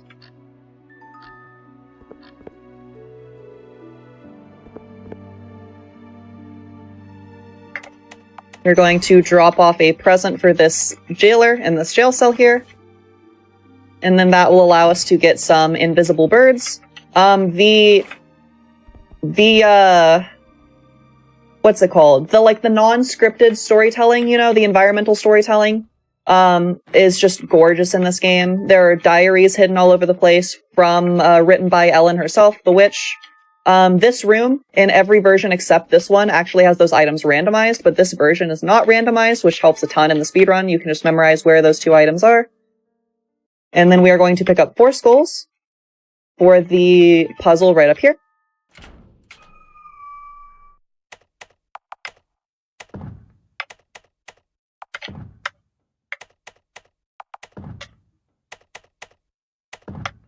Notice that there is a ring around these skulls. That is on purpose. That's supposed to be for something later. That boss is supposed to chase you through the door and force you to run around those rings, but another little glitch in this version is if you just immediately enter and then leave the door, it will despawn him in that room. So we can just go immediately backwards, which is fantastic. Another nice little time save for this version. Now, what we just did with the white flower petals from the flower that we killed was we put them inside of a vase with water, and it gives us a little lantern here so we can enter this dark area. This dark area, there's not a ton to do. However, we will be trying to cut as many of these corners as possible. The cutting of the corners is a little risk-reward type of thing, because the game will just check the tile that you're trying to move onto and see if it is clear, including on the diagonals. And so if you try to cut a corner too early, it will just stop your movement rather than slide you against the wall. So I need to be trying to cut these corners as close as possible, because if I try to cut them too early, it will stop me and lose time instead. We have the traditional, oh no, my lantern broke. We just have to navigate that last little in part blind. And then we have one final present for our little jailbird here.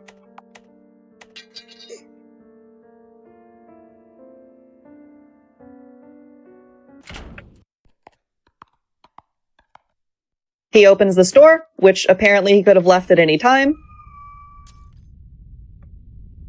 But it allows us to get the glass slippers.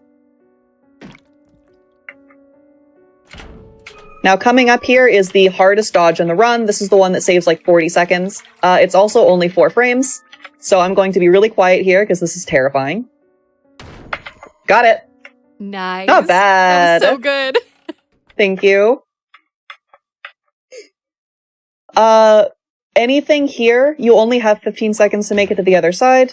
Everything like that, like your own body falling on top of you, is supposed to stun you just long enough that you can't make it to the other sides, but as long as you just hold forward, then you make it pretty easily.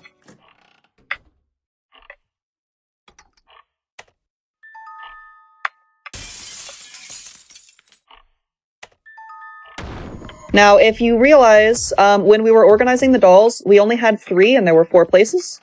So we're currently picking up all of the parts for the 4th doll. And then once we have all 4 of the dolls, that will allow us to finally enter Ellen's bedroom, the witch.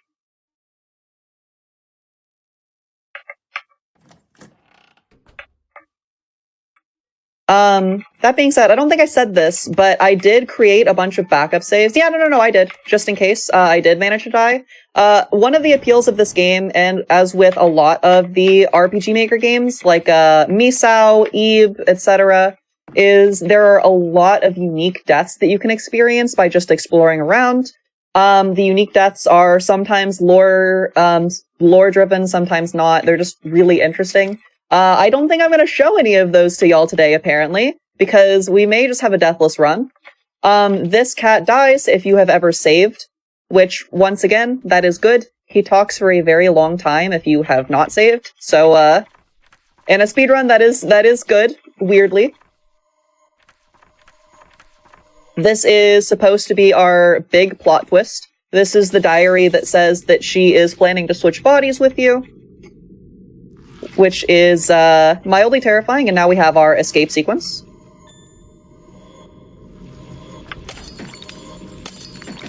Oh, that's horrifying. Oh, yeah. Oh, it's so scary. Oh, my gosh. Very, very clean escape. Now we just need to make it to the end.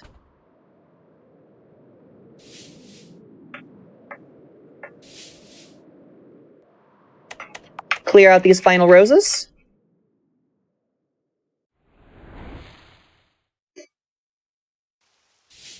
And we have escaped. Timing is going to end on the cutscene starting at the very end.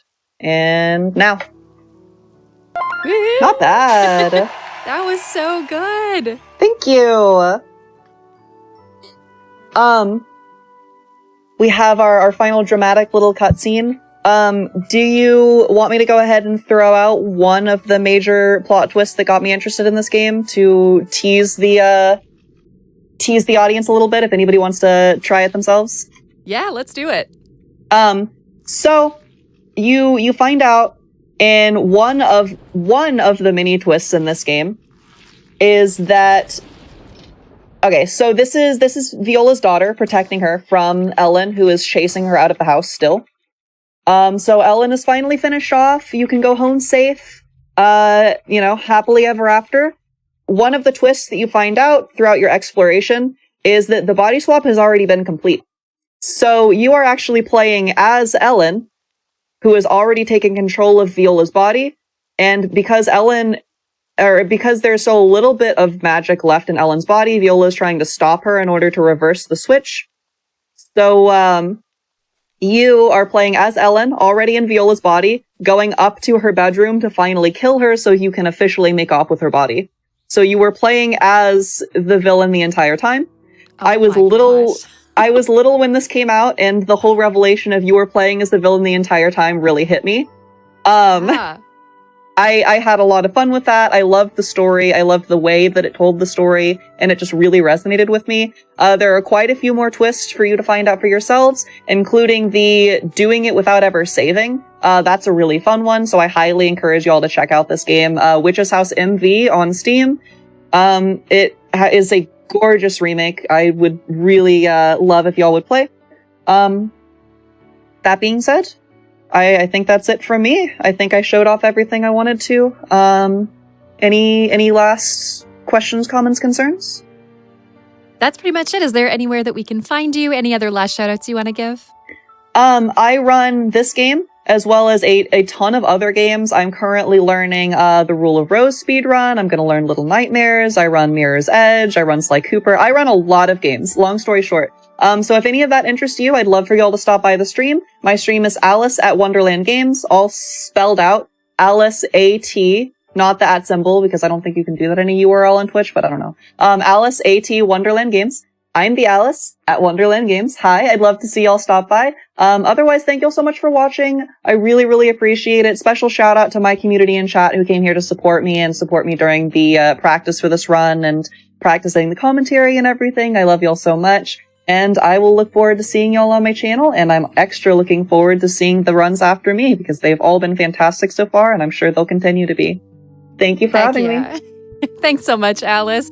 And I just want to say thanks so much again to all of you who have been hanging out with us for Fright Fatales today. This is the end of my part of the hosting shift. I've been Lana Roos, and it has been a joy to be with you for the last few runs. But we are still going all afternoon into the evening, and Cutie Roo will be coming over to hang out with all of you for the rest of the runs. We have a Dementium II HD run coming up after this, so make sure to hold tight and get ready because the runs are only getting more scary from here. Enjoy, everyone. Have a great day and enjoy the rest of Fright Fatales. Take care.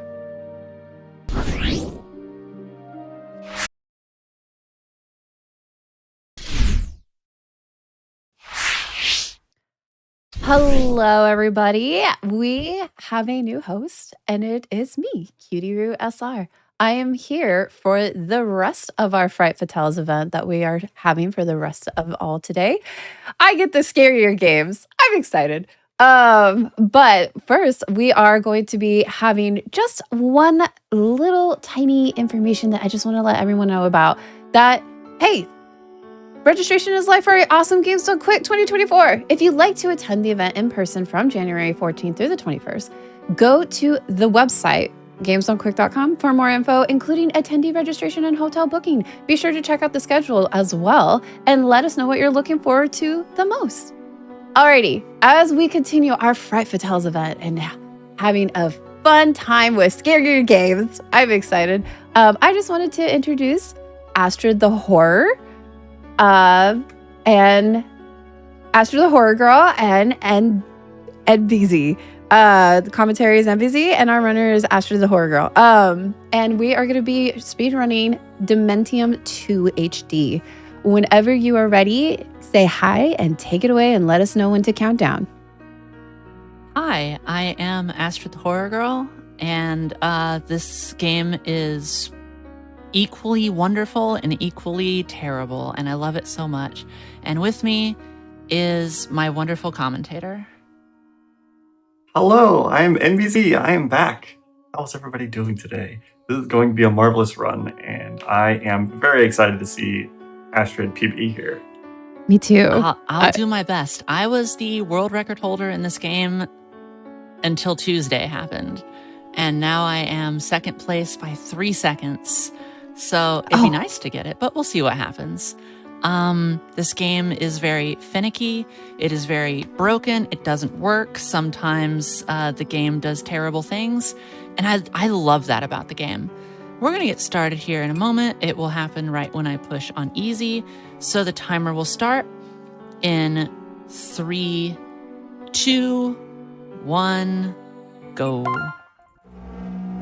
I skipped the opening cutscene here and grabbed this letter, and now I just wait for my door to transform into a guillotine so I can go through it. That's... There we go. All right. That's amazing. Zombies moo at you, by the way. Okay. So Why they moo? I don't we're not know, quite sure. but the zombies moo at you. They're mooing zombies. They're great. This is a masterpiece of a game, and I love it so much. I don't care about that person's authority.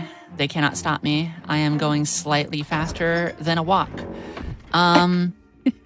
We're going to do a couple fun things here. The first thing is going to grab this little adrenaline shot in here. It's very fun. It's the first really broken thing in the game. We're going to grab this. So we are going to, we're going to grab this. We're going to save after we use it. And then we're going to load our save that we just did. And now we have infinite adrenaline. Yes, we do. So we just go much faster because reasons. Because now we can just go faster throughout the game. And, you know, as a speedrunner, I want to go faster. This is the first boss. And I'm just going to slash my sword knife, little shiv that I have, and hope that the boss doesn't go on the ceiling too many times. Or if he does, carry me up just a little bit. Oh, and he's doing the longest attack up there. My favorite attack. Oh. Perfect. Thanks, RNG. There he goes again. Come on down. You're going to do it twice in a row, my friend, my pal. Please. Okay. All right. So that was the first boss. No problem. We're going to take this gun and then this key card and not use it because the knife is literally the most OP weapon in this game. We do need the gun for other things, though. Skipping that little cutscene. We want to hit the enemies, these mooing zombies, from the side as often as possible because the angle that they fall, when you hit them, they can kind of like fall into your knife and then you just get more hits on them while you're swinging at them and it kills them quicker, which is why the knife is OP because you swing so often with so many hits that you're just able to kind of like absorb all those hits a little bit faster for them. It seems like there's quite a few games that have knife mechanics like that. Like I know Resident Evil has glitches involving the knife where you can hit multiple times depending on the angle that you swing.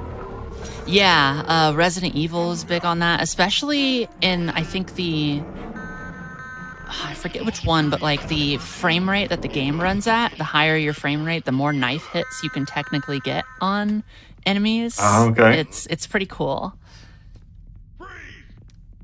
All right, so those dudes are slow because we have infinite adrenaline, so we'll just forever be going fast. And they simply cannot catch us. Yep, these dudes as well. They cannot catch us. Right now, we're just trying to... If you're wondering what the story is in the game so far, that's wonderful. So am I. I have beaten this game so many times. Yes, you are. And I have also played the first game. I could tell you what I think the story is about, but that's just a theory, I think. Basically, in the first game, we were being held in a sanitarium because we thought that we had like killed our wife for reasons, and then it turns out no, that was like an illusion that was given to us because somebody wanted to use our brain, or our soul is in our brain in this game, I believe. And while our brain was there, wait, best line. The cheese is all gone because we're like a rat trapped in our maze. But guess what? The cheese is gone. So it's the best line in the game. It is.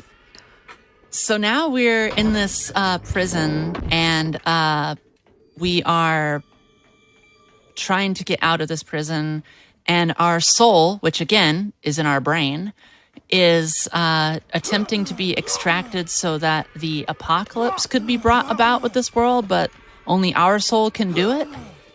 That's the gist. I hope that you are all caught up and have a thorough understanding of what's going on in this game now. So all I understood was cheese and prison. That's about that's all I understood. We are like a rat caught in a maze looking for our cheese, and unfortunately, only now we learn that the cheese is gone. Oh, no. The cheese is a lie. Oh, well, that's cheesy. I only have the hammer out for one more bit of boards to break, and then we can go back to our knife, which is the terribly OP weapon of this game. And I'm looking forward to it. The end of the first chapter is right here, and we're just gonna kind of like click on through the chapter screen. there's this blue friend here. They touch you and you get cold, which does nothing to you. Just blurs It blurs your vision a little bit, and that's it. But not enough to actually impair your gameplay. It's a fantastic game. This video game is wonderful. Now I'm going to... Excuse me. Wow, this dude's never stopped me before. That's incredibly rude. We're gonna crouch jump over here. And bust through that. We're gonna try to crouch jump through the broken wood to save time. Jump past these enemies and we come to this, also a little jump. And a box that has a puzzle on it. We love puzzles. Yes. Puzzles. All right. There's a little artifact in there that we need for much later in the game. Until then, we are going to be on our way to do some save load silliness. Z, if you would like to talk about the save load silliness in this game, I can absolutely do that. You can absolutely do that.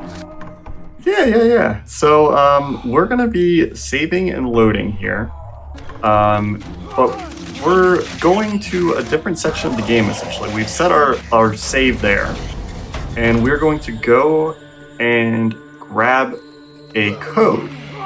Correct me if I'm wrong, Astrid, but I think I got this. We're going to go grab a code.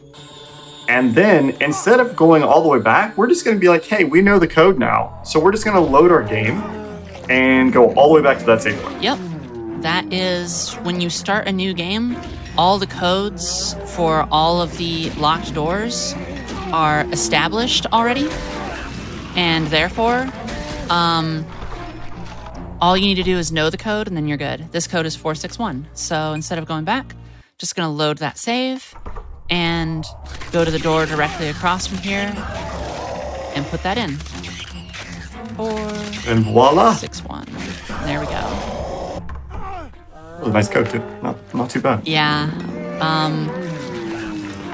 The person, Gulch, who's a wonderful speedrunner, got the world record ahead of me, got a code of like 050, and it's like, Oh. Gotta love RNG and speedruns. Yeah.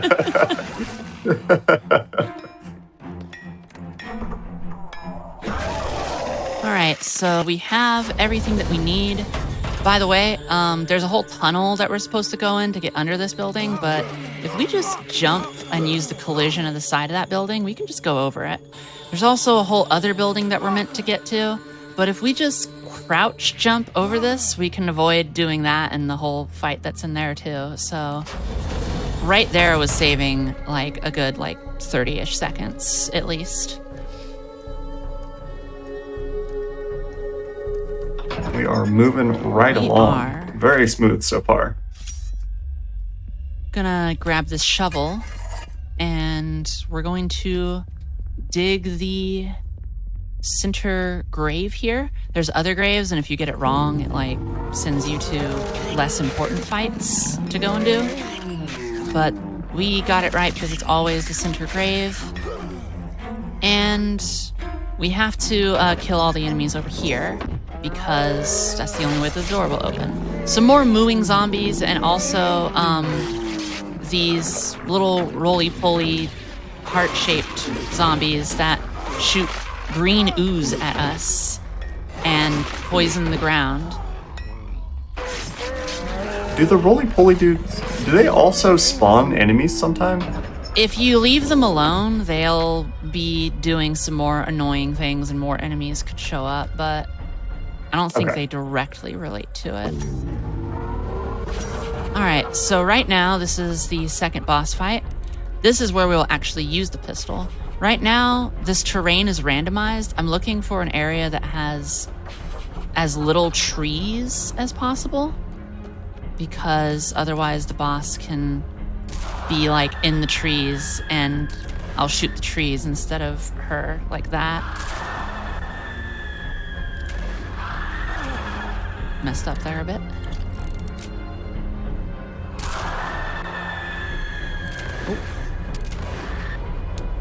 Ooh, good save. Slicing the ground up. Okay. It's doing this attack where it's like, oh no, it's your beautiful wife, and she's trying to trick you by appearing to be her. And then you go over and it's a trap. But if you step back at the last moment, you actually don't get attacked. That was not bad RNG there.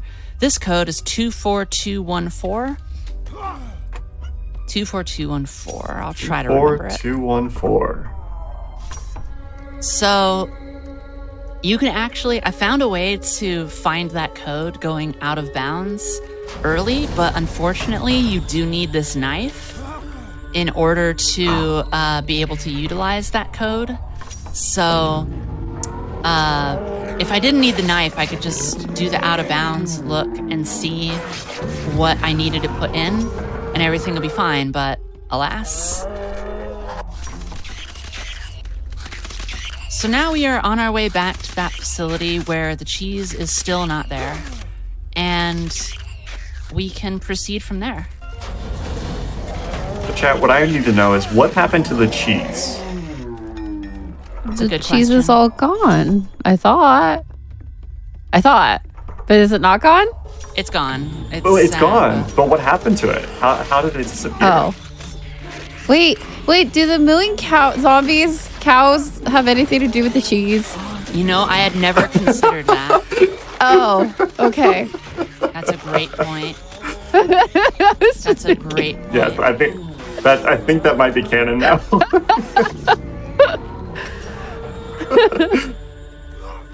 It makes sense. Yeah. Because I have cheese near me, and I have a cow on my cheese. That's why I hadn't thought about it. All these enemies that we didn't kill are on the way back, and I'm hoping they just let us pass. They were a little rude, but luckily we were able to get past them without too much struggle. Ideally, they just aren't in the way. Oh, rude. Yeah. Okay. So this is when the game's run starts to get really fun, because right after we put the code up in here, we're going to do some fun out-of-bounds things shortly after. All right. You remember what the code is? 24241? It is not. It is 24214. 24214. All right. There you go. All right. By the way, these little ghosty friends, all they do is teleport you to Thunderdome, where you have to fight for your life, which takes time. And I'm trying to speedrun here. I don't have time to go and participate in their Thunderdome antics. So I'm just going to say no thank you and go on by. I think I like that plan. I like going fast. Yeah, me too. Yes, definitely. Have you had runs ruined by those? Not in a long time. The first good. one, way back when we learned that the cheese was gone, still scares me because you have to get really close to sneak on by. But yeah. All right, here's the first out of bounds of the game. Let's see. And it's a pretty wild one. It's a lot of fun. Essentially, everything in the game that is important loads, but not the map itself and its collision. So we're trying to essentially do a save right in the middle between inbounds and out of bounds to persuade it that the game goes, I don't know what's going on. I'm confused. And then loads in the entire map just like that. And then we can just go. There it is. Nicely done. Nicely done. I love it. Oh, I love it. I love it. And now when you do this, it doesn't load in the enemies or music, right? Yep, the Until you go to the music next screen? turns off if anyone's playing, and all the enemies that would be in the rooms and all the spawns for them, they're all gone because the game has to save on space to load in the entire map. So it takes away all those things to do that. I do not want to participate in Thunderdome, so once again, I will not be giving that friend a hug. They look so friendly, They do, though. and honestly, they don't do anything to you. They just want you to participate in their Thunderdome tournament. And I'm just trying to go fast, and I don't have the heart to tell them that I can't make it, so I just run by. I would do the Look, same. they're trying to get big on Twitch. Yeah, true. That's another favorite line. It's you and I share a special bond. After all, how many people can say that they've touched your brain? It's a great question. I can't say that about many people. Me too. I'm with you on that one. That's Touching my another heart and my bouncer. brain. Oh, nice. Nicely done. I'm just jumping from that room to get to a save point there, to come all the way over here. And it doesn't save that much time, but it does save time, so might as well do it. Doing it the casual Gotta do way, all it's the time save. probably like 15 seconds, so it's not that bad.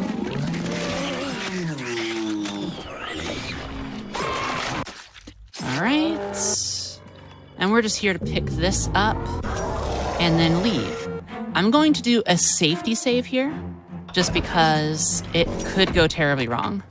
And I don't want to have to do all that again.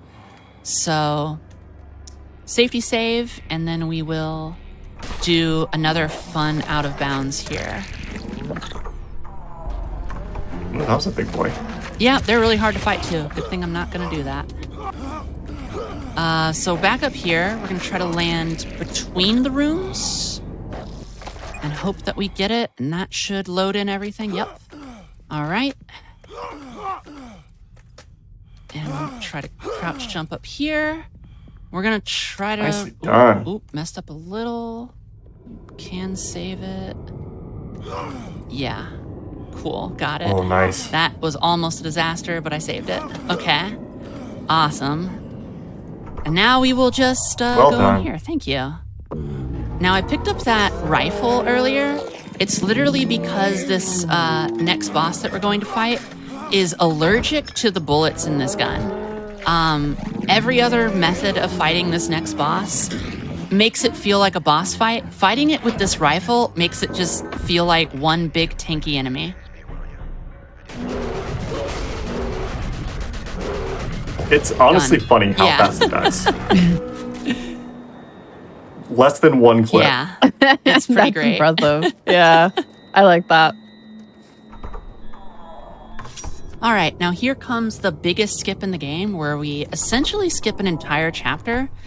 It doesn't really matter how long I take on this skip, simply for the fact that it saves like 9 minutes. So this is a huge one. First, we're gonna jump at this rock and ascend. And we're gonna do this little tricky big bit of movement here. We want to fall, but in the right way. Perfect. Grab that save.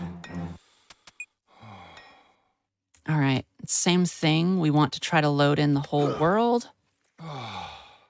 That might not work because it's a jerk. Okay. All right. Come on, game, get confused. Yeah. I'm already confused. Shouldn't be too far off. Are you okay? Oh, it worked. Yeah, hold on. All right.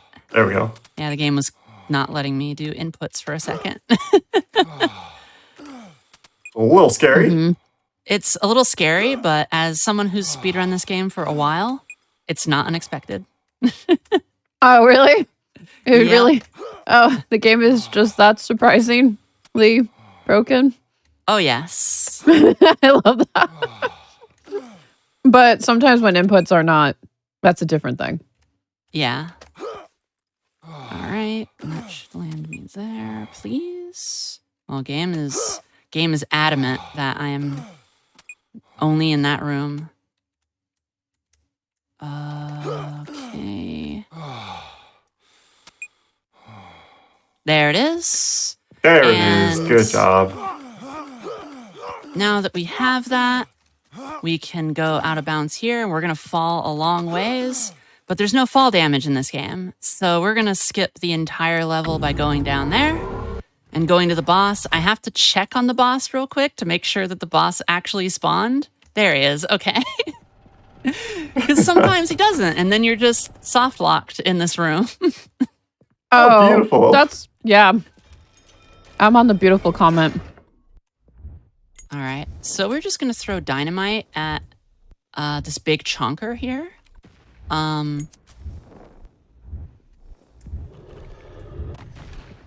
And supposedly different spots that you hit him with the dynamite do more damage. Like ideally, I would think that landing it in the mouth would do it, but the hitboxes on this thing are so weird.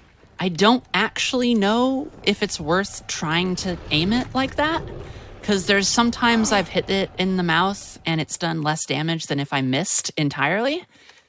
So I just throw it at it and just go, yeah, okay, that should be fine. That should be good. As long as I hit, I'm doing all right.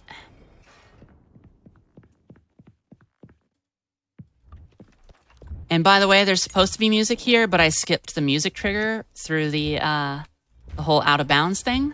So there's actually just no music playing. Nice. GG sounds Thank right. you. Now we are headed over to Chapter 5 after we skip some more cutscenes. They gave us a cool boomerang weapon, and the knife is still stronger than that. So we still don't need it. We can still just be using knife. Rude game. Okay. Sometimes it's like, how many inputs did you put in? Too many. I'm sending you back outside. That is the only puzzle that is the same every single time you play. So that one's nice. Nice and easy to remember.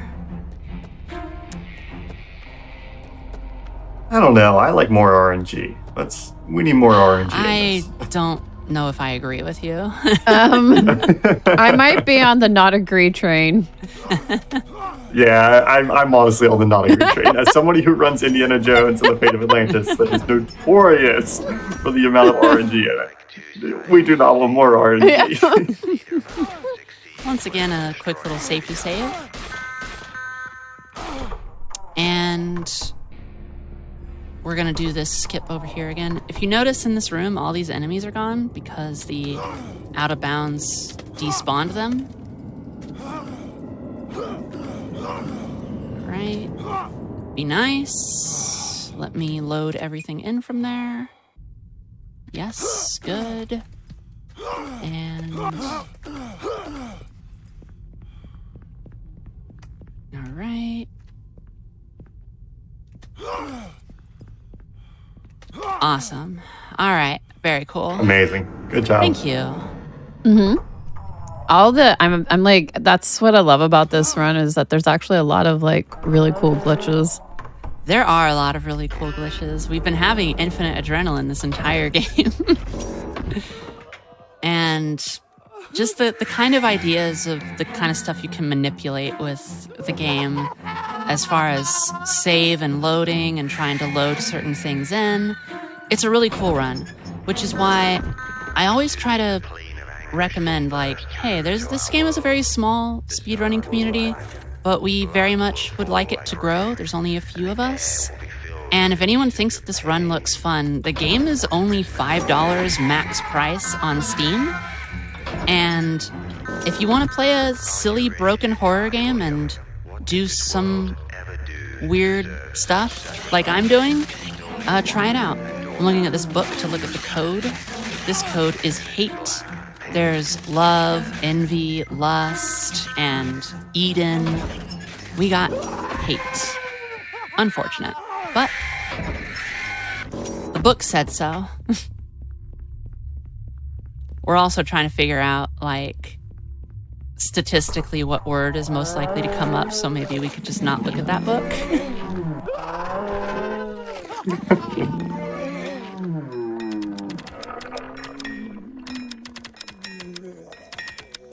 Oh, we hate this puzzle. We do. All right.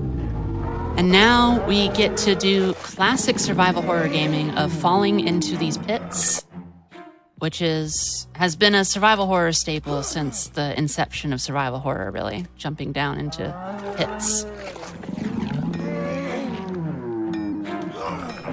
I love that you don't even have to fight the enemies. It's just like, nah, you can just keep going. There's some enemies you have to, which I think are in this room here, but none of those. You can just keep going. Whenever you see a door that has that symbol on it, it's like, no, fight the things. These mooing zombies, I tell you. I still think they stole all the cheese. I'm just saying. It wouldn't surprise me. It wouldn't surprise me. That's where I think all the cheese. Oh, go ahead. My current favorite theory that I saw in chat was that it's zombie cheese. Ooh. And I like the idea that the cheese literally has, like, motor skills. So it just crawls away. Yeah. Okay, I'm with you on that one. I like that. By the way, I didn't see that platforming I did is, like, really tough unless you have infinite adrenaline, so it's actually not that bad. Oh, that's good. All right. Nice.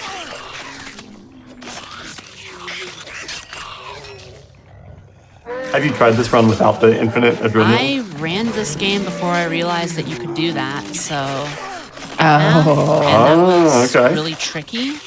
The jumps, like, they aren't that bad. You can definitely develop a muscle memory to figure them out and not have to worry about it. Like, they're not... It's not like it's real first-person platforming experience. It's just kind of like jumping in this game is a little janky. And... But if you have the momentum of going as fast as you possibly can in this game, it just makes those jumps a joke.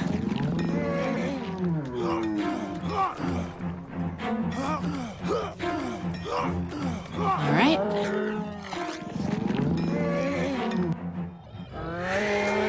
And this is the last kind of enemy fight we have in the game. Sometimes, by the way, I did it kind of. I'm floating right now. I fell down the hole and I'm gliding, which is why these enemies they look so small. I'm actually floating above them. Wow. That's awesome. I can tell by my movement that I'm floating too, because I'm not like, I'm actually kind of colliding with the ground when I hit it. You can feel, yeah. Okay, That's grabbing the revolver ammo. And we're going to the final boss fight here. Switching to my pistol because the pistol is really good against this boss. And this is a really good attack that the boss does. It lets that weak, vulnerable spot in its mouth get shown. I'm gonna try hit the tail as well. All right. Nice. Same thing here. This is good boss RNG right now.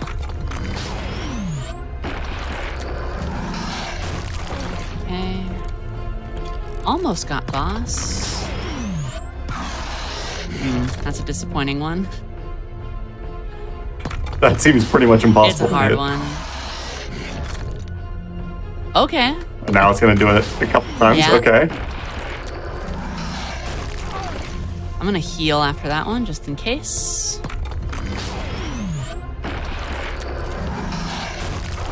I'm sad that last shot didn't come on, through. boss. This should be it. There it is. All right, time is coming up. Nice. Right when I get to the end of this hall. And time. Very nice. GG's. Thank you. GG's. Big GG's. I was gonna say, Watch me get snatched out of the mirror. Did you want to know? Were you wearing pants? Wait, were you wearing pants? Oh. I did not see pants. I need to go back and check this.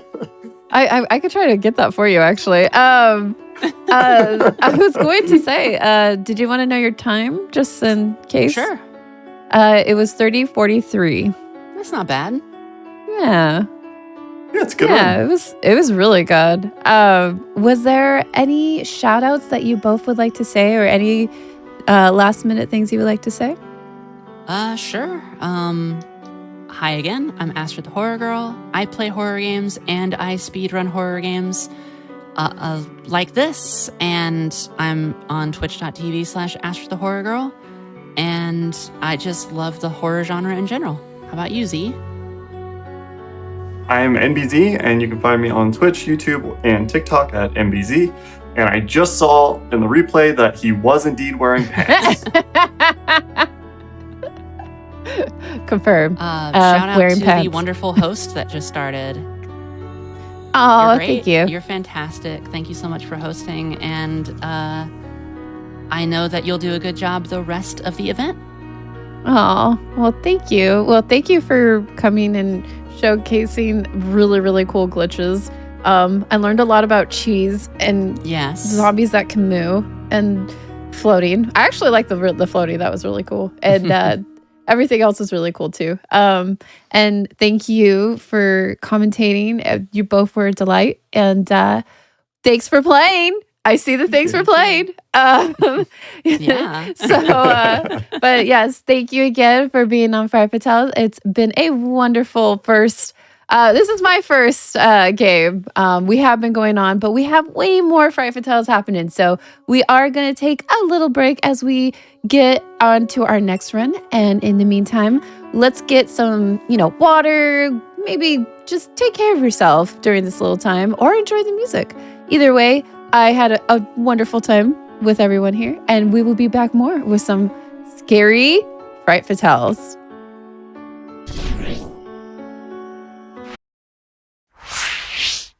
Hello, everybody. We are back with our scary Fright Fatales event. I am super excited for our next run coming up.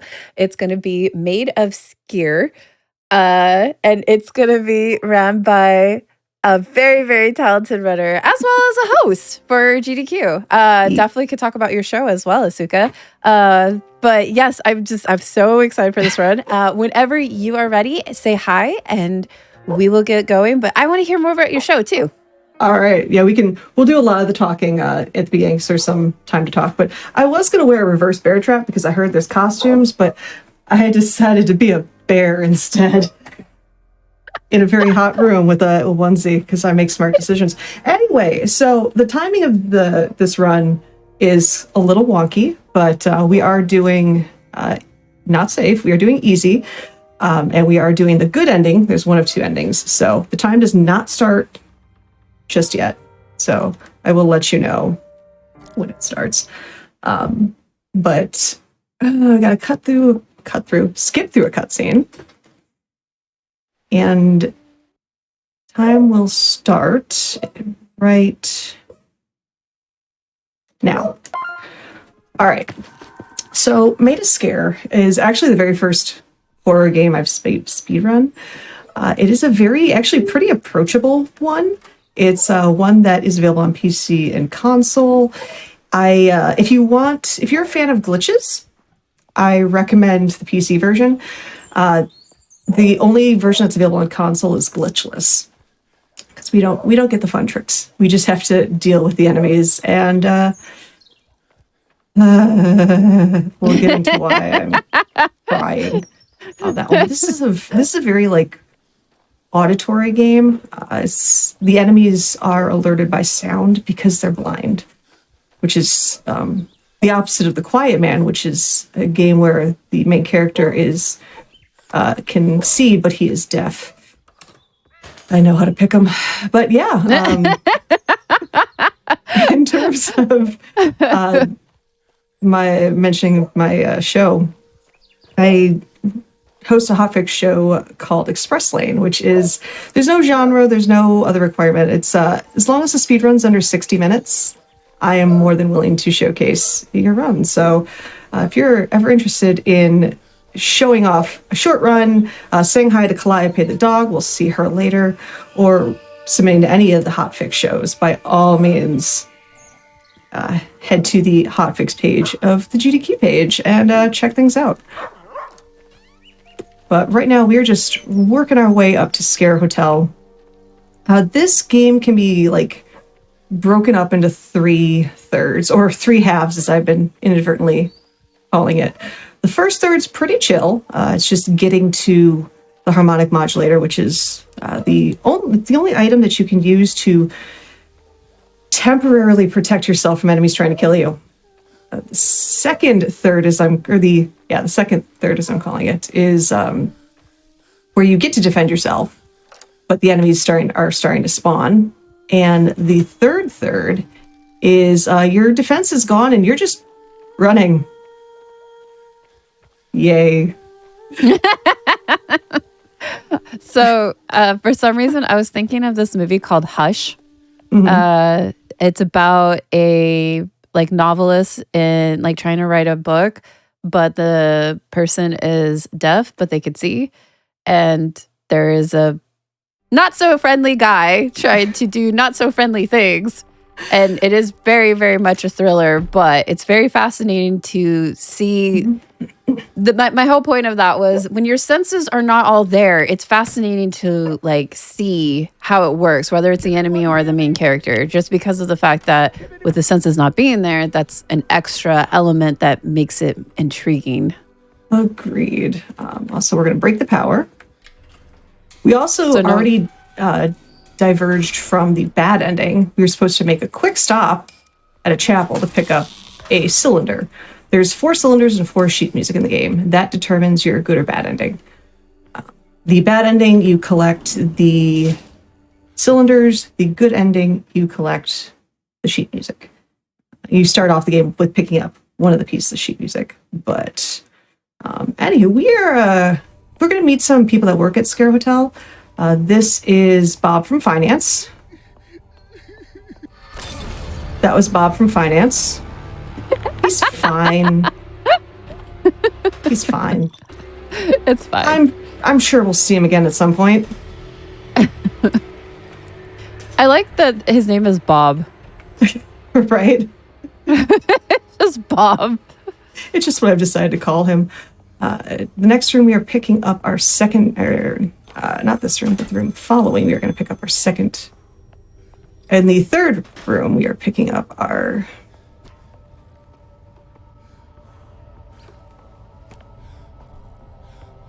Okay, so I'm not a big horror game person. Mm-hmm. Like I could play them, but I go really, really slow. Like literally like 2 beat per second slow. Oh, you know what sounds like jump and rhymes with scare? Uh-huh. Jump scare. Thank you. I jump scare easily. I am not sorry for that. So that actually teaches you the breathe mechanic. Since you're making sound, pretty much anything you come into contact with, anything you run into, you're running, you're breathing. The easiest way to avoid the enemies is to hold your breath. Yeah. You can stealth through this game. Also, there's the sheet music I was looking for.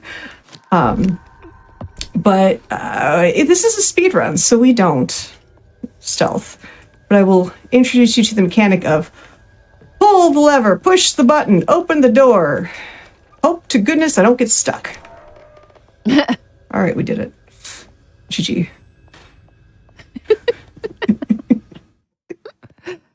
This I don't know. So I really like that. I don't know. It's just so scary. And I actually knowing that the enemies are blind and that they listen to sound and that you're making a whole bunch of sound is making this even better. Yeah, and if you hear that, that means that you've alerted somebody. Like that was Janice from she's one of the concierges. She got lost. She took a wrong turn out. Perky ended up at Maid of Sker. Or Sker Hotel. Also, that's Calliope. We'll see her, I think, one more time. But anywho, while we're watching this cutscene, hydrate or dihydrate, my friends. Hydrating's important. So we are getting to the part of basically part 2. This is also, that's Isaac. We'll deal with him later.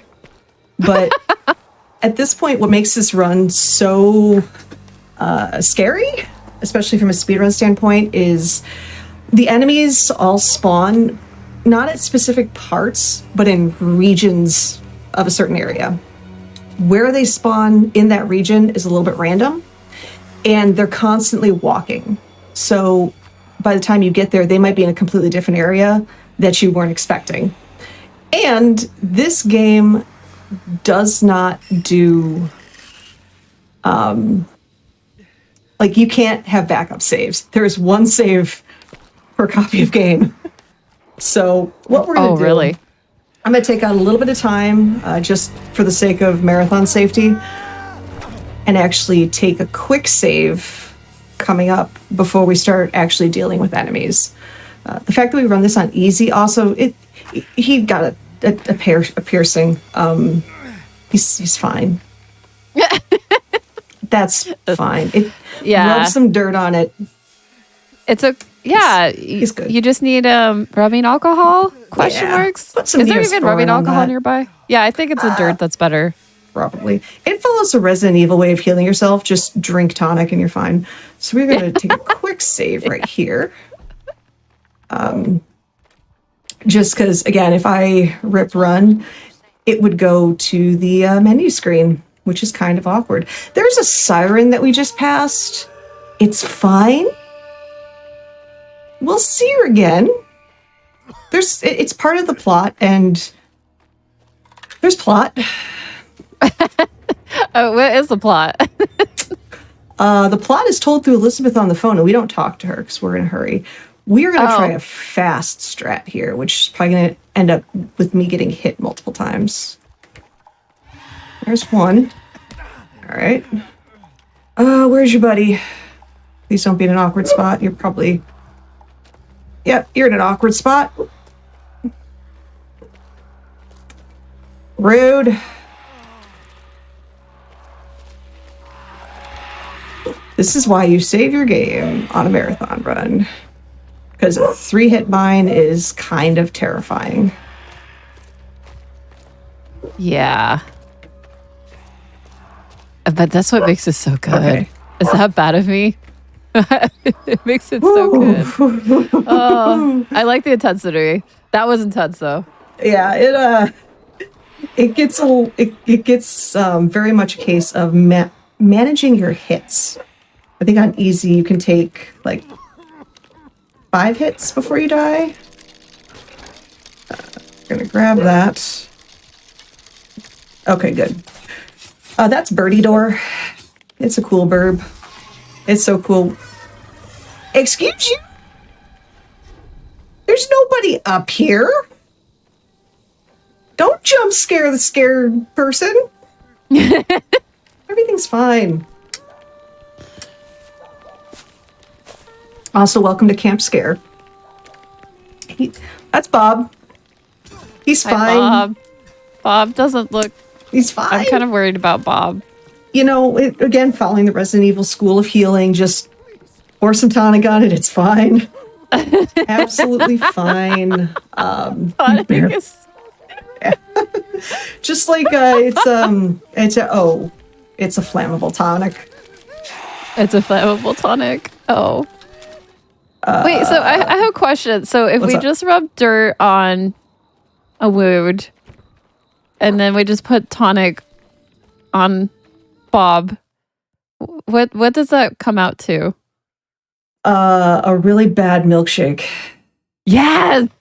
I am with you. It sounds like a tonic, dirty, dirt, whatever, milkshake.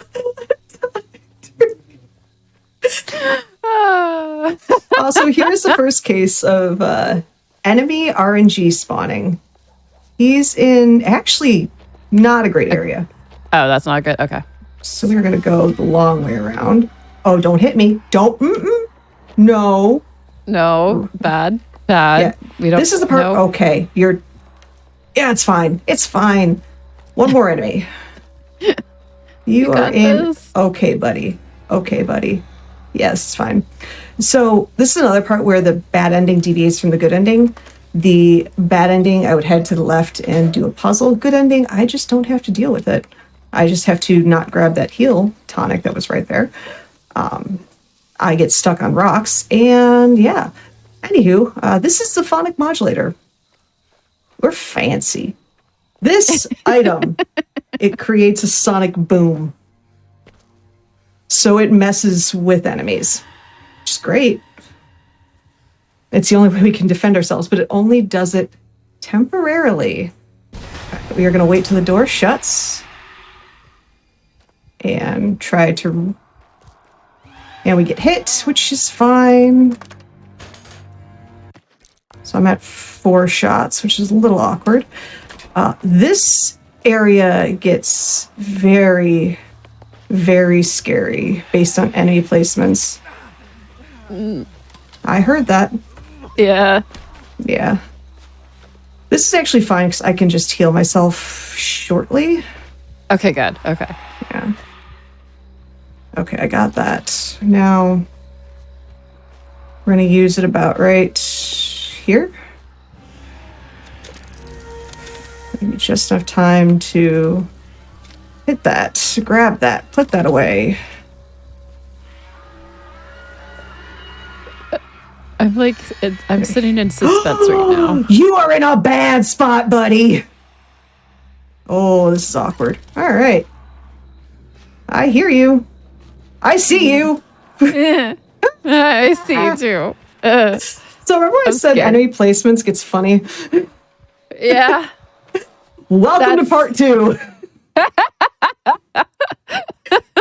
This is where the game goes off the rails as soon as you get back in. Thankfully, they don't follow you in here. I'm going to grab that for safety. This very much becomes a test in monitoring.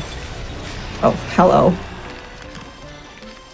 Monitoring my items, particularly my healing items. So I have 3 and I have 2. All right.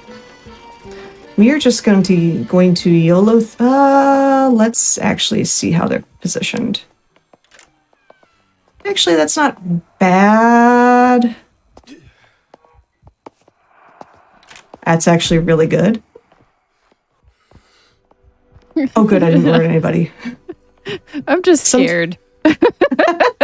Yeah, sometimes those enemies are like right behind the door. It's like, oh. Oh, really? Yeah. It's like, I guess I'll just deal with them then.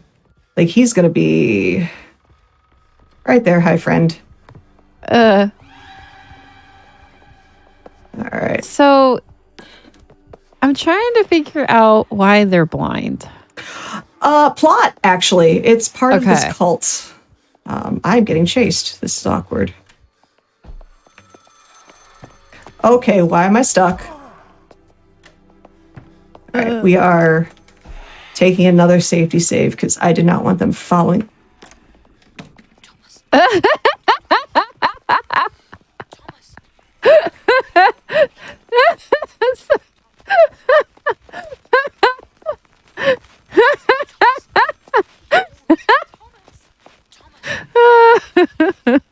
I am literally...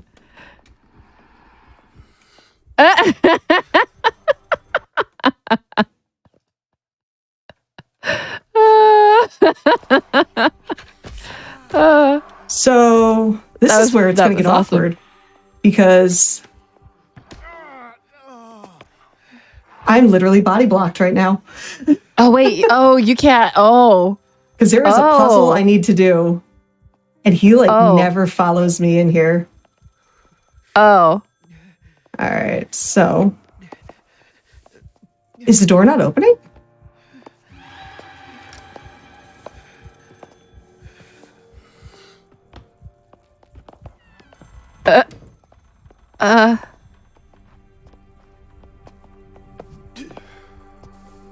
So we're sneaking right now.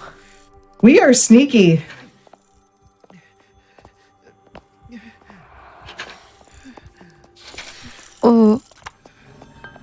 this is Okay, this is fine. okay. Oh, I held my breath. And that was like, why are you in the door, my buddy, my guy? This is fine. But we're not even at the hard part of the game yet. This is fine. I just have to be very cognizant of how many hits I've taken. So I think I'm at like half health. That was like 2 or 3 shots right there. This is fine. It's just going to be kind of tight on healing items for this run. So I'll just take multiple saves. And there's a healing item in here that I need to remember where it is.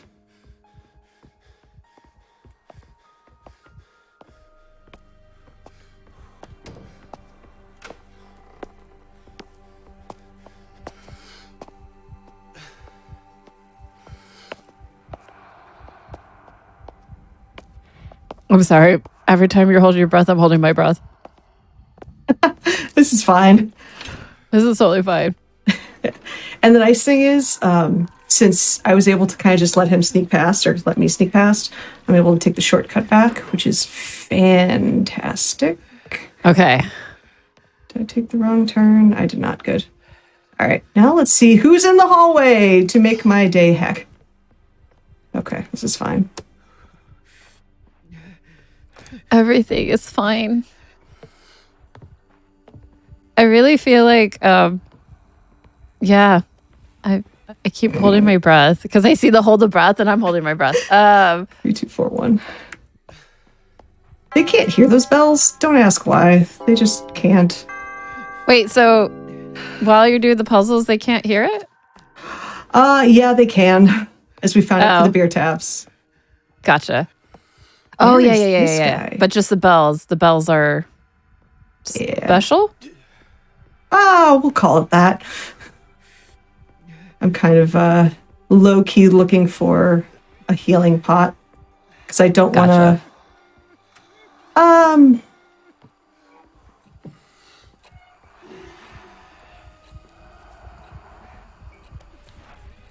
Annoyingly, you can't open doors and hold your mouth at the same time. Oh, you can't? Nope. So if there's like an enemy behind the door. Yeah. Oh. Actually.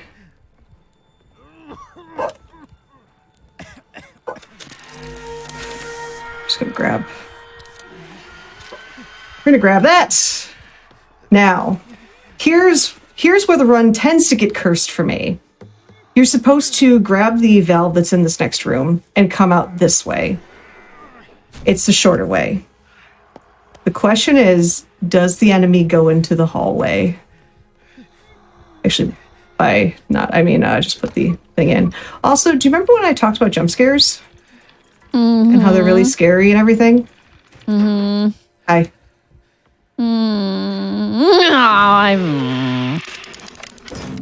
All right, that's my jump scare grumble.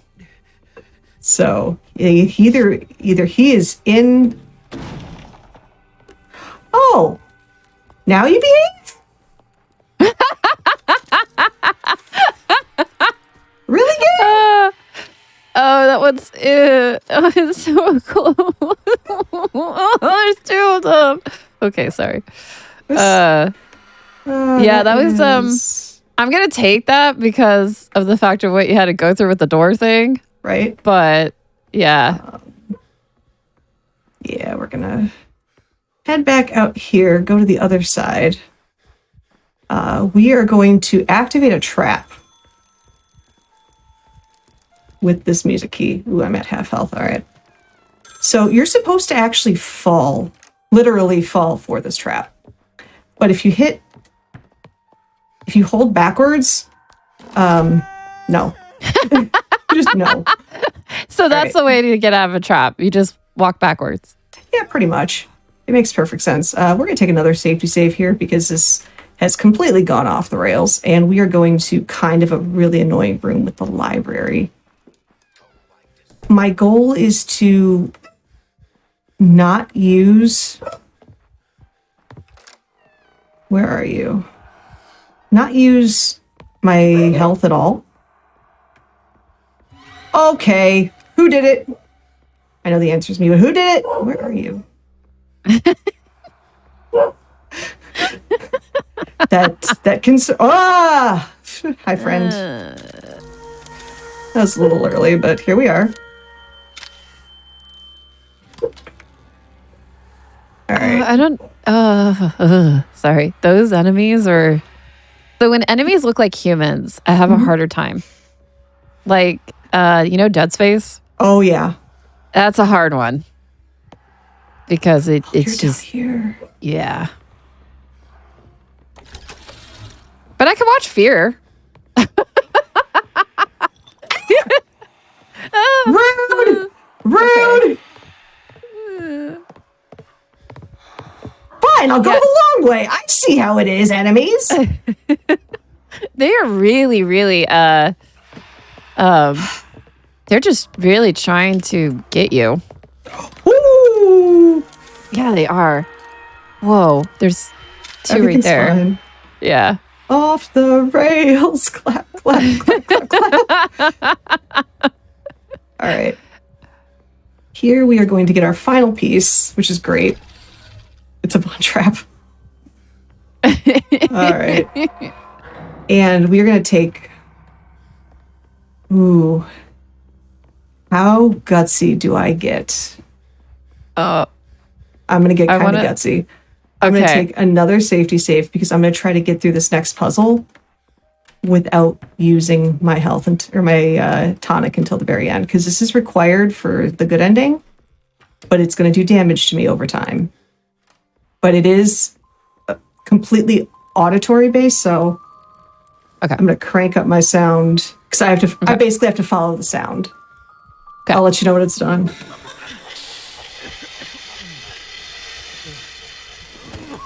Basically find the sound, hit the button, and try not to die.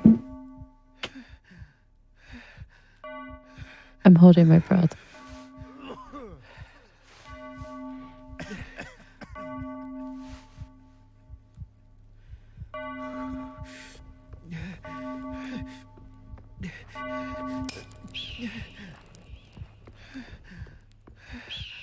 Come on.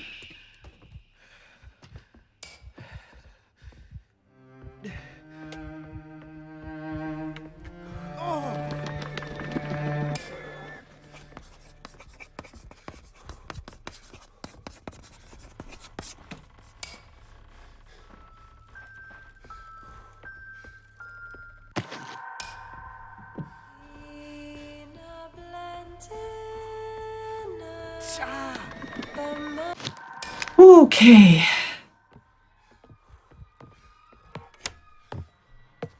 Excuse me, but who is out here?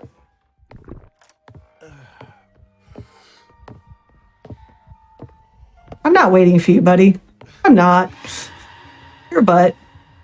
And you're out here too? All right. My heart is like pumping. Just, yeah. This is great. This is a fun game, I swear. I actually really enjoy this, to be honest. The RNG is just it gets so wild. So wild. Love that. Yeah. Also, funny fact, you can stand here with the door open and they won't come in. They won't? Mm-mm. They won't. Is it the one time in a horror film or a horror game where you could just leave the elevator open? Right. They're scared of elevators, which is fine. All right, so we're going to grab the tonic right here. We're actually kind of good on tonics right now. Also, you know the Kool-Aid Man? Yes. Excuse you? Yes. Why didn't you? Oh, yeah. Oh, no, I'm kidding. I lied. Oh. I was wondering if I was going to get jump scared by the Kool-Aid Man. Maybe. Maybe I took a wrong turn. But it's totally fine, because we just need this key and... Oh. I guess we don't get that key. It's Not okay. yet. Do you remember what I said about the Kool-Aid Man? Uh-huh. Say hi. Okay. That is a Kool-Aid. Sorry, that was loud. That is Abraham, and that is the person we are fighting. We can't damage him naturally, so we have to trap him. Also, he is a slow boy, so we have a little bit of time. Okay. This is so he's fine, just kind TM. of like, yeah. Wait, so why is his name Abraham though? Like, Abraham's actually your girlfriend's uncle. Wait. Oh. This is fine. All right. Hi. All right, we're gonna take the hit. Okay.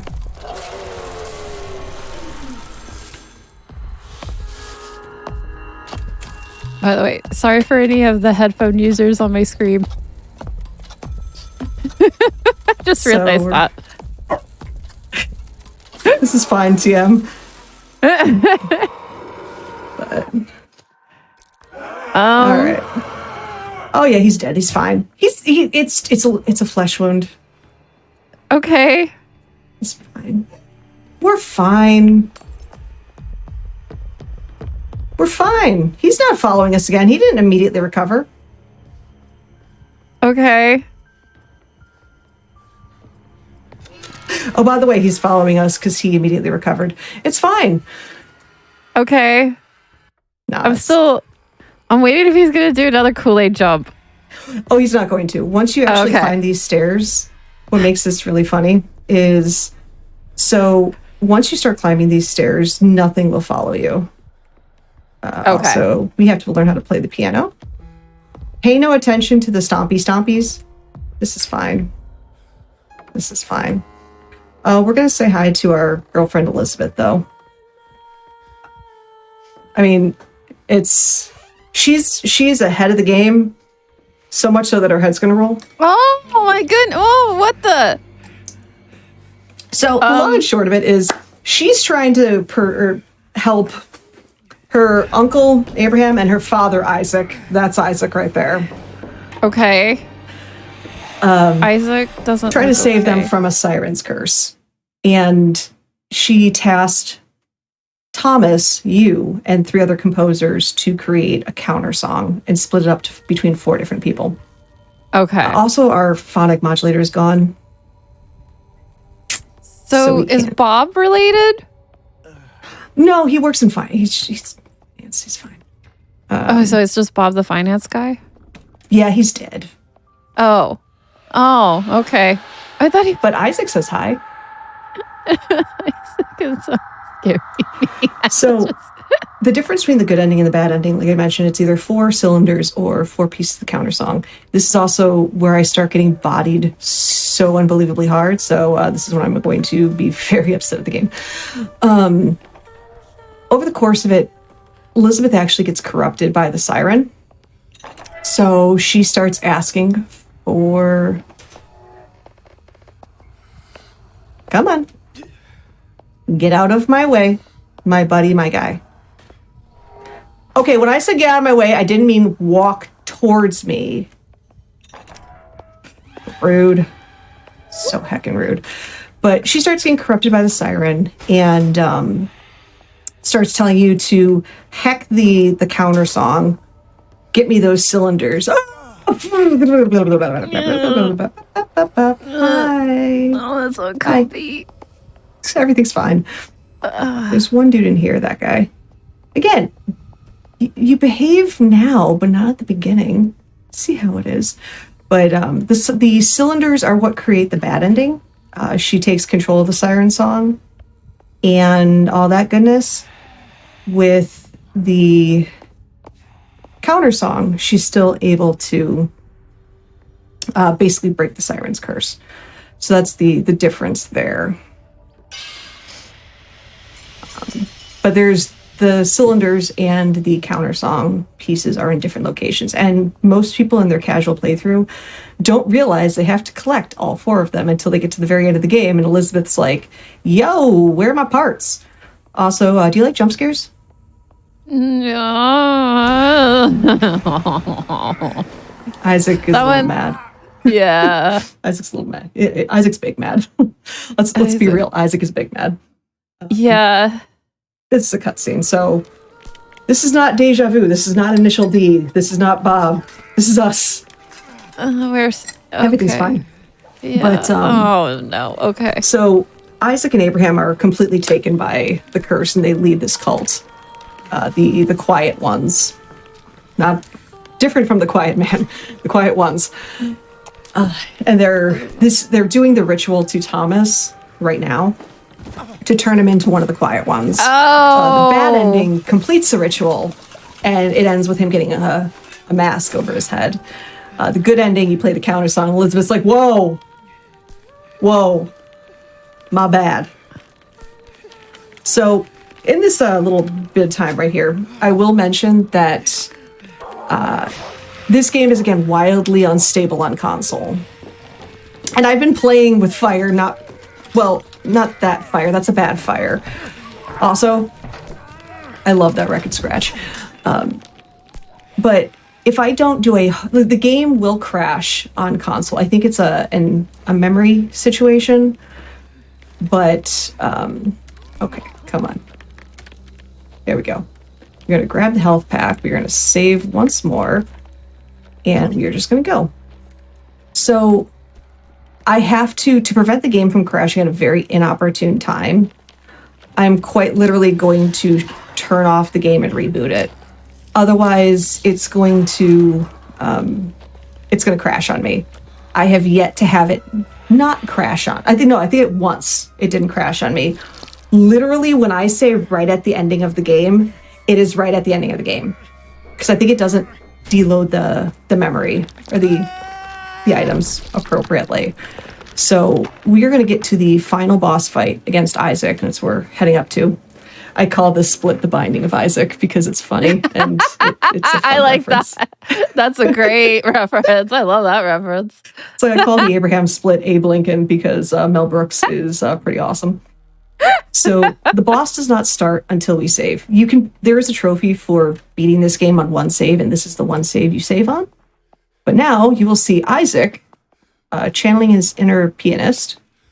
This is a game of Simon or Red Light, Green Light. Oh, so I it's like I wish I was kidding. yeah. So it's literally is red light, green light. It really, really is. You must stay still when falling. Oh, you have to wait. Yep, it's red light. It's red light right now.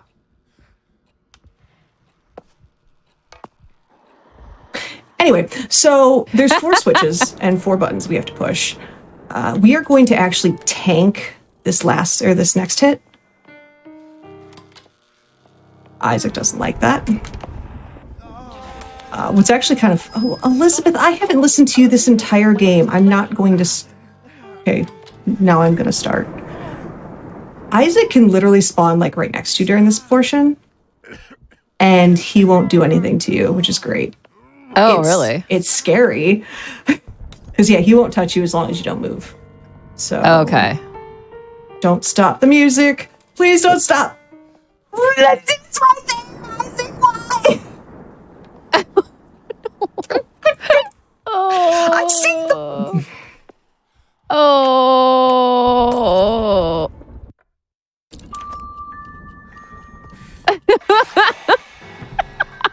That's Isaac. He's a butt. That was the game has the beginning and the end violence. really So this is, I'm going to wait for the save image to go away. And at this point is when I close the game out, reboot the game. It blanks essentially the memory of the game itself. Rightfully so. And it'll put me right back there. If I don't do that, because it's the last chance you can save, it literally will crash. Either if I do bad ending, pretty much right when I talk to Elizabeth and end the game, when I do this ending, it will wait until I'm going for the final piece of sheet music. Because by now, if you're doing bad ending, it's one away. Or bad ending, I should say, you have everything that you need. You have the 4 cylinders. For the good ending, what makes it kind of hilarious is there is one more piece that you need this key for. that chapel that we decided not to go to at the beginning of the game for a cylinder, we are now going there for a piece of sheet music now that we have that key. We have to turn on the projector because we have to make some noise. I was about ready to start singing some Please Don't Stop the Music. We have to go this way. The problem is the door's locked. So now we dance. Like, please don't stop the music. That one? Yeah. Oh, okay. Oh, he wanted to stop the music. Rude. Oh, no. That's all right. We're going to ignore him. This is fine. I was about to say, I'm surprised that did not trip him up. Anywho. So, if you're doing the bad ending route, at this point, you would just go straight to the end, which is on top of the grand staircase, and talk to Elizabeth. We have to make one final detour. Now, while I get there, I will say time is a little awkward. I'll say time when it happens, but I will go to a stat screen to check my stats. I know this is not going to be a PB, and that's fine. With how just chaotic this run has been, I'm cool. Just don't open the door. My buddy, my guy, if you open that door, no. What did I tell you? Don't body block me. Rude. I know, you're going to hit me again. Psych! They must go really slow. They do until they start running. Because then they remember they can run. It's like, oh, here we are. All right, you going to come in? You going to come in? You going to come in? Oh, yeah, you are. Hi, friend. Bye, friend. Anywho, so how it works is as soon as I start the final cutscene, that'll be time, and then I check the stat screen because the IGT is a little funny. IGT comes into play right at the very end, and then if you play the final cutscene and look at the IGT, when it shows up, it adds 6 minutes to it. But anywho, with that, Elizabeth is going to say a few words because we finally acknowledged that she's here. Thomas, she's serving with that eye makeup. Oh yeah. Had to flee the attic. I've been hiding. Yeah, you've been calling us. We put you on read. Anywho, that is time. And at that point, I check my stat screen. That is not a great stat screen. But anywho, that is time. I will start playing the good ending, because that's what we decided to choose. Like I said, the IGT keeps going as this cutscene is playing.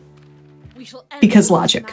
So when I actually started first running this, I would take my IGT from the end of the cutscene, or the end of the credits when it plays.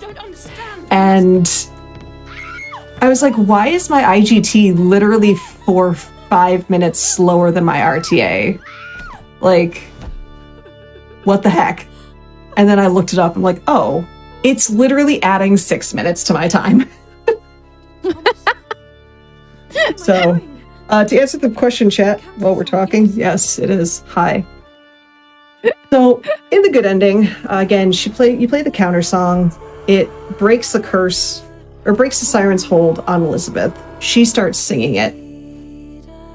And we're going to go down a secret elevator because every hotel in very strange areas have secret elevators. Also, rar. So we get there, we'll see our siren that we saw earlier we ignored because we're horrible people. There's the siren. Oh. Everyone wave to the siren. She won't be here much longer. But in the bad ending, Elizabeth controls Thomas at this point and says to end it. He takes out the siren. She takes control of the siren. Elizabeth takes control of the song. In the good ending, you pull the lever and the siren flies away. Aww. I like good ending. I like good ending a lot. Yeah, it's got some fantastic music. Like, completely serious. It's fun, but so a sequel to Night Trap, ouch. So with this game, it is a really fun game. It's a very fairly obscure game. It's on PS4, PS5, PC. If you like doing glitches and going out of bounds, highly recommend the PC run. If you prefer glitchless, check out the console run. You can do it on PC as well, but know that the console run's a little unstable. But it's honestly, it's a great, with RNG even, it's a great first horror game speedrun. It's my first horror game speedrun. I've thoroughly enjoyed playing this. So, and I'd love to see more people play the game. Yeah.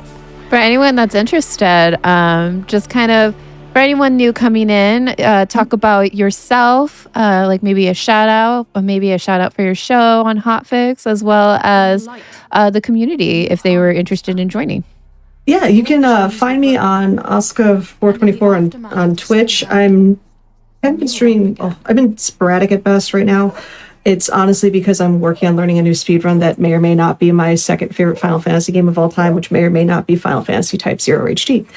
So I'm learning that offline, and I'll start running that. But otherwise, I play this. I play a lot of really bad games, terrible games, really fun games. In terms of Hotfix, again, I'm the showrunner for Express Lane. It is every other Monday at 10 p.m. Eastern, 7 p.m. Pacific. There's no genre requirement. There's no category requirement. The only thing I'm looking for are speedruns that are completed in 60 minutes or less. So if you run something like that or know somebody that runs that, by all means, I'd love to hear from you. Submit your game, submit your run, and then my people, aka myself, will talk to your people, aka yourself. Otherwise, check out all the Hotfix shows. They're fantastic. They're absolutely amazing. Rue has an absolutely wonderful show called Legally Cute, which is not really Maid of Sker. Won't be on with them, but they do some fantastic, cute and cozy games. So please check them out as well. Oh. Otherwise, yeah, Oscar424 and everything except Twitter. Twitter, I'm N1Oscar, N and number 1. Shout out to friends and family that I know on the Discord that stop by. I love all of y'all. Art. And I hope you enjoy the rest of Fright Fatales. And thank you for having me. No, thank you. Thank you. Well, we are going to be going on a little bit of a break. So just to kind of, stretch your legs, go get some water, do the things and the stuff. Definitely need a break after my Kool-Aid. I don't know how to feel about Kool-Aid now.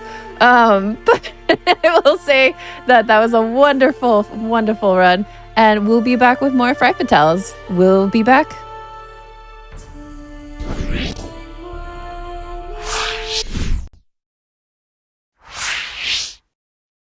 Hello, everybody. Cutie Roo SR back, bringing you some more Fright Fatales and scary games. We are having our Resident Evil 3 Nemesis run, and it's a knife-only run, so I'm super, super excited for this one. We just before we get into the run, though, I just kind of want to remind everybody that your subs, Prime Gaming subs, gift subs, and bits cheered on the GDQ Twitch channel help support Games Done Quick Hotfix. So please consider subscribing if you enjoy the daily speedrunning content. And if you're watching on YouTube, be sure to press that like button on this video and subscribe to the channel. And you can always go to our Twitch channel if you're interested in looking at our live content. So I really, really want to see this knife-only run ran by Besky, and we have our commentary, the Dragon Feeny.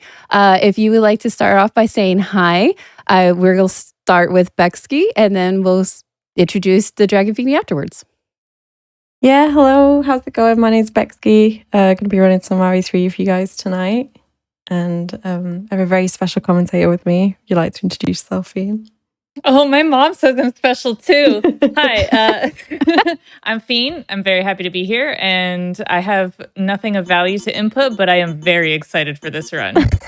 Nice. I appreciate you keeping me company. Yeah, I think this will be a lot of fun. And plus, I'm sorry, knife only. I only know what I know, and that's only knife only, and knife only is going to be quite fun to watch. Whenever you're ready, just let us know when you want to count down, and we'll start. Fiend, if you could pick a number 1 to 8 for me. 1 through 8? Yeah. Oh, 2. 2. Oh, there we go. Okay. I'd get in trouble if I didn't choose 2. All right, timer's going to start in a sec. So in 3, 2, 1, go. Oh, you picked the good one, actually. Ooh. Jill Star's outfit from RE1. It's a classic. Oh, I'm ready for this. Alright, so Resident Evil 3 continues Jill's story from Resident Evil 1. There was like a small outbreak in the outskirts of Raccoon City, and now it's quite a big outbreak. And Jill's got to move out, basically. Unskippable cutscene. Resident Evil 1. To recap, it's definitely just you were almost a Jill sandwich. That's really all you need to know. That's all you need to know, yeah. Almost a Jill sandwich, but are. not quite. Almost, yeah. We're still going. Somehow we're still alive. Hopefully I can keep Jill alive for the next hour or so, just under. I am going to be picking up some extra health for this run because knife only can be a bit sketchy. I'll call out the bits that I'm scared of, but there's a few moments that could potentially kill us. We get the knife out early.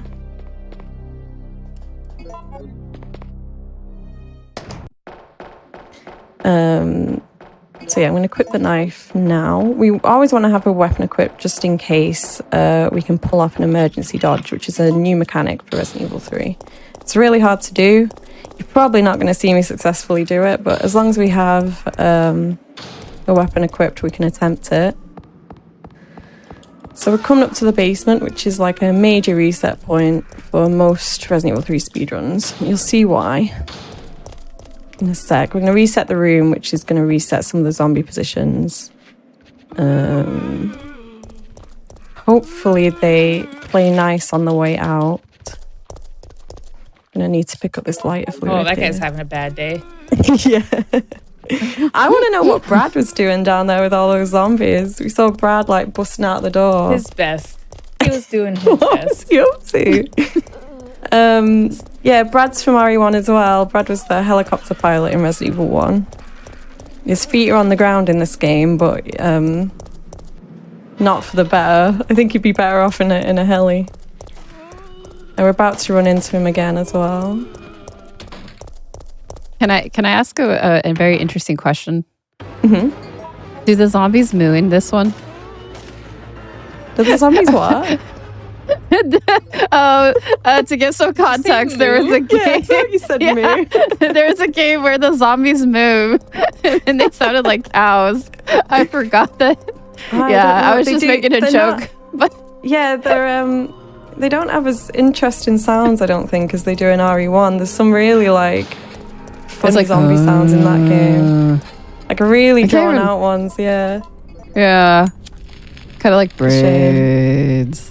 Like really. Kind of like when I get out of bed in the morning and I don't want to. Yeah. Yeah. Yep. That's me too. The noise everybody makes, yeah. So the goal at the moment, we're making our way to the police station.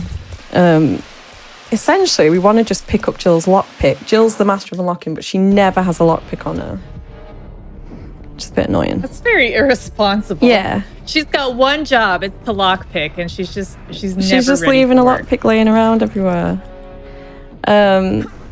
One thing that's new to this game as well is we get to choose between, we get little quick time events like that. Generally, we're always going to pick the top option for any percent. And you are going to hear me talk about RNG quite a lot in this run. So this drawer here has 4 different solutions.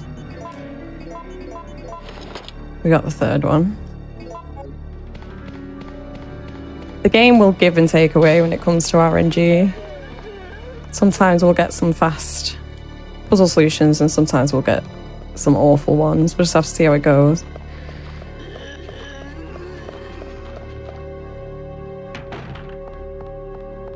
But yeah, so we're going to go into Star's office and grab the lockpick. And I'm also going to pick up... Finally, jeez Louise, Jill. I know. I love how, she's the master of unlocking, but it's literally just like a bent paperclip as well. It's not even like a proper lockpick. Oh my goodness.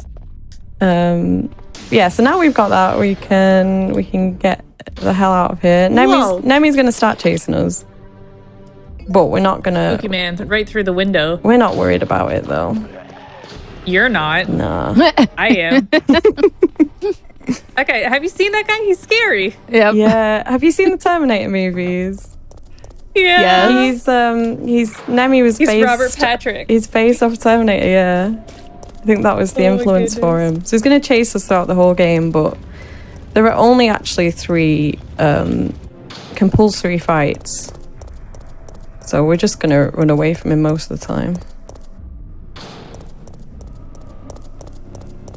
And we're going to make our way further into Raccoon City.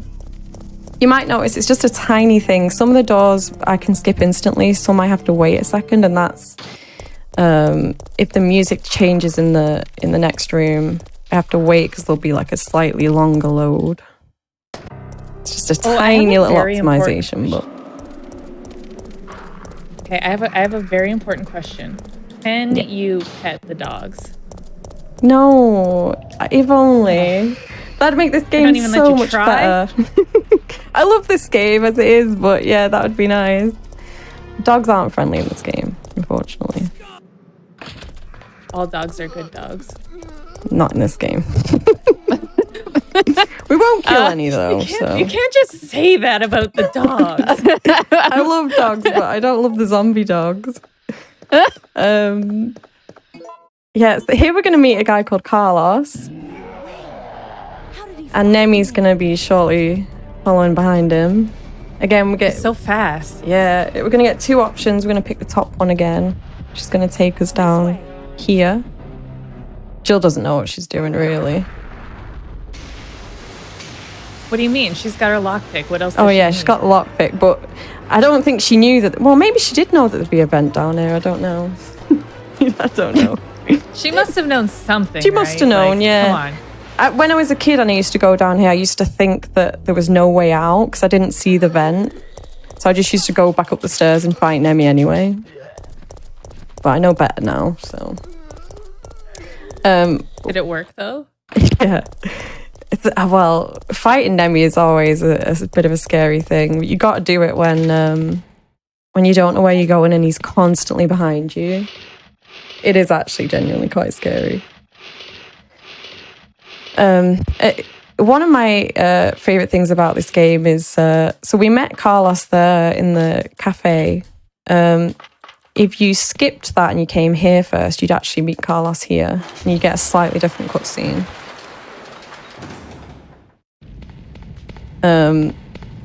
Any choice you make really leads to the same outcome, but I do like that there are like different ways of going around things in this game.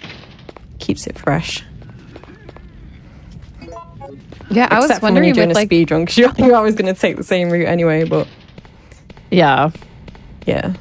Casually, Well, I and like it. So that's what I like about the knife only is the fact that, like, I don't know, it just seems harder. It is. It's a bit harder, yeah.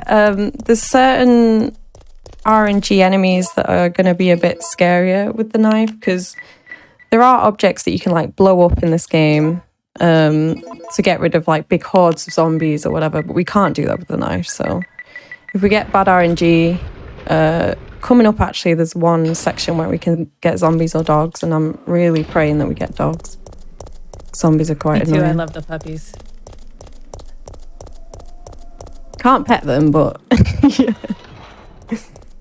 Well, it's like seeing a dog on the street, right? You just watch from afar, being like, I always smile at dogs when I see them. Does anyone else do that? I can't help myself. Yeah. But also Smile cats. as if I know that they can that they're smiling. That I'm smiling at them. If I'm driving down like a subdivision street and I see a dog, you better believe I slow down just to look at it. Yeah. Oh. I love dogs. Do you have a dog, Fian? I do. His name is Reggie. He got a bath today. Ooh. And yeah, he's a big doofus. He's got 2 brain cells they've never touched. I have a chocolate lab called Billy, and he's similar. Yeah. Big goofball, but he's so cute. He's very sweet. I wish so I what had just a happened dog. there is we met back up with Carlos.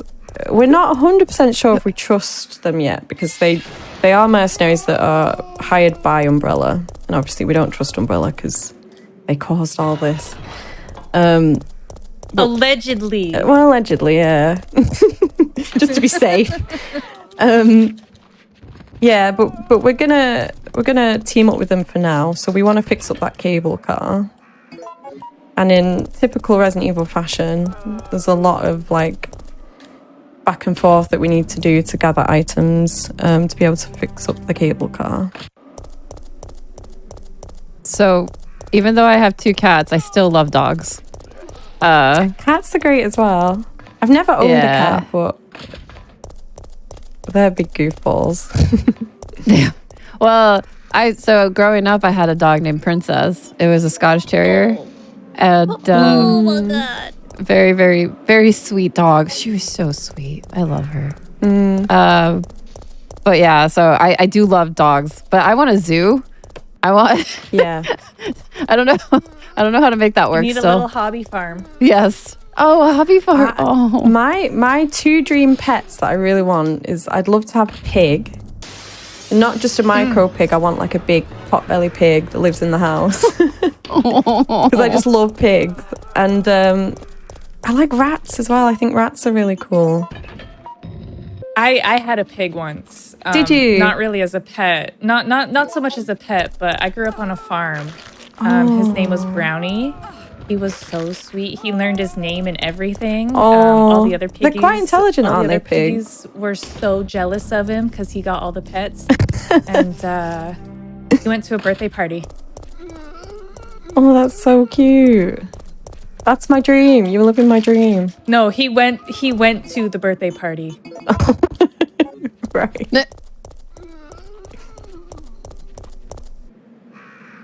Is this the kind of birthday party that I'm thinking of? It's a birthday party with balloons and cake. Yeah, he went to a birthday party. I'm sure there were balloons there. Oh, that's adorable. That is actually really cute. I honestly, personally, I think that's like super, super fun. I want to pet it. Oh, no, I mean, he was the meal at the birthday party. Oh, I wondered if you meant that, but I thought, no, she can't mean that. Well, I thought it was clear. I was like, I grew up on a farm, you know, there was lots of piglets. No, he was the meal at the birthday party. And apparently he was delicious. I don't like that. That's not my dream anymore. I wanted the pig to be like dressed up with a party hat and throwing out candles. I mean, like maybe they put one on him. I don't know. No. I mean, I know back in the day, my great grandmother has some stories that I heard, and I was like, oh, that's interesting. She used to live on a farm too. Oh, I'm sure there's stories for days. I know my mum grew up with rabbits, and she thought they were pets, but they ended up on the plate, and she's still kind of scarred by that. I think that's just it's horrible. I don't know. It's one of those things that like I grew up with, so I'm used to it. Like, yeah, Shadow was delicious too. She was a lovely cow, but you know she's also delicious. Yeah, we'll find out. Yeah, I mean, I do eat meat, and I do eat. Yeah, I eat meat too. So yeah, I totally am like I totally get it. I've debated. I've debated going like vegetarian, some but I'd miss sausages too much. I think. I thought about I'll miss bacon. I do like bacon. Yeah. While we've been talking about pigs, Jill's been gathering items. She's been busy. She's been busy. Yeah, she's been busy. Lock picking. She has, yeah. So we need 4 different items for the cable car. We've got one of them, which we just got the fuse from the power station.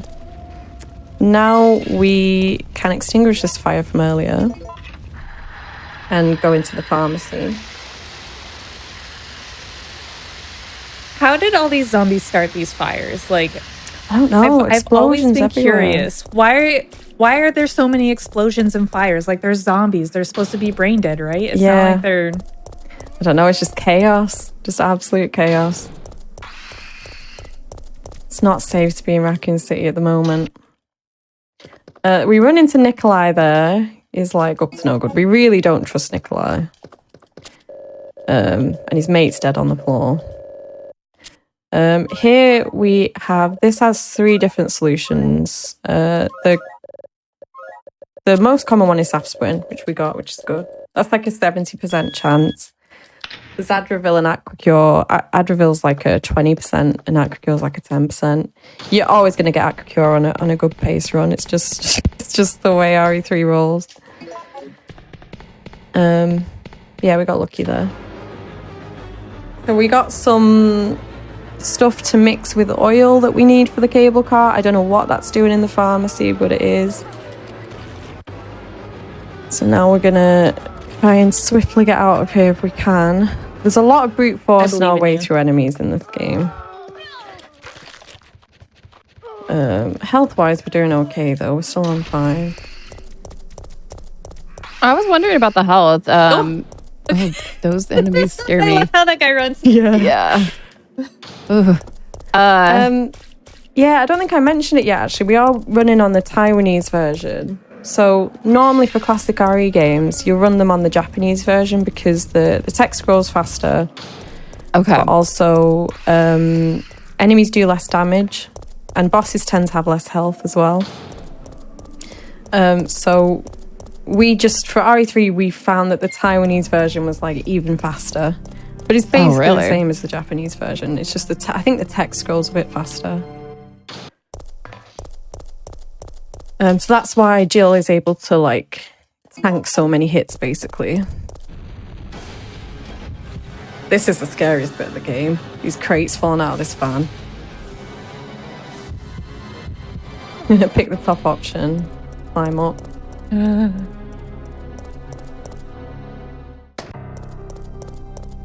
And we just need one more thing for the cable car. Those guys run so weird. What are those enemies called again? With the one with like, they look like spiders. They're called like Drain Demos or something like that. I never knew how to pronounce it. They're weird. They're unique to Resident Evil 3.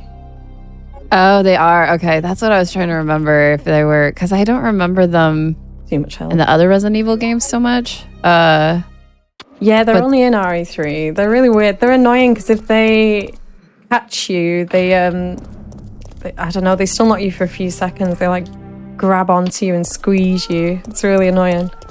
I just want a hug. Yeah, well, yeah, they want a hug, yeah. But I'm with Edie on the no thank you though. That no, yeah. All right, so we're gonna use this rustic crank here. Luckily, we've got a wrench to fix this. What a miracle. Yes, it is. The Resident Evil miracle.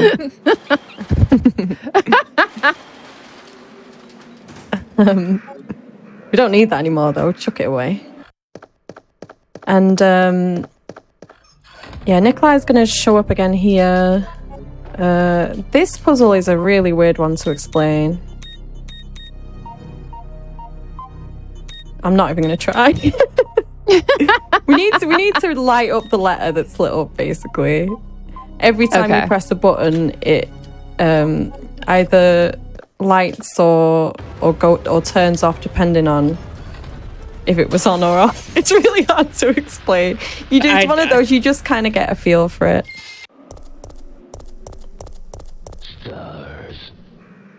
I don't know what I just saw, but I am impressed. Yes. And then he's going to show up again. Oh my God, he's so fast, though. He is. He actually is, yeah. Oops. Oh, there's a zombie. He's so fast. It's so scary. Yeah. He's scary. I remember. And like in Resident Evil 2 Remake, Mr. X is so slow and he's just chill. He's just walking. But Nemesis, he's like, oh, I'm going to get you.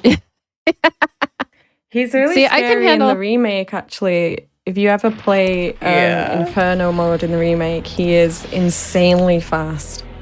And it is terrifying. Okay, I hate this bit because if I miss a trigger, the worm can catch up to me quite quickly and he deals quite a lot of damage, but we got out of that okay. Okay. So we have everything to fix up the cable car now. A puppy. Doggo. I'm like, I've got loads of health. This is going well. I want 3 full heals for Clock Tower Nemi. I'm probably going to pick up another just because why not? It's a scary fight.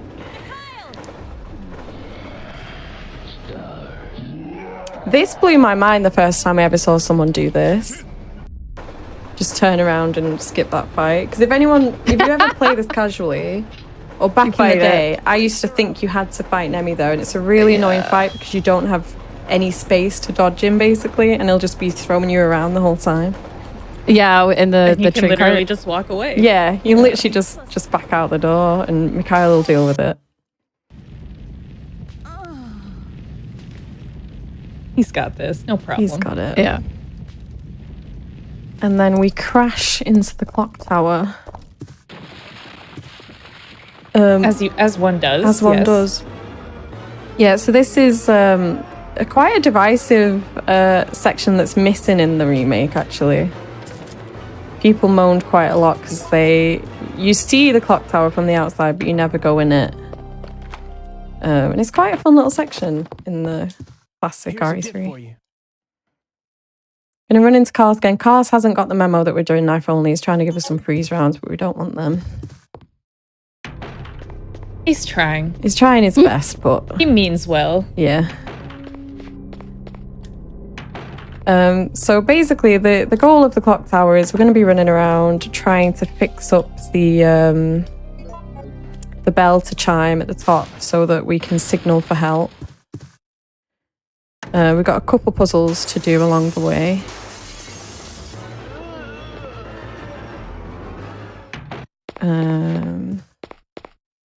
See, I can handle slow zombies, but I cannot handle fast zombies. No. I can't handle, like, what are those zombies in the, like, World Like War 28 Z days in the later. movies? Yeah, 28 days later. Yeah, those zombies, Nope. I think if they were ever a thing, then, yeah, humanity would just get wiped out really fast within a couple days, probably, because I don't know what you could do against them. Yep. I would just Terrifying. be like, Yep. So this music box puzzle, it's always the same solution. It's always up, down, up on PC. But it's RNG how many changes we have to do. So let's see.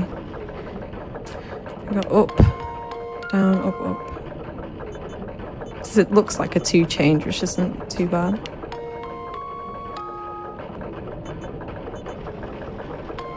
I've seen people get a 6 change before, which is really unlucky.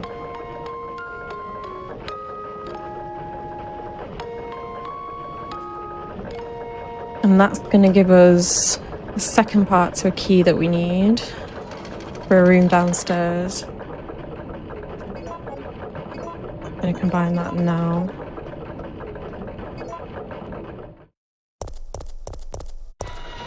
Nemi's going to show up again. And he just leaves alone for a second. I love how he just is like, hello there. I'm here. Stars. The way he just walks in, yeah. Like casual.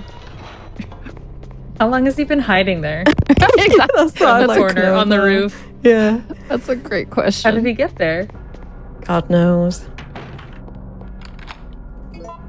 Right, so we got a kind of annoying puzzle coming up. I find this one really tricky because I can't memorize it. There's 6 different solutions, depending on what time shows on the middle clock there. We're going to have to input these 3 gems. So it looks like a 5 o'clock. So that's... Got a little cheat sheet with notes on it. Some of these puzzles. Oh, that's right.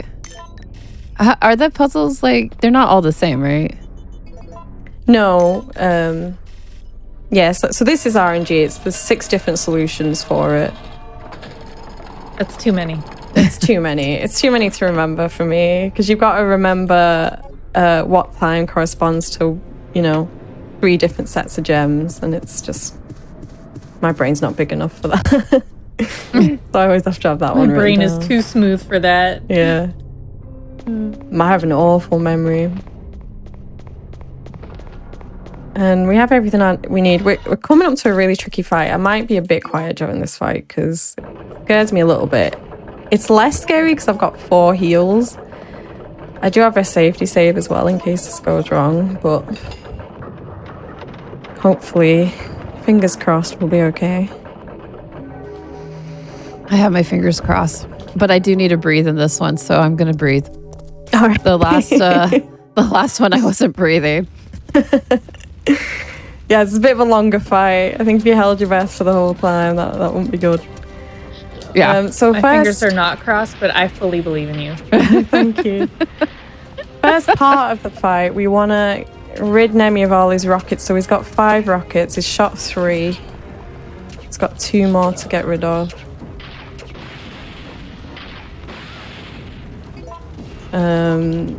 We can't die to his punches, which is good. We can die to the rockets, though. We've got to be careful of that. Okay. So now is where we're going to try and get him stuck on this corner here. He will unstick himself.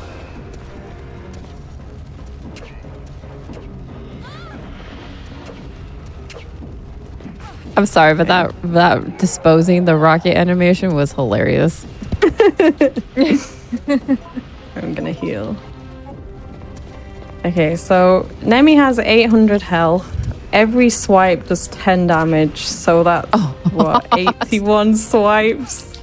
Yes. That's no problem. Him picking us up is pretty bad because it's just really slow. I'm trying to avoid that. Gotcha. I like when he goes for the scoop. Yeah. Oh, Nemi. He's running. Excuse me, sir. Get off. Thank you. Put me down.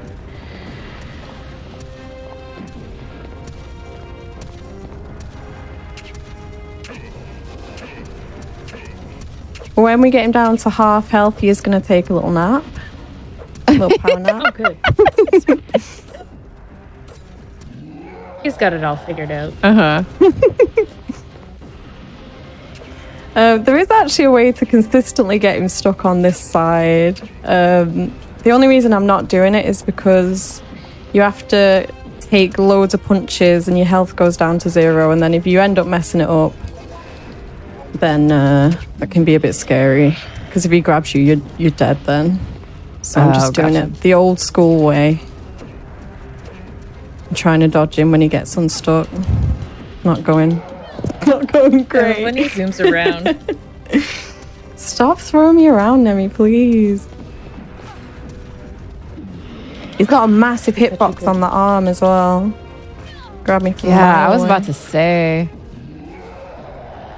Health-wise, we're okay, though. I think if we get to below caution and he picks us up, that will be game over, but right now our health's looking fine.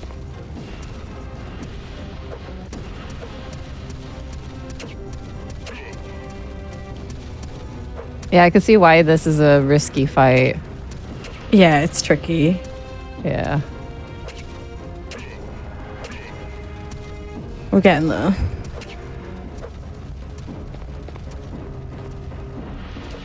I kind of lost count how many times you've hit him.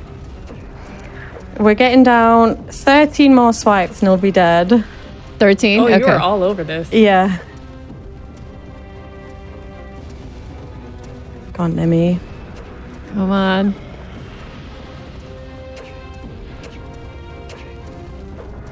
Five more. 4. I want to do like 5, 4, 3, 2, 1.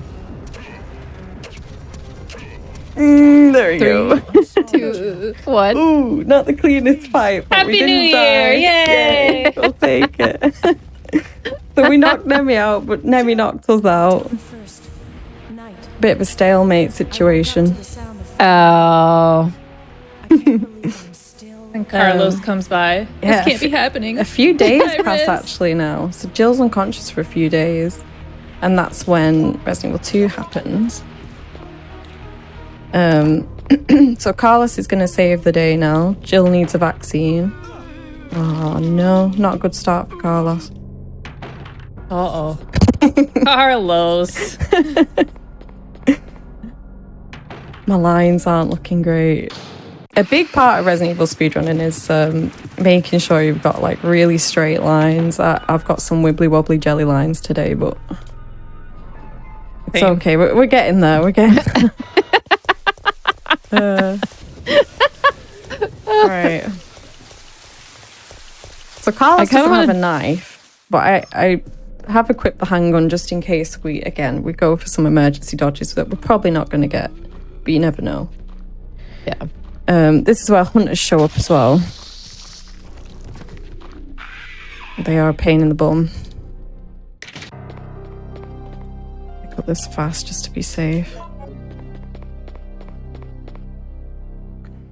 So this section is largely the same as any percent. You are going to see me go to the basement first, and there's quite an important reason for that, because the RNG that you can get if you go to the 4th floor first and you end up getting basement hunters, it's run over basically because we have no way of killing them. So I need to make sure that I go basement first.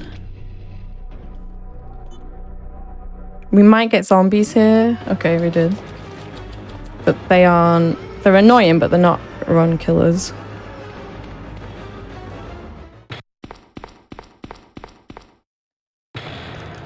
So we need 2 parts of this vaccine. This is the first part.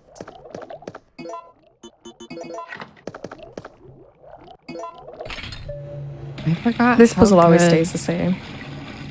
Oh, gotcha. I forgot how good this game series is. Like, I knew it's good. It's just, I haven't seen this since I was, like, really young. It's a fun game. It's one of my favorite Resident Evil speedruns, for sure. It's quite fast-paced. I've not got the cleanest run going right now. It does, like, can look a lot cooler. But, yeah, it is a really fun run. Right, so on Who's that? I forget his name. That's just it's another mercenary who's like teamed up with Nikolai and Mikhail, but I think he finds out that Nikolai's a traitor and he ends up dying for it. Yeah, so Nikolai's actually Carlos is a good guy. He thinks we're here to like rescue civilians. Nikolai actually his mission is to like recover data for all the bioweapons and stuff. Oh, I thought you were just going to stop at recover. His mission is to recover. End of story. Yeah. Same though. So this cabinet should be on the opposite side that it was on in that room. And every corner corresponds to a particular number. So there's 4 solutions to this puzzle. I believe this corner is 325.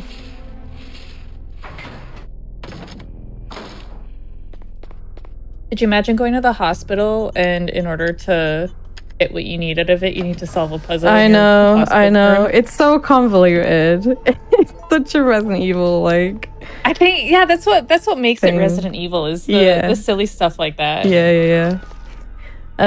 So I'm resetting this room. Hopefully, okay. This might take a few tries. We want that hunter to not follow us like that. We need him to chill. If there's like an active enemy, if there's an active enemy outside the elevator, Carlos won't close the door for whatever stupid reason. Even though the worst time to not close the door. I know, it's so stupid. The enemy can't come into the elevator, but if he's outside of it, Carlos is like, nah, we need to kill him. But we can't kill him because we're just, knife run. That's a bomb that I think was placed there by Nikolai. So Nikolai's trying to kill us because we know too much at this point. Uh-oh. But we're fast. We got out of there.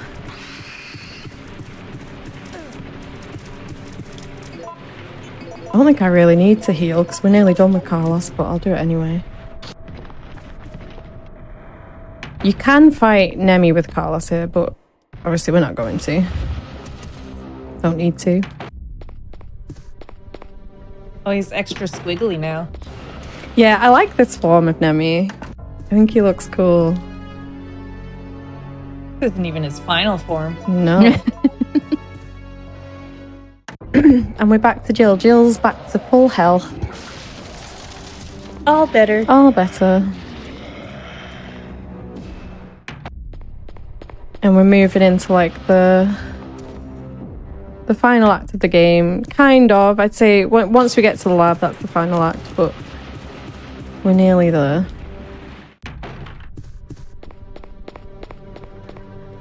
So Jill can get out the back of this clock tower now because big old strong Carlos pushed that bell.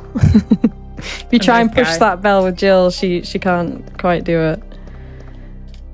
I don't believe that though. I think Jill's got some muscles. No muscles, only lockpicks. Yeah. So we're heading to the park again. Gonna be doing that thing where we're like picking up a key to go to this place to grab this thing to be able to go to that place. And we got good RNG actually here. You can get zombies in that first area on the bridge, and you can get hunters here, but you want dogs, and you actually want hunters for the bridge because they're easier to dodge than zombies would be. So that's good.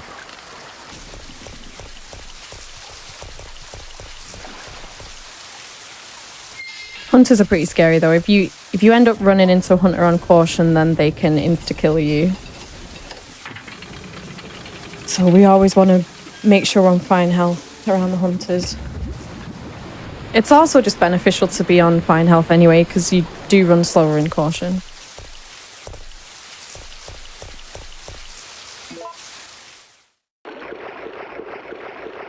I love how the pool has instructions on draining it. Yeah. It makes it look like it's a fun little thing that people like to do. Actually, it kind of is, because you can change the fountain to splash in like different directions and stuff. So I guess people do that. I don't know. Fun little thing Raccoon City citizens can do. What's your favorite Raccoon City pastime? Yeah. Go before the zombies? I like to change the water in the fountain. I like to change the water level in the pool at the park. Why not? So we're gonna knock down this fireplace to reveal like a sneaky little area behind here that has a key that we need.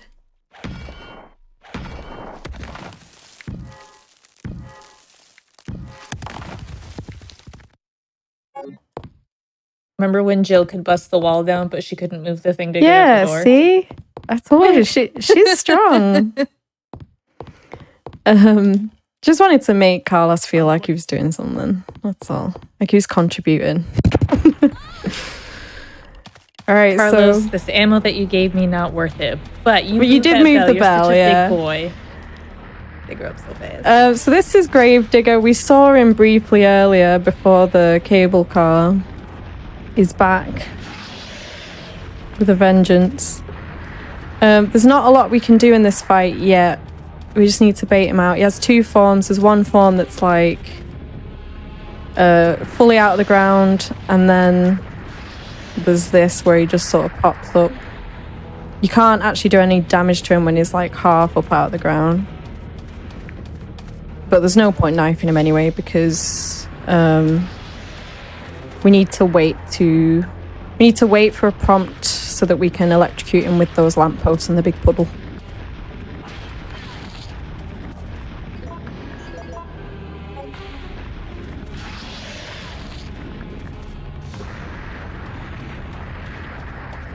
He's kind of gross. He is, yeah.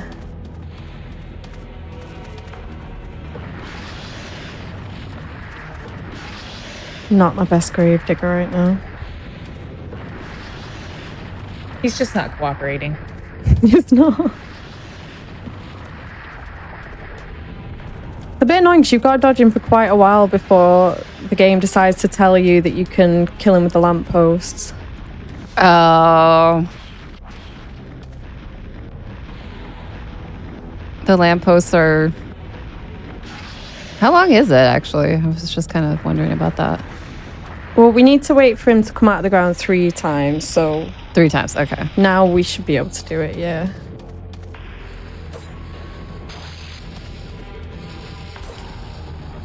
Oh, I see. Which side is he coming from? Come from that side. I like how you knife the light poles, too. Yeah.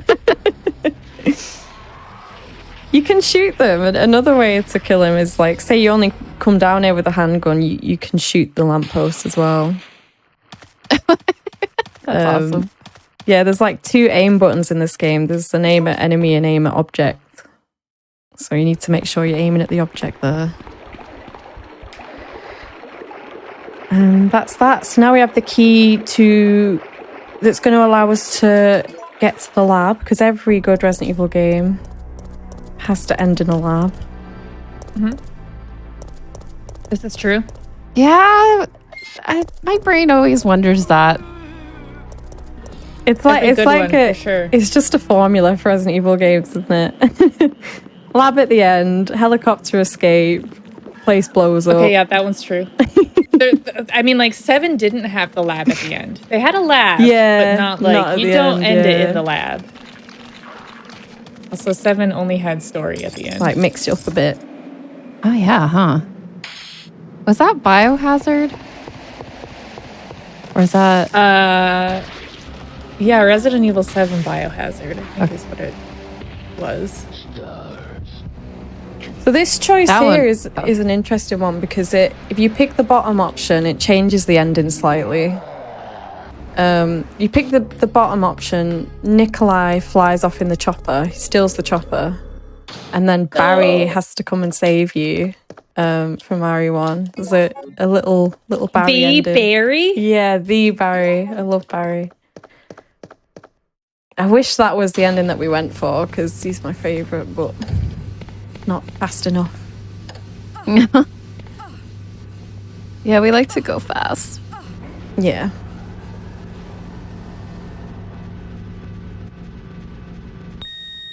So there's a couple things we need to do to open that door. Which gives us access to the waste disposal. I don't know why Jill thinks she needs to go to the waste disposal, but that's where we are headed. I'm gonna grab this ammo Has to go. I reset this room because the zombies are in an awkward position if I don't. Oh! I love how they just appear. Yeah.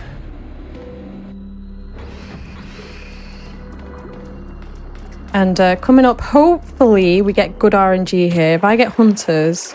Oh, I was about to say, if I get hunters, I'm going to be annoyed. This is a potential wrong killer. Okay, we got away with it that time. They can stun lock you into oblivion, and it's just really bad. I died to that earlier, actually, when I was practicing. Oh.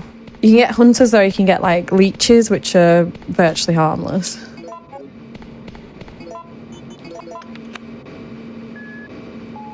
Okay, and this is the infamous what puzzle.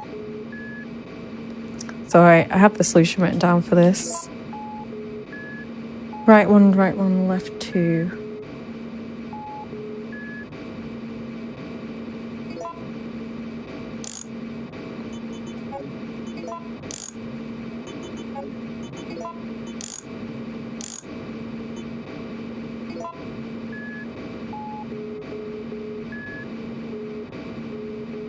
I think I've done it wrong because I've messed up my left and right.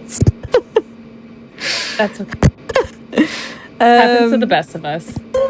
Okay, hang on. That's fine.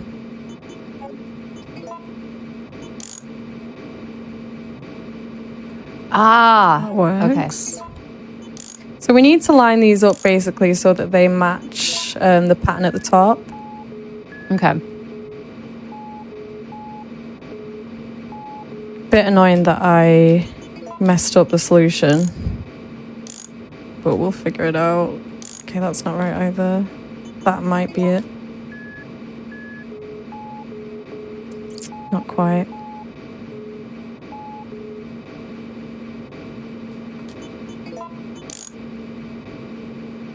I was about to say everyone hated this as a kid. Because it is Yeah. really Now we know annoying if why. you mess up, and I've messed it up. No, I don't think it resets either if I back off it. I think I'm stuck with this now. Okay, that looks right for that. This is wrong. Let's try that. There we go. Oh, this is it. This is the one. That's the one. Beautiful. Look at that. First try. The first try. Yay! Oh my god. It's so annoying. To be fair though, still quicker than when I was a kid, because me and my dad used to take hours agonizing over that puzzle when I was a kid. So Yeah, I'll that still was- beat 10-year-old me. I'll take that as a win. Yeah. Okay, we got away with the hunters as well, that's fine. Right, so we're coming up to the second last Nemi fight.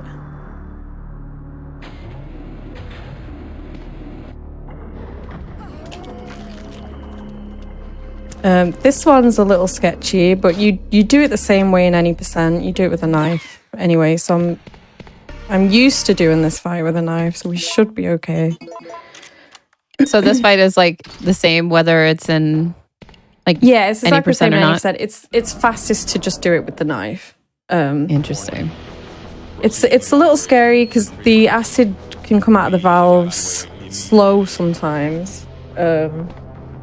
We'll just have to see how it goes. The aim is to do the first valve at a certain time, so I'm going to aim to do the first one at like 3:25. The second valve we need to wait until he says stars, and then the third one we just kind of wing it a bit. If it goes wrong, pray for me, basically. If I die, I die. If I die. I've got a backup save for it, but yeah, let's see.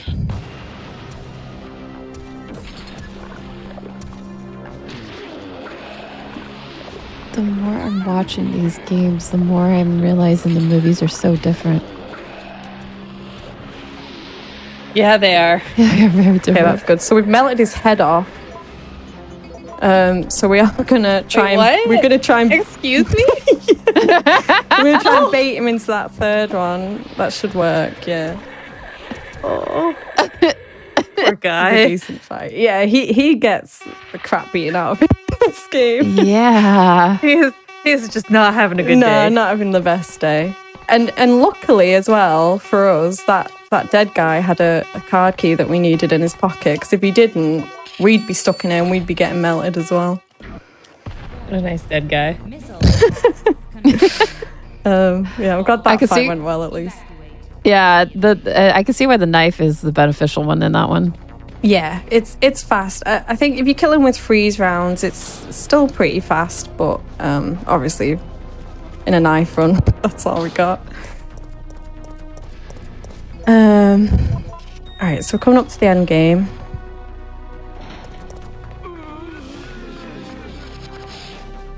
I'm gonna pick up one more first aid just to be extra safe. We just got one more Nemi fight to go. So there is a big missile on the way now. So it really is time for Jill to get out of Raccoon City.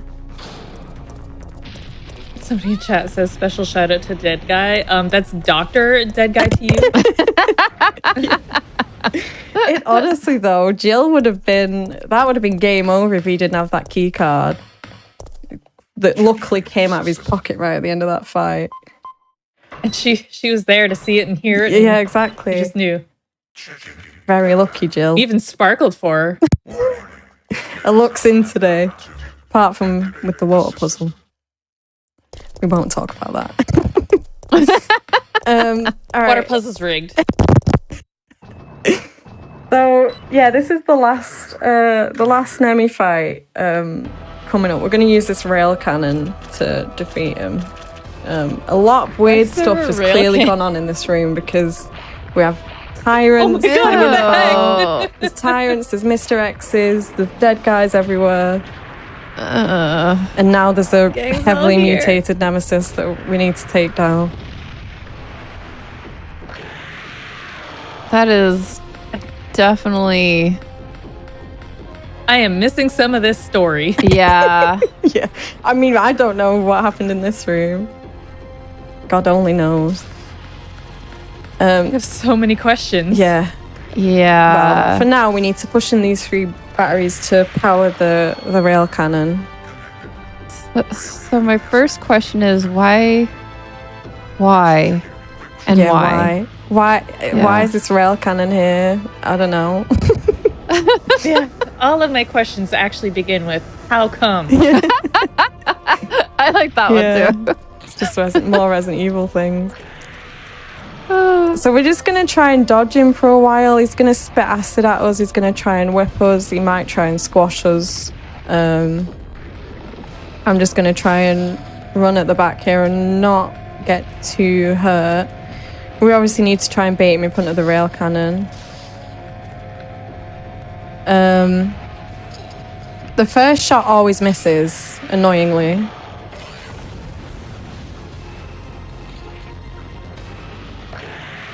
So then we're going to try and bait him into this gap. Come on, Nemi. He's spitting at us. Nemi! Hope I don't die. Get in the bag, Nemi. I need Nemi to shield me from the rail cannon. Right, okay, so he's in a good position now.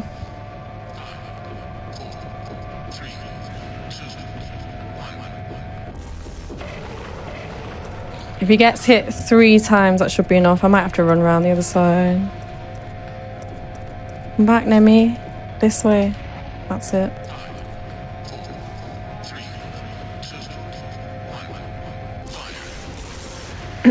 Okay, so he is actually now in minus health, so he should just stay there and wait to die. In an any percent run, you'd like do as much damage to him as you can, get him to a certain amount of health, and then he just crawls in front of the rail cannon, basically. Is that enough? I love how he has to go so slowly. Oh, so slowly. System overheating. Entering cooldown mode. Okay, and then we have one last decision to make. And that's whether or not to give him stars. Which we're not going to do because that would invalidate the knife run. Oh, no! No gold star for you. Nah. So throughout the run, we've been picking the top option. For this last one, we're going to pick the bottom. And then we're going to get the hell out of here. We're going to get to the chopper. And time's coming up when this cutscene ends. That's time. Yay! Wow. Oh my goodness. Yay! Town got nuked. Yay, but also no, because the whole of Raccoon City got blasted. That's actually quite sad. It'll be back. They'll rebuild. It'll be fine. They can rebuild him. They have the technology. Yeah. That's amazing. It was a blast to be with you both.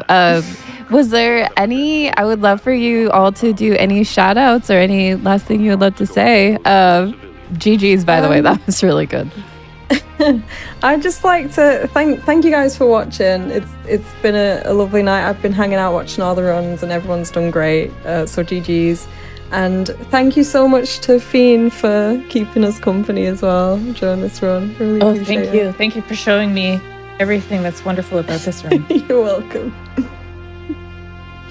Bexky, where can we find you? Yes. So Bexky93 is my Twitch, and I do stream a lot of. I love horror, I love classic RE, and I stream a lot of Tomb Raider as well. A lot of Tomb Raider speedruns, so you can catch me there. Yeah, and if anyone wanted to know about, had any questions about getting into this speedrunning, not just necessarily with just Resident Evil 3, but sounds like you speedrun multiple games. is like Twitch a good way to reach out, or how to get involved with the community? Oh, as definitely. well? Yeah, there is a Discord as well. I think there's one specifically for RE3. You can probably find it through speedrun.com. And there's a Discord called RE Speedruns, which it covers all the classics mostly, I think. But yeah, definitely reach out on there. Those as new well ones if you're aren't interested. invited. Yeah. And then the Dragon Feedy. If you would love to say who you are, what you do, and where to find you. I'm the Dragon Feeny, and I YOLO. I just do whatever. I'm here for a good time, not a long time. And you can find me at twitch.tv/DragonFeeny, on Twitter at the Dragon FEENEY is how you spell it. 3 E's in Feeny, like cemetery. Yeah, I'm all over the place, Dragon Feeny, wherever, doing whatever. You know, just vibing.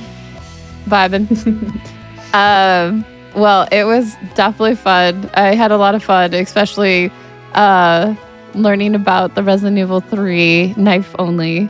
Thank you so much for having me. Yeah, thank you both for being on Fright Fatales. This was awesome. Yes, thank you. Please send me dog pictures. I'm always down for dog pictures as well, yeah. Okay, perfect. Definitely follow these two. We will be back with some more Fright Fatales. We have one more game, and it is called The Chant. And I would say, yes, this is scary. They're all scary. All these games are scary. I got the scary hosting. So I'm definitely looking forward to being scared more. Alrighty, we'll be back. We're going to take a quick break, and we'll be back with more Fright Fatales.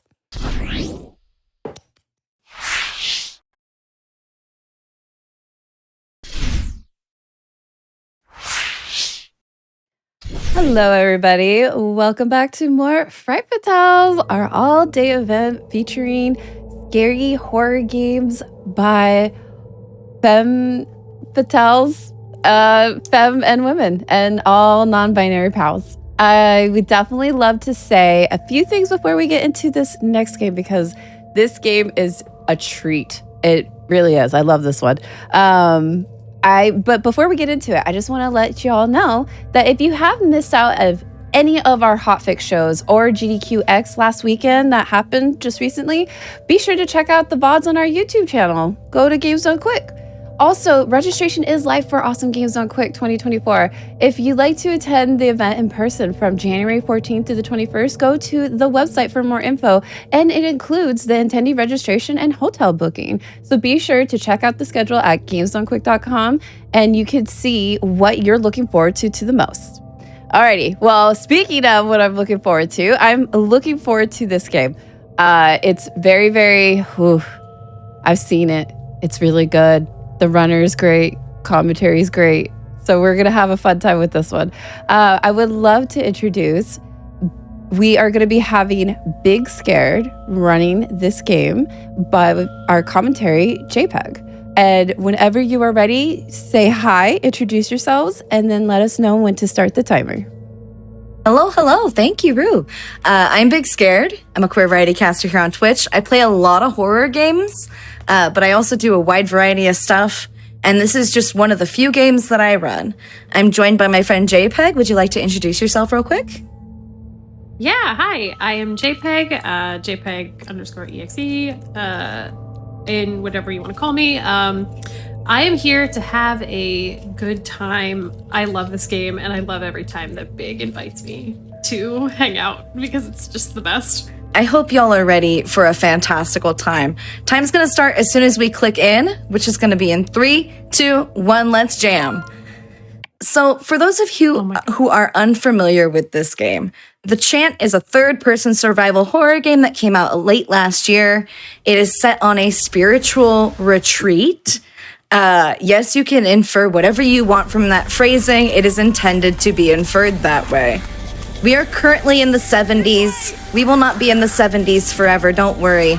But right now we're playing as Babs, who is very pregnant. Don't worry, everything's gonna be fine. We're just running around right now because she broke the circle.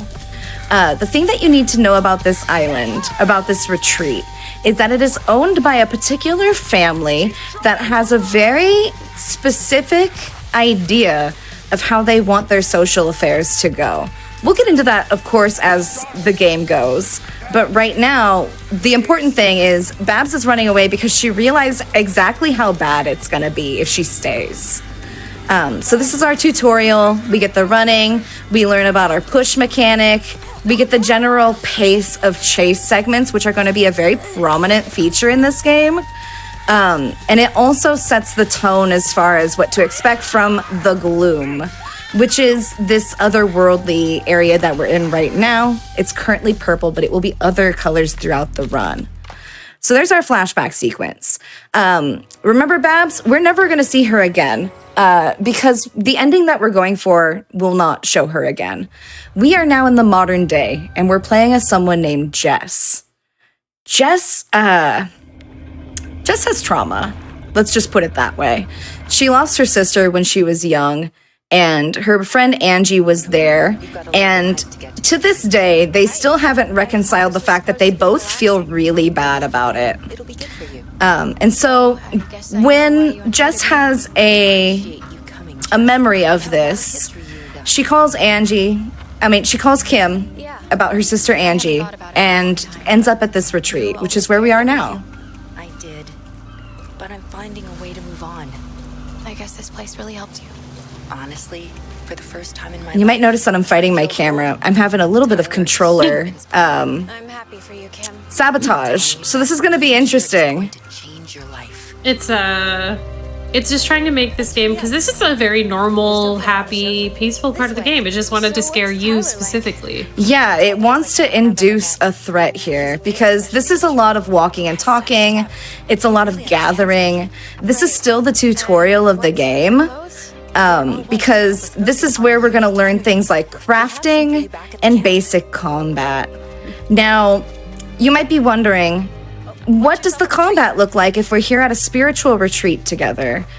We're going to use melee combat and some supernatural abilities that we will acquire throughout the run to fight otherworldly things, zombified cultists, our friends who, spoiler alert, will become possessed at some point and or abducted by these supernatural entities, and then also whatever the final boss is, and you'll know what I mean when we get there.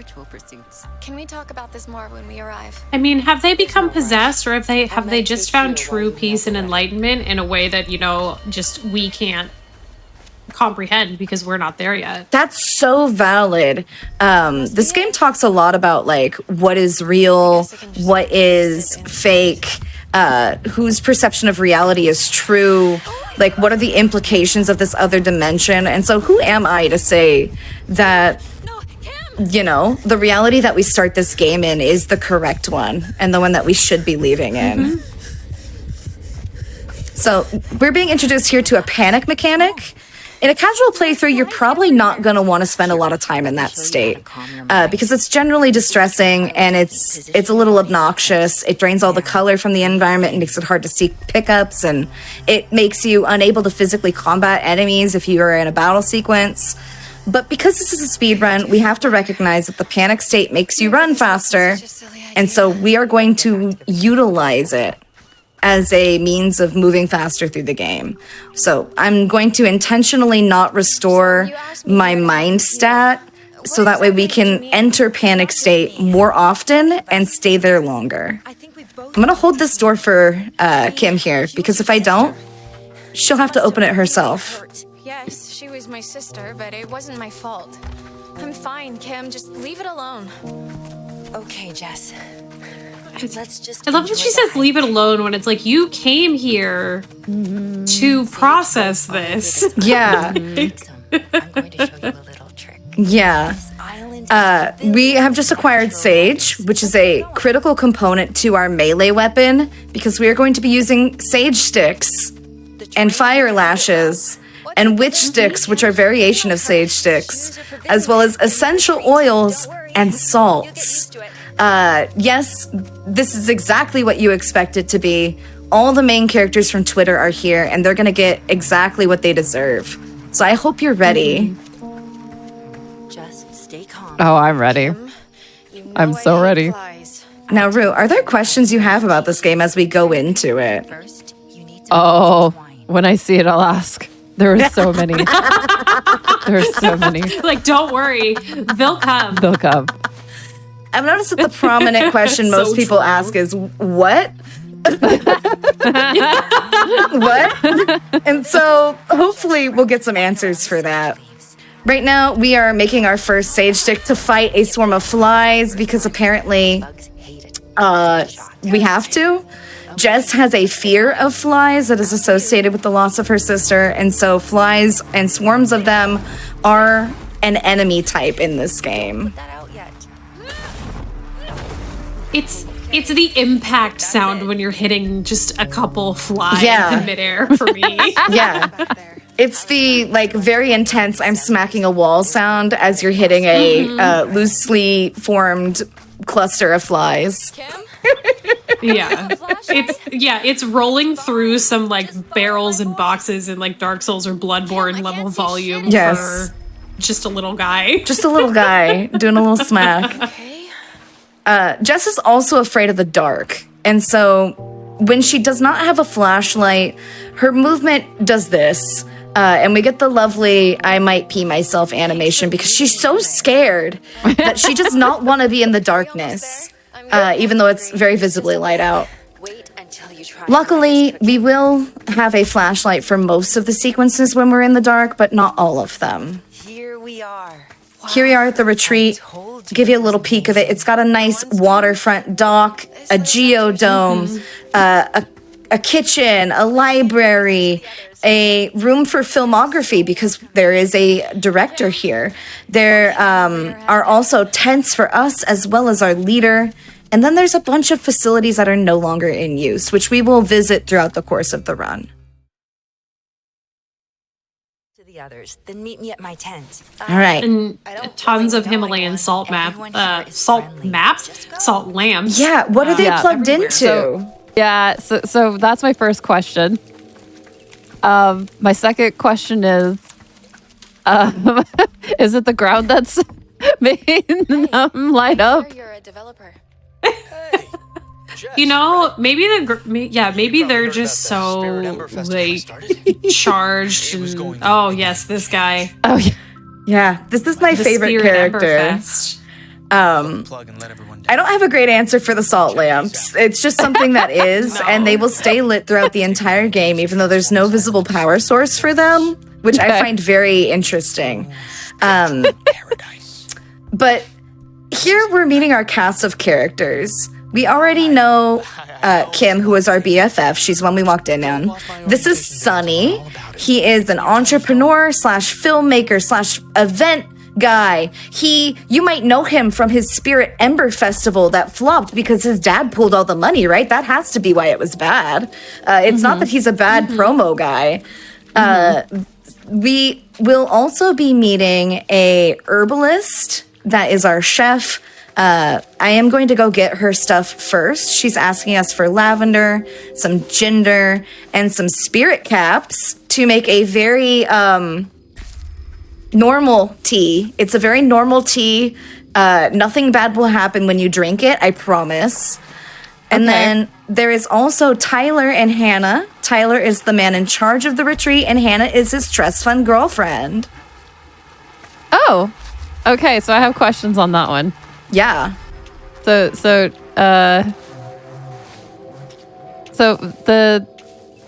the lavender, the ginger, and then what was the third one? The spirit caps. Spirit caps. What is spirit caps per se? So spirit caps are mushrooms.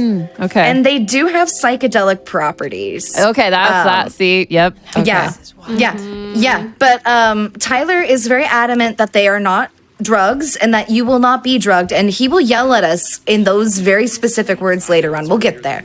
But yeah, it is a ginger, lavender, and mushroom tea. And the fun things about those pickups is that they restore your stats. So lavender restores your mind stat. It helps you avoid the panic state. Just like in real life, it reduces your stress. Ginger is good for your heart, and so it helps your health meter. And then the spirit caps restore your your spirit meter, which gives you your abilities throughout the run. I haven't spent a lot of time talking about those because we don't have them yet, but we will assemble 6 crystals throughout the run, much like Thanos, and we will be using them to snap a monster out of existence. So I hope you're ready. Okay. This is like Maya. She's our chef / dancer /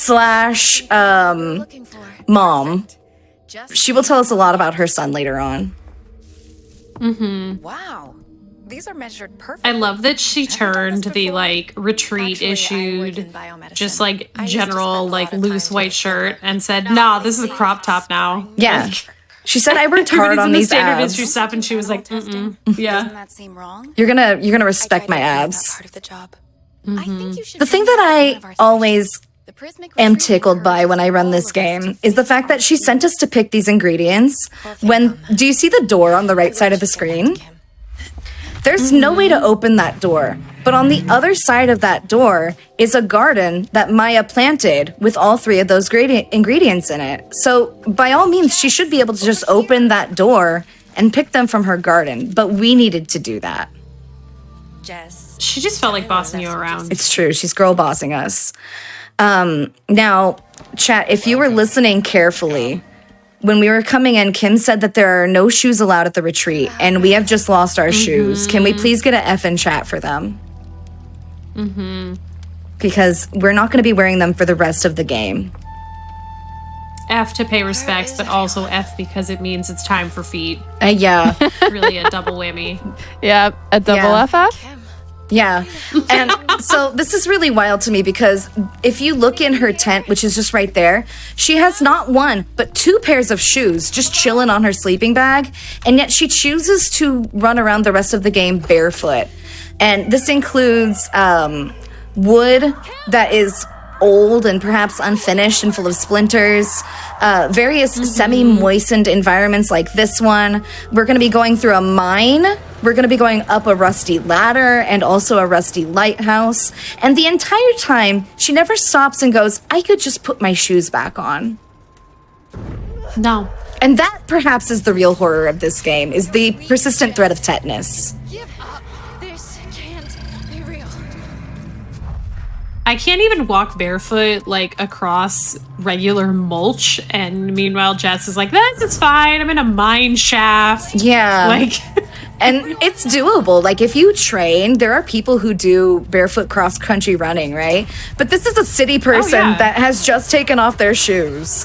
And so the audacity of this is so funny to me that she can just keep running and not have to stop once to deal with it. I also mentioned that flies are a persistent and aggressive enemy type. This is our dead sister, Angie, who is manifested as a swarm of flies. And naturally, we're very afraid of her. So she will induce a panic state pretty regularly. If she hits you, it'll knock down your mind meter pretty substantially. And she's going to be chasing us throughout the entire game, on and off. She just wants a good sisterly bonding time and thinks that this is the place. Yeah. Maybe you'll finally be open to it with, the spirit cap mushroom. She's trying to hug it out. And that's true. And she does. We will never know that because we just run away. Yeah, we wouldn't know that because we only think about ourselves. Yeah. So, in addition to enemy types that you might expect, like cultists and zombies and our friends, there are also supernatural entities. I talked about this a little bit. This is the first type.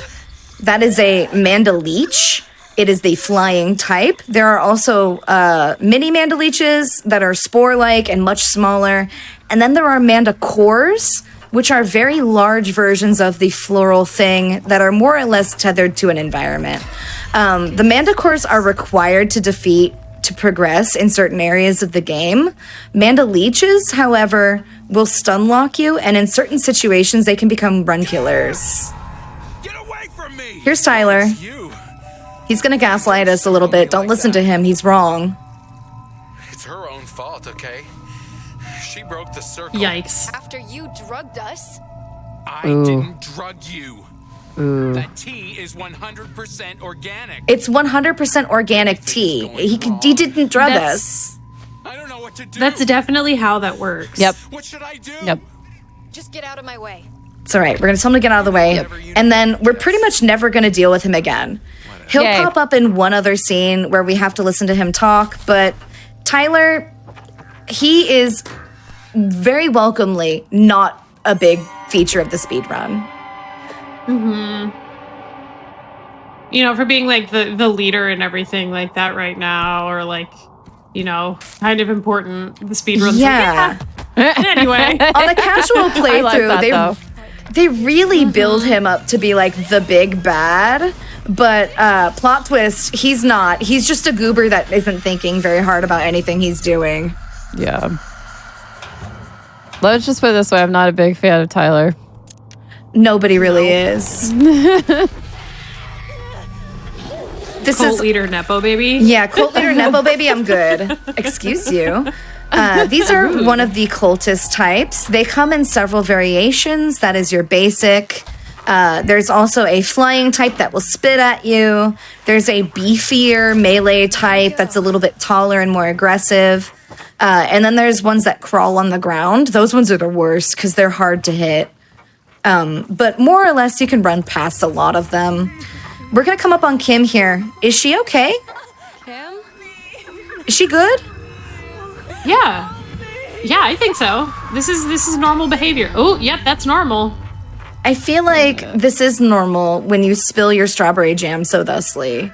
I would also be crying if I had to clean it off a white floor. Yep, me too. In Totally. white clothes. Totally. In not. white clothes? Ugh. Yep. And then her face got really itchy. So like, yeah, it's totally. I'm totally fine over here. Yeah, it's fine. Yeah. So what we're doing now is our primary loop of the run. We have to assemble pieces of very fancy, like, door accents in order to be able to progress through them, because regular keys are not enough. Everyone here, when they We're just designed this doing place, home was decor. extra. And they're like, yes, I need symbols to open this door. It's a metaphor. mm-hmm.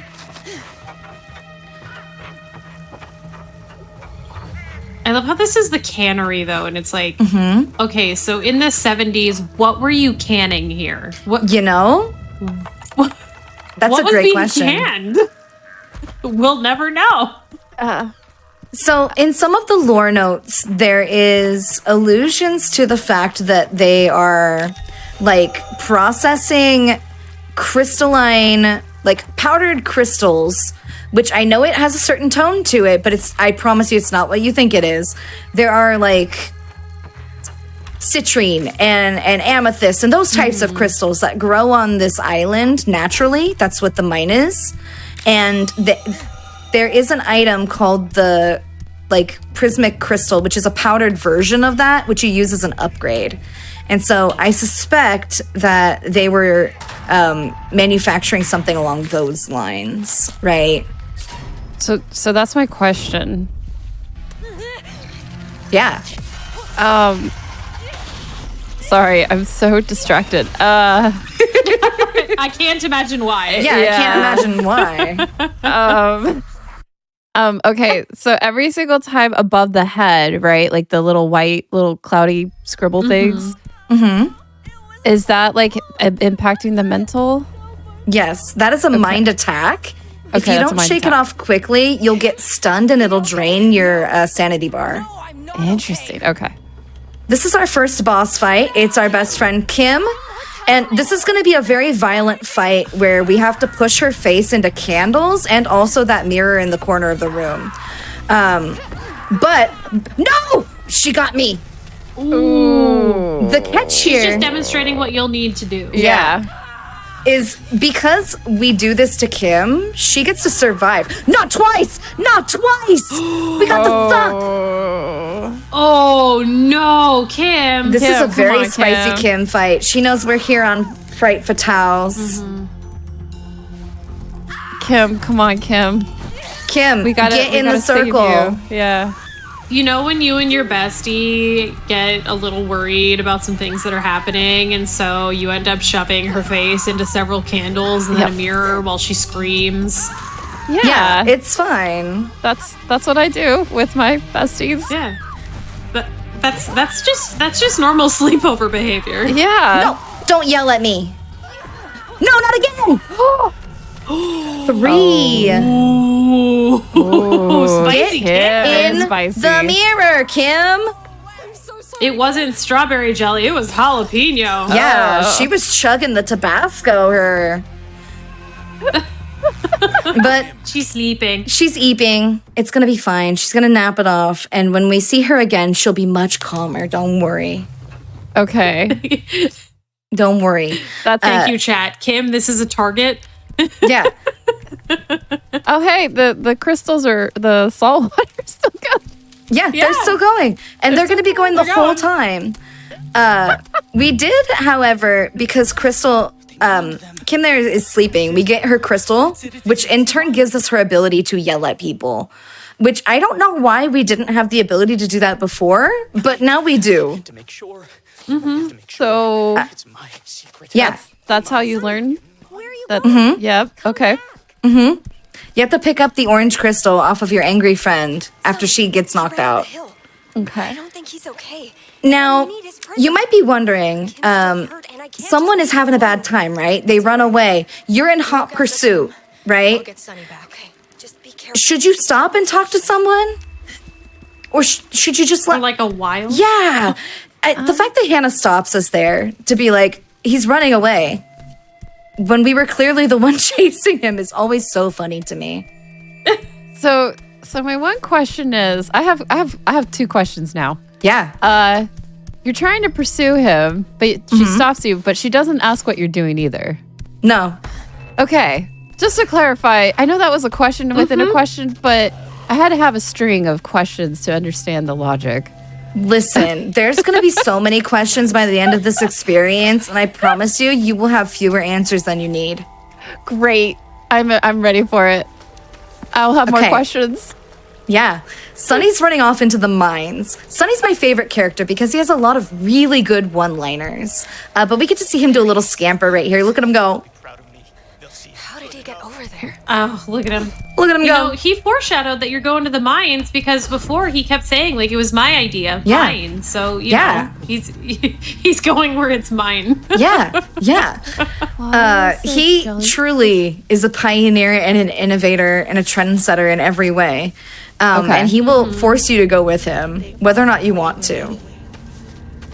Okay. I love the little jellyfish. Me too. But it's like they're probably not friendly. Yeah. Yeah. I was wondering if they're enemies. Yeah. Or okay. So the spores will infest you very literally. If they're allowed to take root in you, you will become a creature. We will see it very shortly what it looks like. That thing. Yeah. So these flowers, the mandicores, the mandaleeches, the various spore iterations of them, what they're doing essentially is luring you into this dimension to feed on your mind, to feed on your spirit and your essence. And they want to very literally plant their children inside of you. And so that enemy there is what happens if they succeed. Okay. We will also see the act of them engaging in a violence later on. It's pretty brutal, but essentially they're telepathic and they can talk directly to you. Without using words, and they will promise you things. So Kim was promised a degree of absolution in the incident involving Jess and her younger sister, right? Because Kim felt guilt, and she's like, "You blamed me." Da, da, da. And so the Gloom promised her that if she brought Jess here, she'd get closure. Okay. Sonny was promised success and the approval of his father. If he was able to make this retreat a good place, his daddy would finally be proud of him. Maya is being promised the reincarnation and or resurrection of her dead son. Hannah is being promised friendship. Tyler is being promised glory and money. So it's very literally, they're speaking to your insecurities, your deepest fears, the things you want most to try and get you to stay here. And if you do, you will eventually be consumed by this place, one way or the other. Yeah, because I was going to say there's so many things that are happening where it's like trying to get you with your mind. Mm-hmm. There is an exception here, and we will meet the exception later on. His name is Monroe, and this is Tyler's grandfather. Okay. We will meet him later on. Ominous intentions there. But yeah, this place is very tempting. So what I'm learning is we have plants are family. Mm-hmm. Mm-hmm. We are strong in our minds. Mm-hmm. So far, question marks. And salt, stones, crystals are battery pattern or energy from ground. Got it. Mm-hmm. Okay. Mm-hmm. Mm-hmm. Yeah. Much like a potato, the only thing Yes. you need to power your dreams are a sage stick and a crystal here. Okay. Yeah. This makes total sense to me. Yeah. I'm going to treasure my sage from now on. I'm never going to let it go. Yeah. Yeah. You never know when you might need to hit some flies with it. Exactly. Yeah. And I want to point out for folks who might be worried about this, it is not white sage, which is a closed practice. I do not encourage folks to utilize white sage just for lulz unless you're part of the communities that already do. But this game does not try to conflate that. It's just regular sage, which is, I think, a very responsible choice on their part. Now, what's not responsible here is running around in this mine with this much water on the ground, trying to put on the electricity with no shoes. And your water. No shoes. Feet in the water, operating decades-old fuse boxes. This is risky business, especially since there are infested frogs here. These ones are small. They're gonna get bigger, I promise you. Oh, I'm being body blocked. There you go. These are just some cool dogs. Yeah, just very cool dog hanging out. There's gonna be even better dogs later, though. Yeah, there's a really cool dog later on. Okay. I'm ready for the dogs. Frogs? Dogs? Well, this one's a frog. The dog is later on. Oh, there. Everyone say hi. Okay. Oh, that's hi. Hey, buddy. Now, the big frog will always try to give you a kiss. You don't want that because it will sunlock you. Spaghetti. Yeah. That was a lot of tongues. Yeah. You see why you don't want the smooch. It's just a lot of work going on. In order to do that responsibly, you got to stop and kiss all of them individually. It's just, we're trying to speed run here. We don't got time for that. Yeah, I'm with you. We got to go fast. Now we were standing on a rail, I think, while interacting with that fuse box, so that's also not great. Yeah. I admire them for putting in a mine track, but no minecart segment. It was bold and daring of them to resist that temptation. Yeah. Part of me wants to have this become 2D and then you start platforming. I would simply die. That would be wonderful. That would be great, but it would be so hard. It would be. There's already a degree of platforming in this game, which we got a brief little glimpse of there in the scaffolding we're going to have to climb soon. But for now, Sonny, I just want to point out, he was asking a door if it knows who he is. There was nobody behind the door. He was just talking to the door. Yeah, he just thought the door should respect him. Yeah. Okay. But we couldn't knock on the door either? No, we just went around. Okay. Also, he managed to kick it open to get it to open for him, and then it immediately latched tightly, locked shut again. So I don't know how he didn't break the lock or anything. He went for it.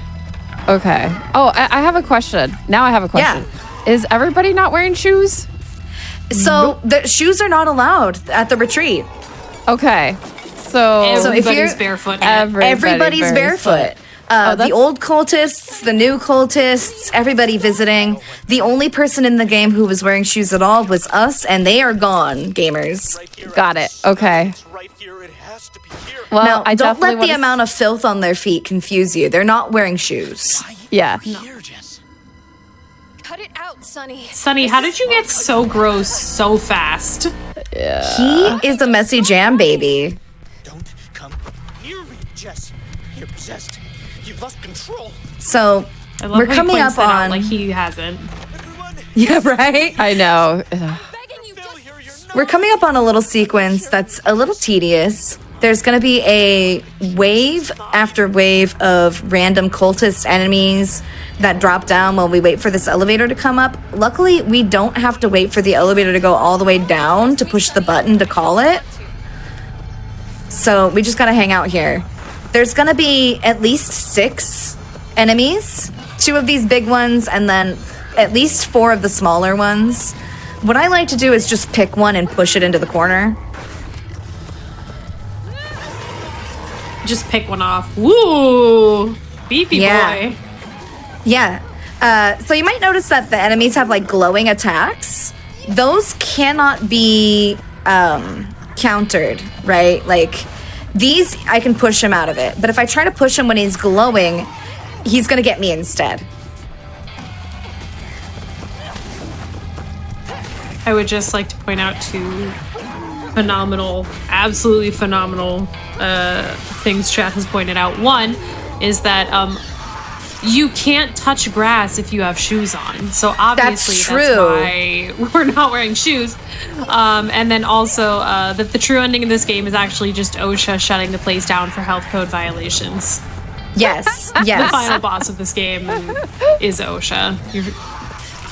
So we just needed to send an inspector this whole entire time. Yeah. Yeah. We just needed to call the Better Business Bureau, and then all of this could have been avoided. Yeah. Now, it is a plot point that this is an invite-only experience.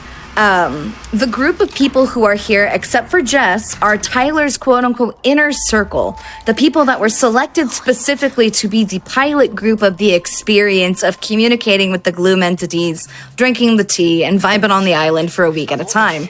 The thing is, Kim invited her bestie who is not part of the inner circle. And so they all blame Jess for this going wrong, even though this probably would have happened if she never showed up. Okay, so wait a minute. I do have a question, but I know. So everyone's blaming Jess. Yeah. Okay. Here's another cool dog. Here's a cool dog. Sure. I think it's a greyhound. Okay, it's a I thought it was legs. I thought it was a Great Dane. Oh, okay, Great Dane. Big boy. Yeah. Yeah, it's very tall. So another question from this is from a previous question. Can we pet the dogs? We're petting them with the sage. We're going to be petting the dog with the sage and also with salt. So in the loosest sense, sure, we will be petting the dog. But in the most strictest sense, no, I'm sorry. Okay. So sage and salt are our best friends? Yeah, we're cleansing their auras. Pasta sauce right now. Yeah. Now, if you stand too close to this dynamite, you will die. I have tested this. Don't do this.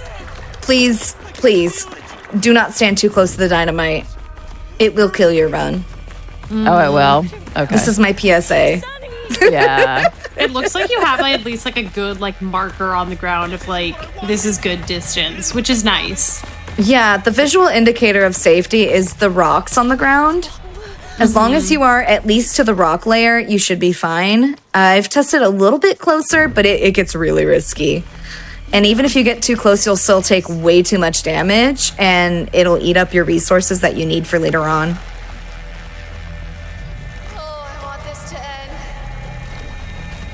You know, this is a bad time to point this out, but one of the things I really, really love about the Chant in general, when you're not in a panic attack, is just how, like, colorful and, like, interesting the environments are.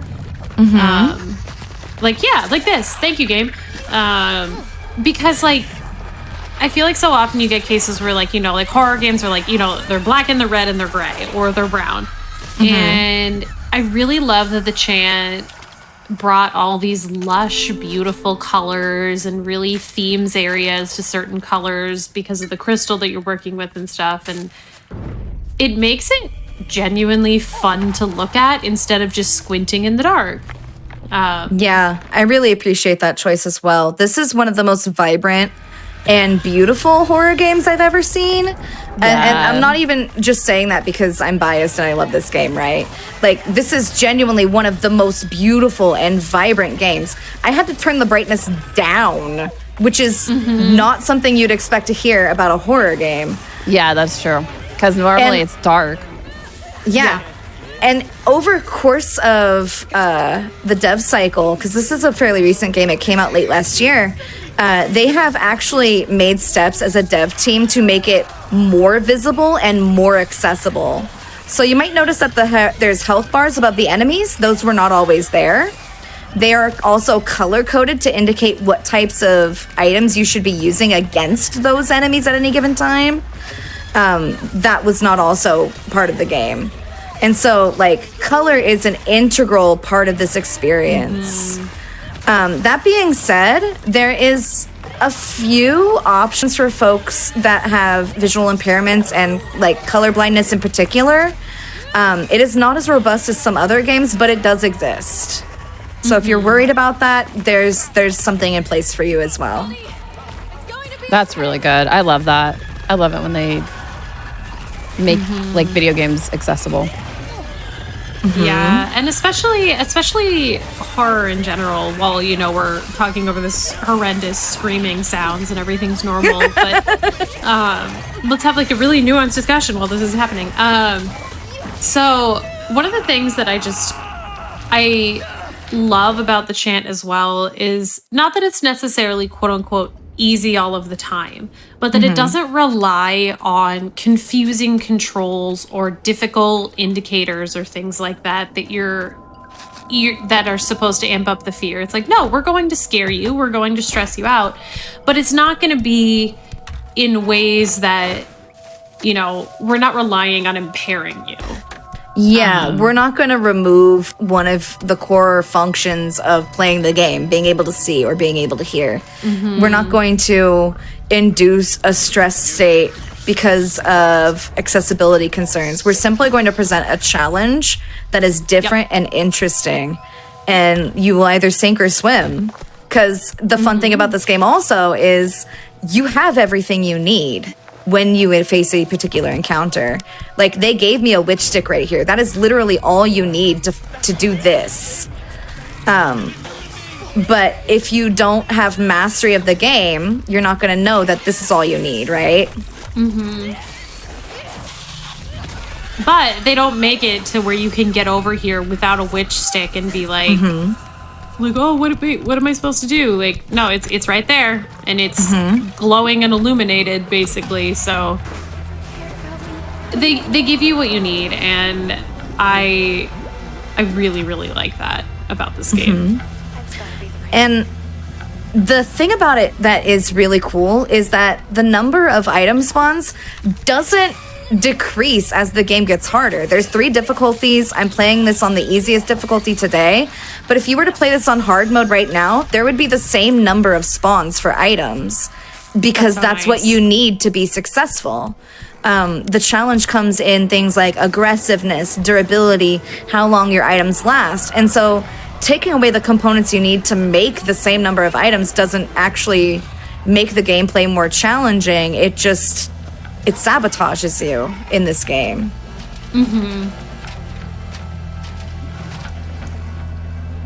Now, you might not realize it, but we're about to become an electrical engineer. I've gathered a gear and a lever, and we are about to restore power to this island. Yes, that's the right one.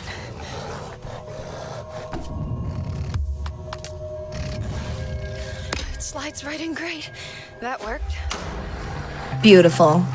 I love that machines just work in this. It's like, you know what? This hasn't been used in decades, but it's fine. It's working.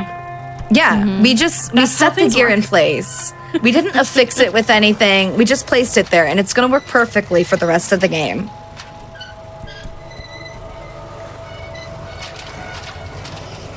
You know, I have one to thing that admit. we didn't. Oh, go ahead. Sorry, one thing. We saw it for like a quarter of a second, and then didn't make a comment on it. Is that like the mailbox that you're supposed to put your letters in definitely just like drops off and doesn't go anywhere? Oh yeah. Oh wait, really? It's a bucket on a stick on the side of a cliff. And if you look very carefully at the asset when Jess is being forced to like get away from it, the letter simply falls out the bottom of the bucket into the ocean.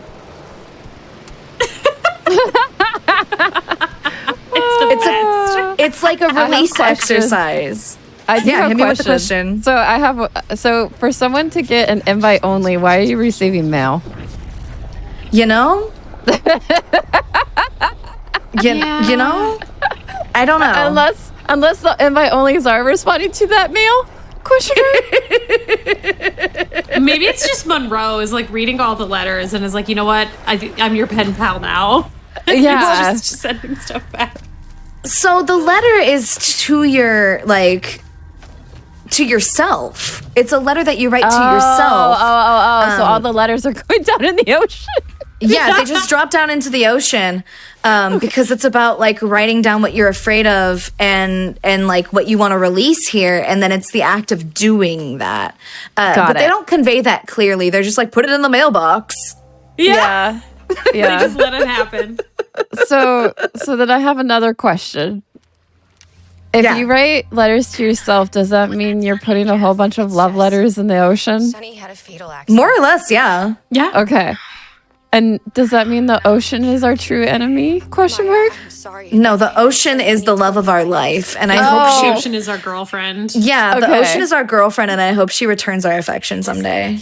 Ooh, I agree. Okay, I like this. I like this a lot. And then the ground is our energy. Yes. Okay. Earth is As energy. you can see, all of our Himalayan salt lamps. They're hard to say. that word, the Himalayan salt lamps, are still very well lit. Yes. Sunny approached me today. I do appreciate the ocean is my love. The ground is my energy.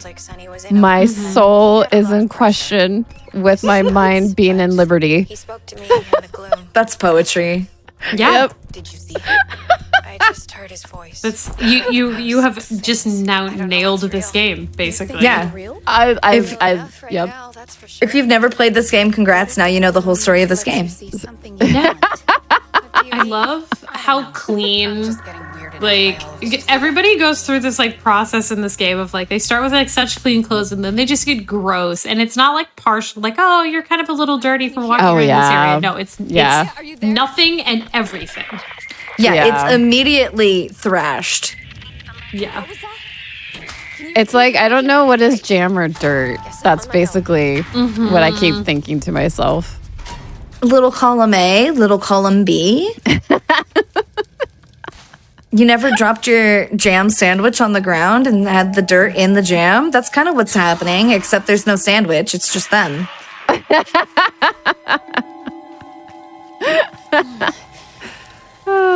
So now we are collecting more key parts. Maya has a theory that if we simply get the lighthouse working, we can harness the powers of the crystal energy to stabilize the gloom fields around the island. I know that probably didn't make a lot of sense to you, but I promise it doesn't make sense to me either, because it's not going to work. Spoilers. But it will be very pretty, and it is the biggest and most intense puzzle in the game. Meanwhile, you're just gonna chew through it like it's Tuesday.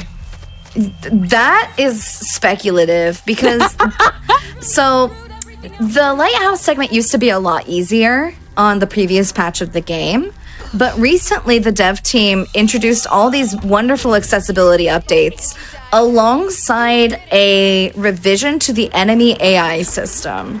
And so while there are things that make this version of the game more approachable, namely like knowing what and how to do things, specifically the combat, but like it also makes it more challenging because your basic enemies are going to be in places you don't expect them to be. They're going to be doing things that maybe you don't expect them to do. And I have a theory that on the current patch of the game, enemy RNG is more consistent if you play it on hard mode. Oh, because they will always just be doing the worst possible thing. You can trust them to be absolutely terrible. Understood. Yeah. You can trust them to be awful as opposed to like, okay, is she going to be in here? She's not in here. Where is she? Usually there's a bee lady in this room. Where is she? She's gone? I hear her. This is what I mean. Sometimes the bee enemy will be in that room body blocking you from making your way through it. Sometimes she'll be just entering that room. On hard mode, she will absolutely always be diving at you every time. And you can count on that and have more predictable like movement. Mm-hmm. But because we're playing this on narrative difficulty, the AI will forget where we are if we go too far away. And that's what happened there.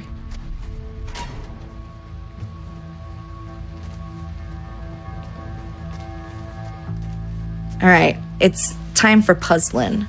There are two major puzzles in this game. The first one is a lighthouse puzzle, which is effectively using various crystals on turrets around the arena to make a very pretty design that will also serve as a symbol of power and also other things which we'll get to.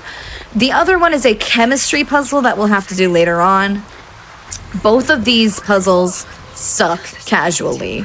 They are not fun to deal with. But in the speedrun, at least this lighthouse puzzle is pretty straightforward. You just gotta make a couple loops around the area, grab things in the right sequence, and then cue your fight. That being said, we got a couple spicy enemies in here, so we'll see if they cooperate with us. Hey Maya, just checking in. I mean, let's just say that him earlier being really uncooperative got rid of all of that like bad uncooperative energy, and we're just gonna be fine now. I'm gonna manifest a really good Maya fight. Yeah, we're gonna manifest a great fight against Maya here. I'm manifesting. Mm-hmm. I'm on my way. I'm still confused with the bare feet, but I'm still manifesting. You know, just accept that the bare feet are going on this rusty ladder. I'm so sorry. Yep. I'm so sorry. Yeah. Yeah. I love how we completely ignore the "it's always sunny" like pictures strained together thing on the wall there. We're really cool anyway. Yeah, the conspiracy boards are given. Like that's the least interesting part. It's the tetanus that we should be scared about. Honestly, though. See, that rust. Oh, that rust. Mm-hmm. Oh, there's so much. Oh, there's so much. 30 years of rust minimum. Probably closer to 40. I'm gonna. And also, Maya's already dirty. What did she do? She just rolled around up there for a while. She just got on the ground and rolled in it. You know, I would believe that. I can't believe we're playing No One Lives Under the Lighthouse right now. Like, game within a game situation. Wow. Oh. I love that game. Me too? Okay, so our first objective here to get the lighthouse working is we need mercury. Okay. For those of you who don't know, mercury is a substance that is toxic to humans if it's not contained properly. Yep. How much do you want to bet that it's contained properly? I don't think this is contained properly at all. No. Hey Maya. Nah. You don't think the 40-year-old mercury is contained properly? Okay. If chat can convince me how it's contained properly, I'll change my mind. Oh. Unfortunately, you were correct. It was not contained properly. It's leaky, and now it's affecting us, which means we cannot run. What's taking you so long? Yeah, we can also hear Kim talking to us, even though she's nowhere near us, and we don't have her on walkie. Why is Kim able to do this? Because we're hallucinating right now. We're still under the the effects of the tea from earlier, and also the mercury is messing with us. Okay, so organic tea and mercury. Is this? I'll go pour that mercury. Is that Kim? No, that's Maya. Oh no, that's Maya. That's the one that's a mom, right? Mm-hmm. Okay, she's a mom. We're gonna hear a lot about her son soon. Their story's really sad. Yeah. Maya lost her son because she received misinformation about vaccines and chose not to vaccinate him. And when he got very sick and didn't make it, she took it very hard. And so throughout this whole sequence, we're going to hear a lot about how she feels, her inability to process it properly, and also what the gloom is promising her, which is perhaps the most horrifying promise in the entire game. Because the entities here are very literally being like, yeah, we can bring back your son. It's working. We can do that. Just hang out here longer. Well, and yeah, she believes especially them. Because like everybody else is like, oh, like it feels like the rest of them are like classic or at least like quote unquote attainable of the fact that like it's like, okay, like fortune by influence and friendship and belonging and all this stuff. Like you could make an argument for any of those. Resurrecting a child is completely on another level. Yeah. It kind of reminds me of Full Metal Alchemist Brotherhood, or just Full Metal Alchemist. It's an anime that, can touch on that. But basically, it's never a good idea to do something like that. Yeah. I want to point out real quick for folks who have seen my previous run of this game, Maya didn't stop me to talk there. This is something I discovered within the past week, that if you just take a wide enough berth on her, the conversation marker does not activate. And you can skip a 2-minute conversation where she's just like, should I believe them when they say they can bring Seva back? And you're like, girl, please don't believe them. And she's like, but should I? Should I though? And you're like, girl, please no. You can just walk around that now completely. Really think he's in a better place? That sounds... I hope so. Yeah, while she's meant, like, you're definitely, supposed to look at all these people and be like, you, in a lot of ways, like, you hear her grief, and they really did personify her and make her complex. And I really appreciate that. While these characters all like represent, like, they're basically, like Big said, like Twitter main characters a lot of the times, they're not flat. And I think that's another thing that just, there's a lot of details about this game that I do genuinely really, really like. Oh yeah, that's why I'm with you on that, because I feel the same way. And the music's really good too, and not just that, but like it's so good about the environment, like as in like the enemies, and then the characters, and like it's just it covers the 5 senses, if that made sense. The tone is perfect for this game. Yeah. What do you mean? It's However, very unique I would not want too. to smell this game. No, I would not want to smell this game at all, especially the DLC. We didn't talk about it earlier when I utilized the intestinal highway, as I like to call it, which is our fast travel system. It's called a gloom vortex. It was that thing we crouched into, and then we ended up in these like very brightly colored caves. We don't use that as much in the main game run, but for the DLC, the entire run takes place in that squishy, visceral environment, and the sound design is just, it's skin crawling and it's immaculate at the same time. Yeah. It covers like that eerie feeling. Like you're still waiting for, like, you know what I mean? It's so eerie the whole entire time. Mm-hmm. And that's what I like about it. Like, even when I saw like the first scene, I'm like, wait, what is going on? Yeah, it really kind of captures you like right from the beginning, even though at the same time you're kind of like, what was up with that? Where's Babs? What happened? Like, yep. The game's like, anyway. Yep. Yeah. Yeah. That was cool, right? Bye. Yeah. Yeah. The thing about Babs that we didn't really mention is that she's Tyler's mother. So the reason why she's here, the reason why she's important is because the child that she is pregnant with is Tyler. So that was okay. Yeah, that was his backstory of like why him and his family did not succumb to the cult, right? His mom made the brave choice to get herself and him out. And then, of course, Tyler being the clout chaser he is, he's like, my family owns an island. I'm the yoga guy. Go. I'm going to start a retreat there and it's going to be great. And nothing bad's going to happen because those stories aren't true, right? My man was not blessed with the thought gene, apparently. No, head so empty, brain so motivated. And we talk about Maya being a really sympathetic character, but I think all of these people are undeniably real, right? Like, these are believable characters. Even Sunny, who is so far over the top that it becomes comedic, is like a person that I would expect to see. And like, I would not be happy interacting.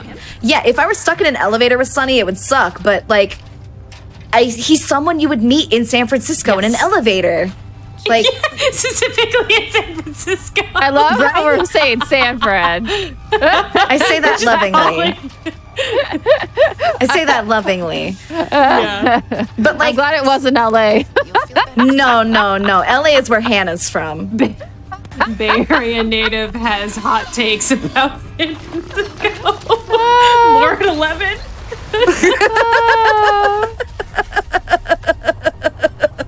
All right, so these are the enemies that are a little spicier on this patch. We'll see if they chase me. They're gonna chase me. I dodged the spit.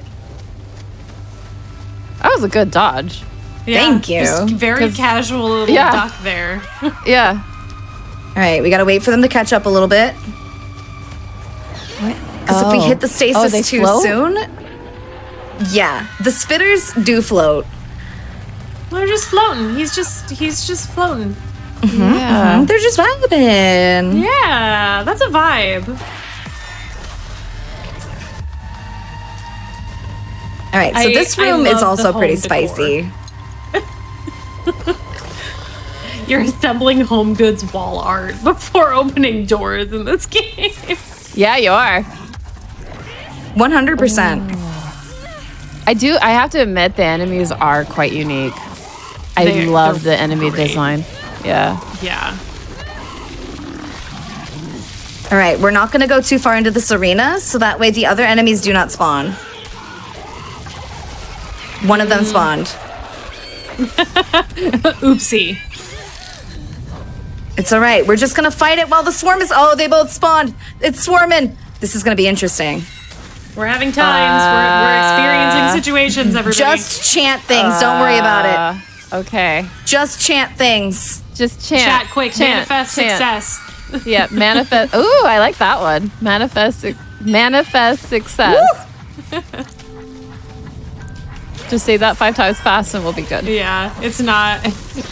I don't trust myself to. Me neither. Ooh! Getting bullied. There goes both of my heals. That's okay. We survived. That's the important part. Yay! So, you might have noticed that the spores flying at us were taking a pretty hefty toll. We will inevitably get the ability to summon. Yeah, we'll say summon. Summon those to our aid, but they do very much chew on you.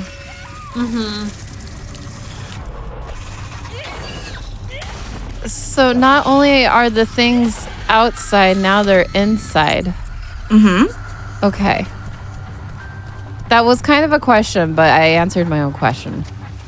Yeah, the gloom is everywhere. There's lore documents that say that it's not contained to this island, but that the crystals that grow here sort of enhance it. And so the implications, especially after the DLC, is that this gloom dimension is omnipresent and that it can be accessed anywhere. Okay.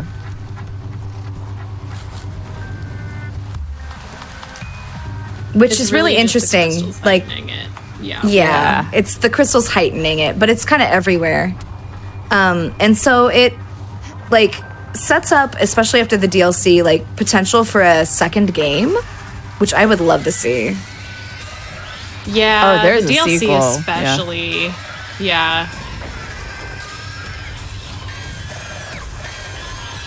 So does the DLC clear up any of the story, or does it enhance the story? It enhances the story, but it's a little bit more tangential to Jess's story here. Okay. The main game is really about Jess, her grief, and the both physical and spiritual battle she has to do to sort of navigate that, right? The DLC is more about, like, who is the family of people that were here before and what were they up to, and what was it like for them when they tried to escape. And so the story of the DLC is more about, like, Tyler's family, the old cult, and in particular, what happened to Tyler's father. And spoilers, he got trapped in the gloom. He couldn't make it out. Okay, that's good to know. Yeah. Sick drums coming in on this part. Yeah, if you got a dance emote or a jam, drop it. Yeah, what? This is the type of music you expected for this sequence, right? Just an absolutely sick drum solo? Uh-huh. You won't feel bad anymore. You got sick drums. Yeah. You still hit me, even though I dodged that. Very rude. I'm wondering if they're bongos. I would love killer bongos. Yeah.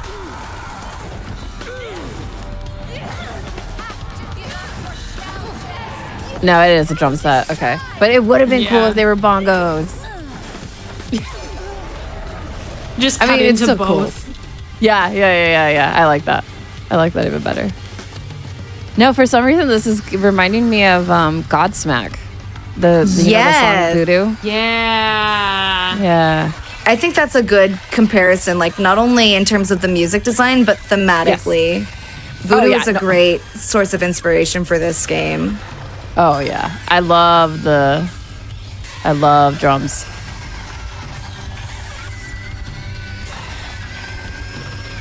So you might be wondering, what exactly am I doing? Yeah, what are you doing? Well, I have questions we have too to after this. destroy Maya's children. These are her children that she was promised to replace Seva. Remember how she lost her kid? These are her babies. Okay. And she produces them by expelling them orally. Okay. Into the world. And so we're going to inherit that ability from Maya here once this fight is over. But in the meantime, I just got to bully her. She doesn't get to scream children into the world. We do. Yeah. Wow, we have the sick drums going. I love the drums. So I did have questions. Why is the Aurora Veil happening when there's lightning? It's the impact of the green crystal because it was loaded into the lighthouse. So now you notice now that I have the green crystal, it's no longer in effect. So whenever we are in the gloom dimension, it reflects whatever crystal is necessary to traverse it. Because that was Maya's area, we needed green power. Okay. So colors, as was mentioned before, colors is very important. The game is color coded, like fundamentally, not only from a zone perspective, but from like a top down. This is where you go, what you need. It's sequenced for you. You start with blue, and then it's orange, and then it's green, and then it's red. No, it's blue, orange, yellow, green, red, purple. You weren't kidding. We're basically Thanos getting the Infinity Stones on this. Yeah, but, you are. I believed better. it. Yeah. Instead of stones, you get crystals. Mm-hmm. It's true.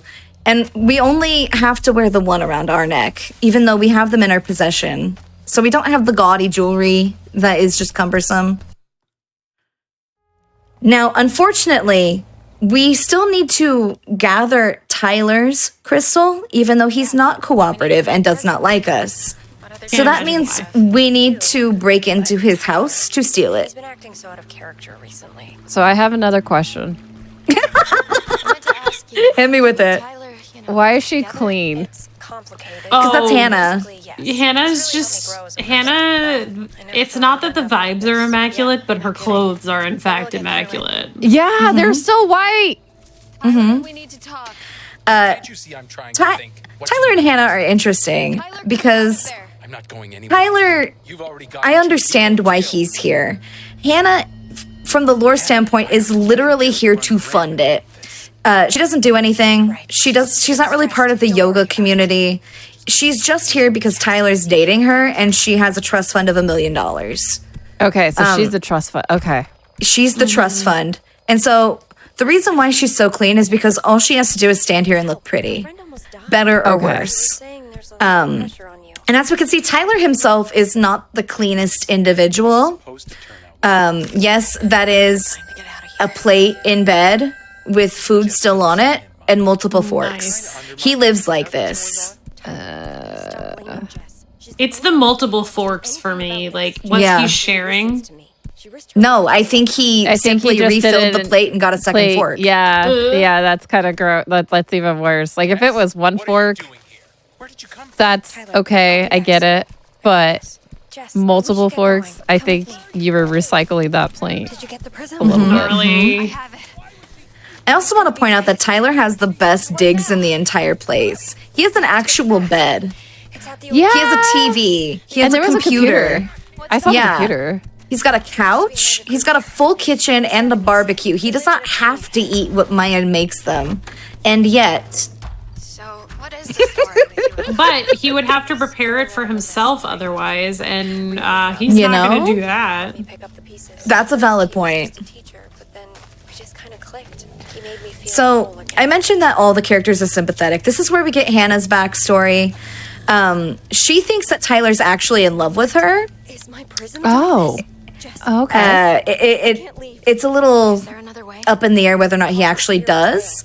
She talks at great length about how she sees him as her soulmate and how they're destined to be together and how, like, what should I do? He won't even put a label on our relationship. Like, that is the narrative Hannah's going through. And so when the Gloom promises her friendship, it's taking advantage of the fact that she's an abused girlfriend in a very problematic relationship that has probably been through a lot of trauma. But she doesn't realize it. She doesn't even realize it. Oh, that's bad. That's so bad. Hey, Jess, you there? Yeah. What's up? I've just been thinking about Tyler and And when you think about it for more than like 5 seconds, the real monsters in this game aren't necessarily the creatures here, right? The Gloom is just sort of doing its thing. They're animalistic, they're hungry, I get that. But the real villains are the people. But they don't even realize that they're villains and that they're hurting each other, which is the most human thing I think that is present in this game. They really nailed it. The fact that she started this conversation with you over the walkie-talkie, not being like, hey, you know, like, hey, be careful out there, da da da. She's still talking about Tyler. Is just. I'm not going to say we've all had that friend where you're like, babe, leave him, and they just keep talking to you about him. And you're like, I gave my judgment. but that's what Hannah feels like. There's a point Straight later up. on where she, like, after all of this, where we're like, yeah, please, girl, please, just leave him. She will directly ask us, what should you do? And 2 of the options are variations of just leave him. And she's still just like, yeah, okay. And it is tragic. It's tragic, but heinously, like, you're like, oh, I've seen this. Well, what's funny is that that's the 2 options. You got options, but you don't got options. That's interesting. And the tragedy of Hannah is that she has all the resources she needs to leave, but she chooses not to because she thinks she'll be alone if she does. Oh, so interesting. Right? And so that's the hook that the Glooms got her with. I'm going to start talking about the end of the game here because it's relevant. So if you care about spoilers, maybe do a la la la for a few minutes while I talk. Hannah here Just kidding. is a very special character because the Gloom promises her friendship, and the means by which it's going to promise that is also resurrection. But that includes the people that we directly killed on the route to this ending of the game. And so we are going to be making efforts throughout this section here where we're helping Hannah do her thing to try to resurrect our friends, but we don't realize that that's going on.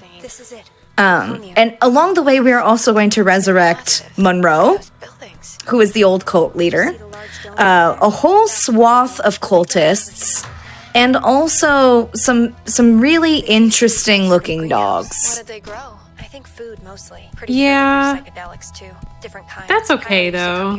Yeah, they're all shaped like Friend. It's fine.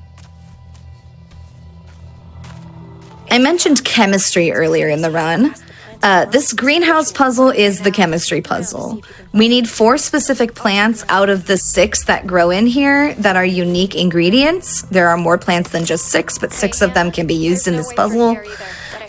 We need the crystalline plant, the toxic plant, the spiky plant, and the odor plant. But we're not going to grab them all at the same time because we do also need a wheel to engage with the puzzle. Before we can do that, Hannah's going to lock us in dialogue. She's going to hand us a document that explains this process, but it's obtuse. It's all symbols. And so the way that this puzzle is meant to be solved is by walking around the greenhouse, looking at the patterns on the boxes, figuring out which of these symbols are supposed to be mixed together, and then doing the science appropriately. But it's consistent every time. And so once you know where things are and what to grab, it doesn't really matter what the note says anymore. This is not an RNG puzzle. Please do not panic about that. Don't panic. We'll leave the panicking to Jess when she sees some flies. Yes, that's exactly what she does best. So, I do have a question. So the storyline for Jess, we're kind of skipping it a lot because of the, like, they're in the cutscenes, right? Yeah. Okay. So Jess had a sister? Yeah. So okay. When Jess was a teenager, her 10-year-old sister was annoying at the beach one day. And by beach, I'm specifically referring to the type of beach that is on a very large lake and not the type that's on the ocean. And so they were at the quote-unquote beach, and her sister was 10 at the time, and her and Kim just wanted to hang out, and they thought Angie was annoying, and so they told her there was a treasure at the bottom of the lake, and that if she got it, she could keep it. Okay. But because it's a very deep lake, and it was very dark, and there was no actual treasure down there, Angie didn't know better, and she drowned. Okay. Yeah. Okay, that explains. Okay. Yeah, she drowned a long time ago. And so our main character has been carrying this around with her for like well over a decade. Yeah.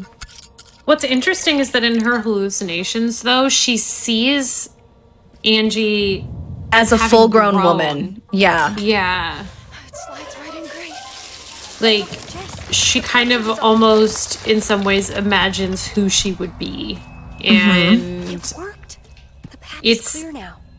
It's also just a very interesting perspective on grief instead of just like, even though you could just be like, well, yeah, she's made out of flies and she's a spirit and stuff like that, but like, it's just very interesting to think about the fact that it happened as kids and her sister has grown with her in her mind.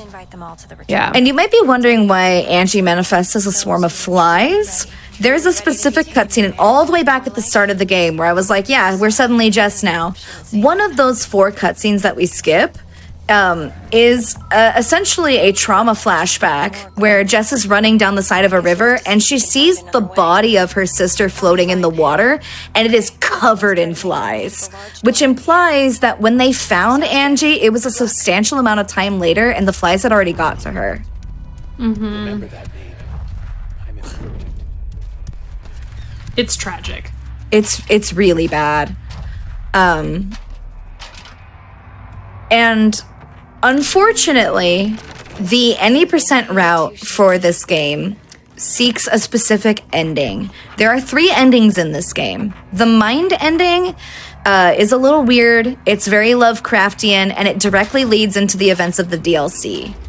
The spirit ending is the coolest one, and it has the strongest connection to the start of the game. But the fastest ending is the body ending, which will ultimately leave our characters with unresolved grief. You'll see when we get there, but it is not the happy ending at all. If there even is one of those in this game. Excuse you.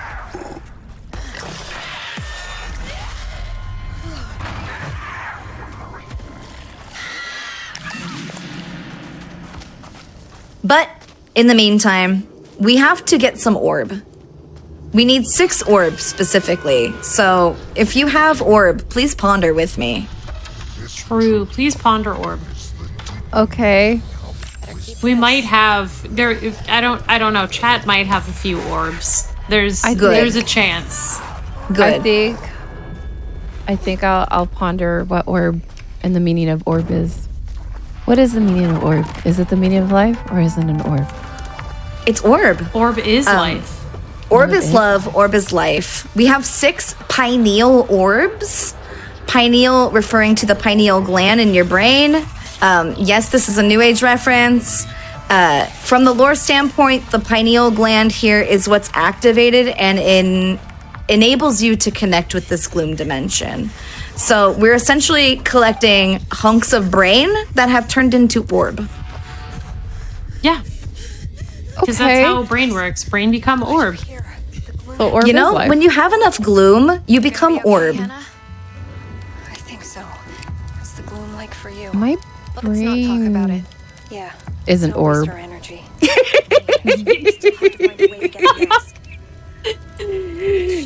You processed that one in real time, I think. Yeah, I did. Also, we're absolutely disgusting, and Hannah is totally clean, even though we had just watched her sit on the gross ground. Yeah. I want to talk a little bit about the crystals themselves and the abilities they give you, because Hannah's ability here is really interesting from a lore standpoint. In the speedrun, it will do very little for you. It's an invisibility spell. I will use it exactly 1 time. It doesn't actually make you invisible, but it does make enemies sufficiently less aggressive. Each of the crystals are filled with unique energy that is contributed by the people who wear them, right? So Kim, who is very angry and yells at us, her crystal, the orange one, gives us the ability to yell and do the pushback. Sunny is an entrepreneur, and so he's really interested in these crystals, and he can summon them at will because they're for him, right? Hannah hers is invisibility. Oh. Which speaks volumes not only about how she sees herself, but how she carries herself in the world. Yeah, so she feels invisible. Mm-hmm. Yeah. It's also foreshadowing for the fact that Hannah is our final boss of the game. Oopsie, surprise. Yeah. I mention that now because we've been building up this whole time for a reveal. which we will not get because we're not going to watch the cutscenes. I'm sorry. But up until this point, we think Tyler is the big bad because he's uncooperative and he's rude and he's acerbic and abrasive and he's still mean, right? Mm-hmm. But like, Tyler is head empty and he doesn't realize what he's doing. At this point, we get the twist that the real danger here is his grandfather, Monroe, who is this next boss we have to fight once we use our orb. So we're assembling the pineal glands of the old cultist to unlock a door. No, these are not our prismatic crystals. Those are in our pockets.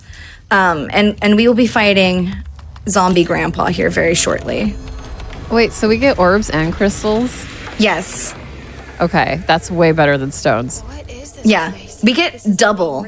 Yeah, exactly. You can almost feel the prismic energy. You can feel the prismic energy. Maybe 100, maybe more. This is where we learn that Monroe sacrificed hundreds of cultists here for his prismic science. The lore of the fire lash is also really tragic. This is the only time I'll be using this weapon besides the final boss itself. This is a disciplinary weapon that the old cult used to use, and I think that should tell you everything you need to know about Monroe here. Yep. He has the mask. I love you running and Hannah's just walking. Yeah, she's vibing. Oh, she jogged. She's jogging. Now, Monroe's not dead, which you should probably infer by the fact that he's a zombie, but we have to fight his lackeys now. This is a wave battle.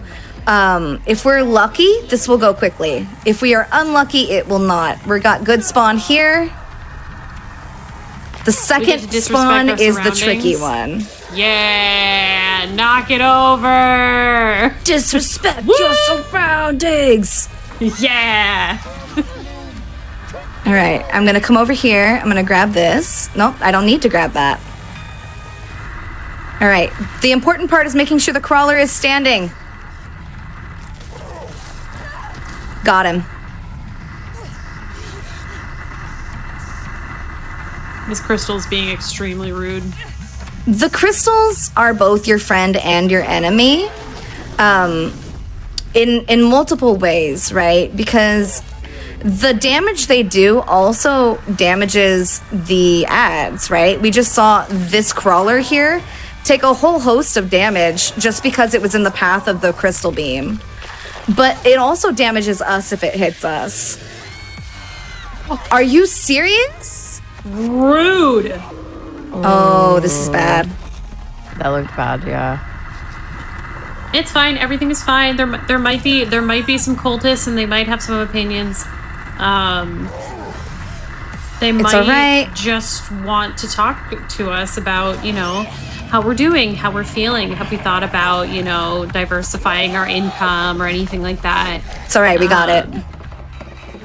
Nice. That is the worst fight in the entire run. For that reason, if you don't have the proper crowd control, if you don't hit those spikes at exactly the right time with the grouping in just the right pattern, there will be one that will knock you off the crystal every time. It's worse on the second round when the crawler's still running around because you need to use the crystal itself to take out all the enemies there, just because of the way the mana system pans out. But in that third round, as you saw, it's also still pretty risky. Monroe is the place where a lot of runs fall apart, and even though that was not a perfect Monroe, that was still a really good one. Yeah, it's a bummer that really a reset point like that is so late in a game, or even just a speed run. Yeah. Mm-hmm. I know that feeling with Final Fantasy Mystic Quest. Mm-hmm. It's just sometimes that's what's nice about shorter runs is that you could reset easily, but yeah, not here. The cool thing about this run, though, is even with a bad Monroe, the final boss has so much RNG that unless you're grinding for world record, a bad Monroe fight will not hurt you too bad. Oh, so it won't make it or break it?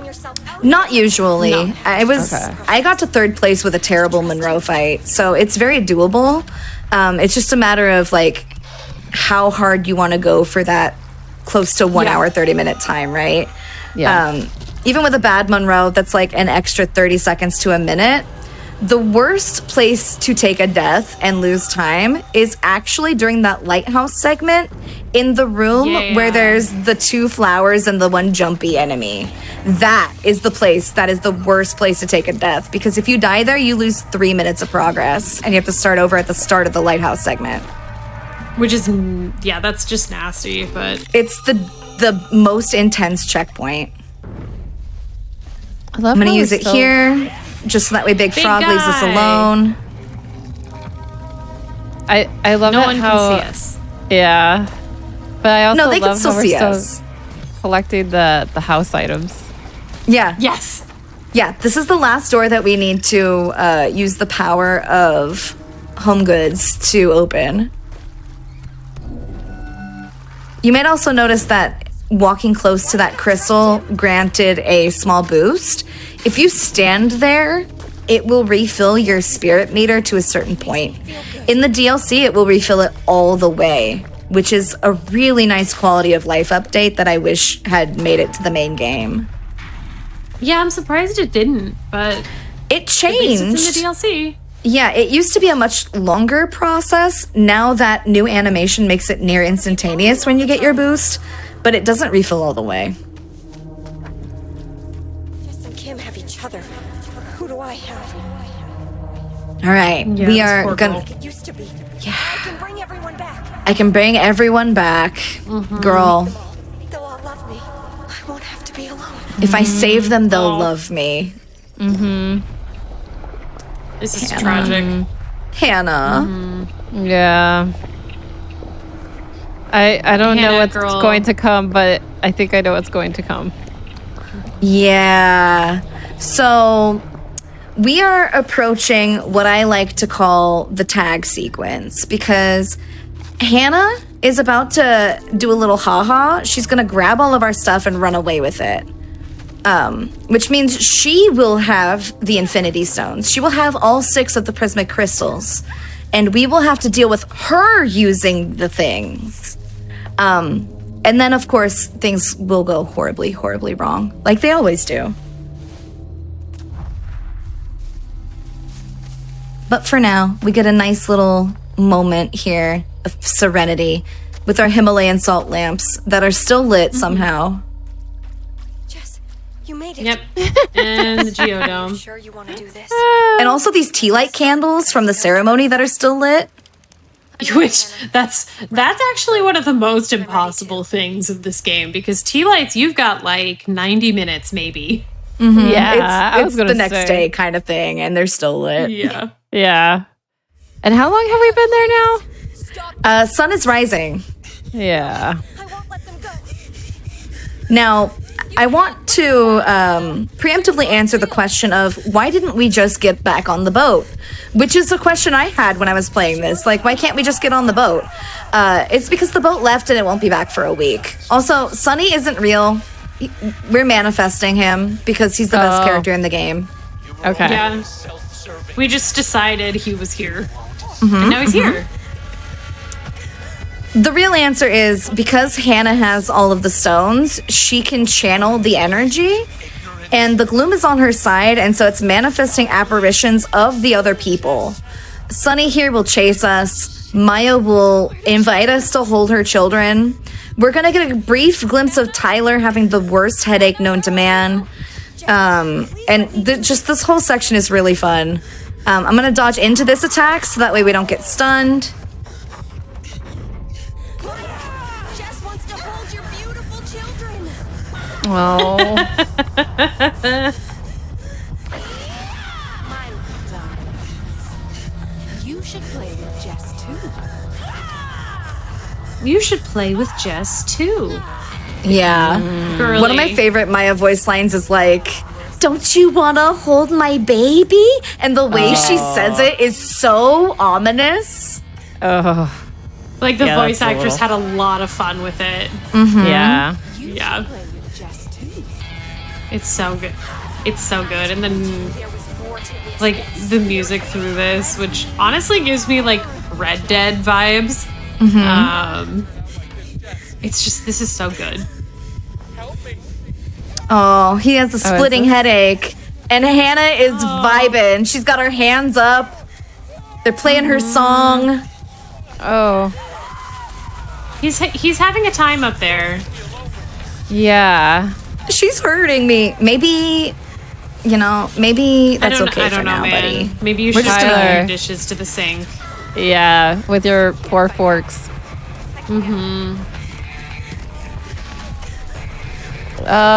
There's a lot happening right now. Oh yeah. I was just thinking about how wild this game gets at the end. If you Like, think- it has a Yeah. lot, and then it's like, oh, there's more.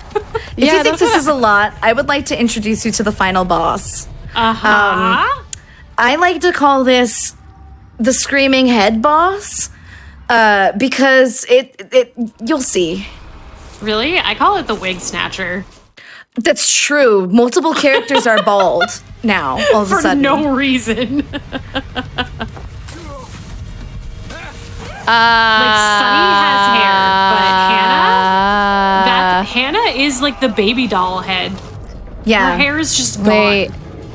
So in the cutscene we skipped, Hannah there's a lot to unpack. held up the mask with all the stones in it in a ritualistic manner that opened these portal gateways to the Gloom Dimension. This is the entity that has been offering all the things, and it wants to come through. In true survival horror fashion, not only is it hungry, it's nosy. Yeah. It's giving a peek. My brain. Also, that bald head was Tyler Anton. I didn't realize that was Tyler until like my 5th playthrough, and he literally said, "Jess, it's me, Tyler Anton," and I was like, "No, no, that is not Tyler." One thing you're not really seeing, because Big is doing a very good job staying away from them, is that the entire wall of this arena is covered in spikes, and they will hurt you. And the enemy keeps blowing wind to push you into them. Yeah. And it's mean. Nowhere is safe to stand.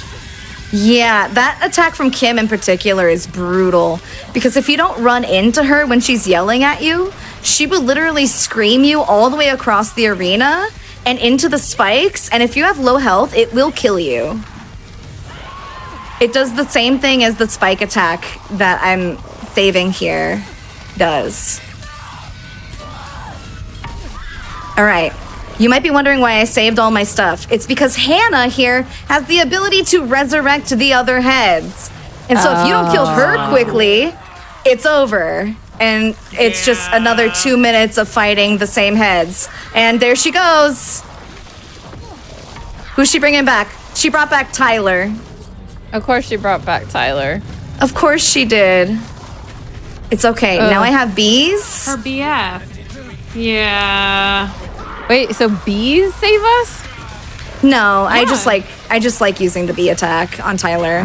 It feels very fitting. Oh. I like it. I mean, that really does not look like Tyler. No, it does not. All right, the final head here is gonna be Angie/us. Say hello to Jess with no hair. Yeah. Time is when this head dies. It will be very soon. Oh, she hit me with the stasis, and that is time.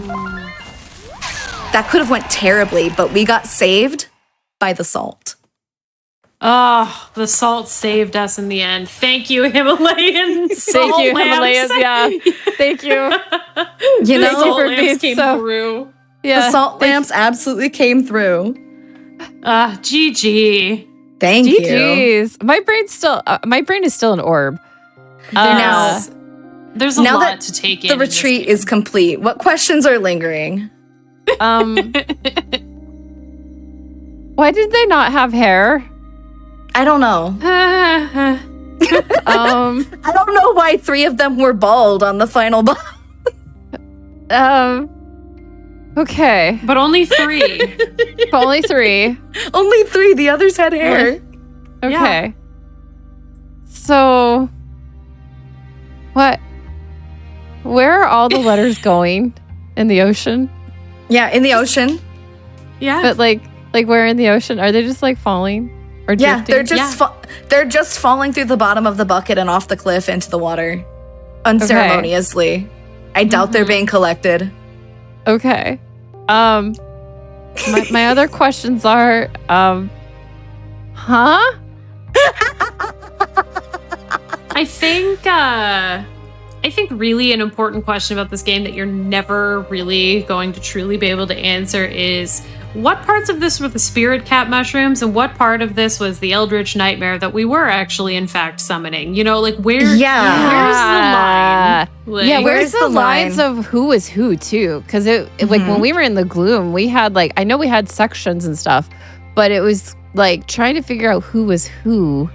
You know what I mean? I know the sections were there, but maybe I don't know, that there was a lot going on. But I do agree that the lines do get blurred when it comes to the gloom part, where I'm like, I love it because everyone's in it, but at the same time, who is who? Exactly.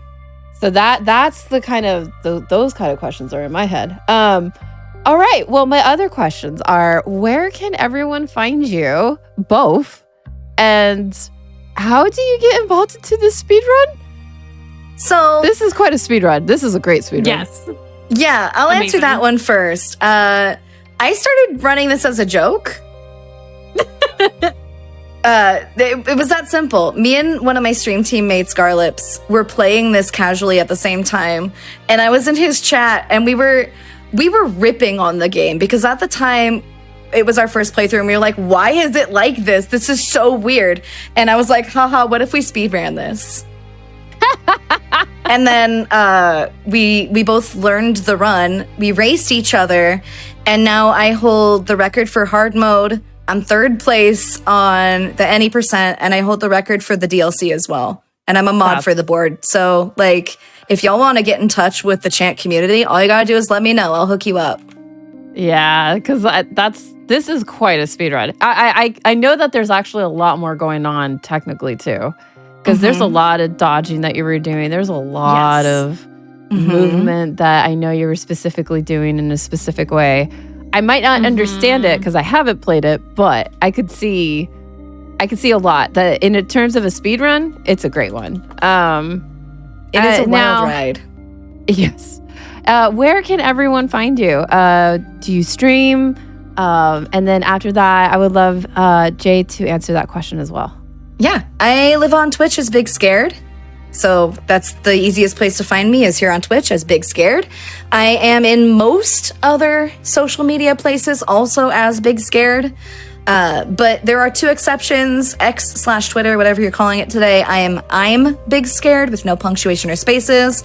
And the same is true on Insta and Threads. So if I'm not Big Scared, I'm Big Scared. And if for some reason you find an account without my picture, it's not me. I'm not on that site. Jay, where can we find you?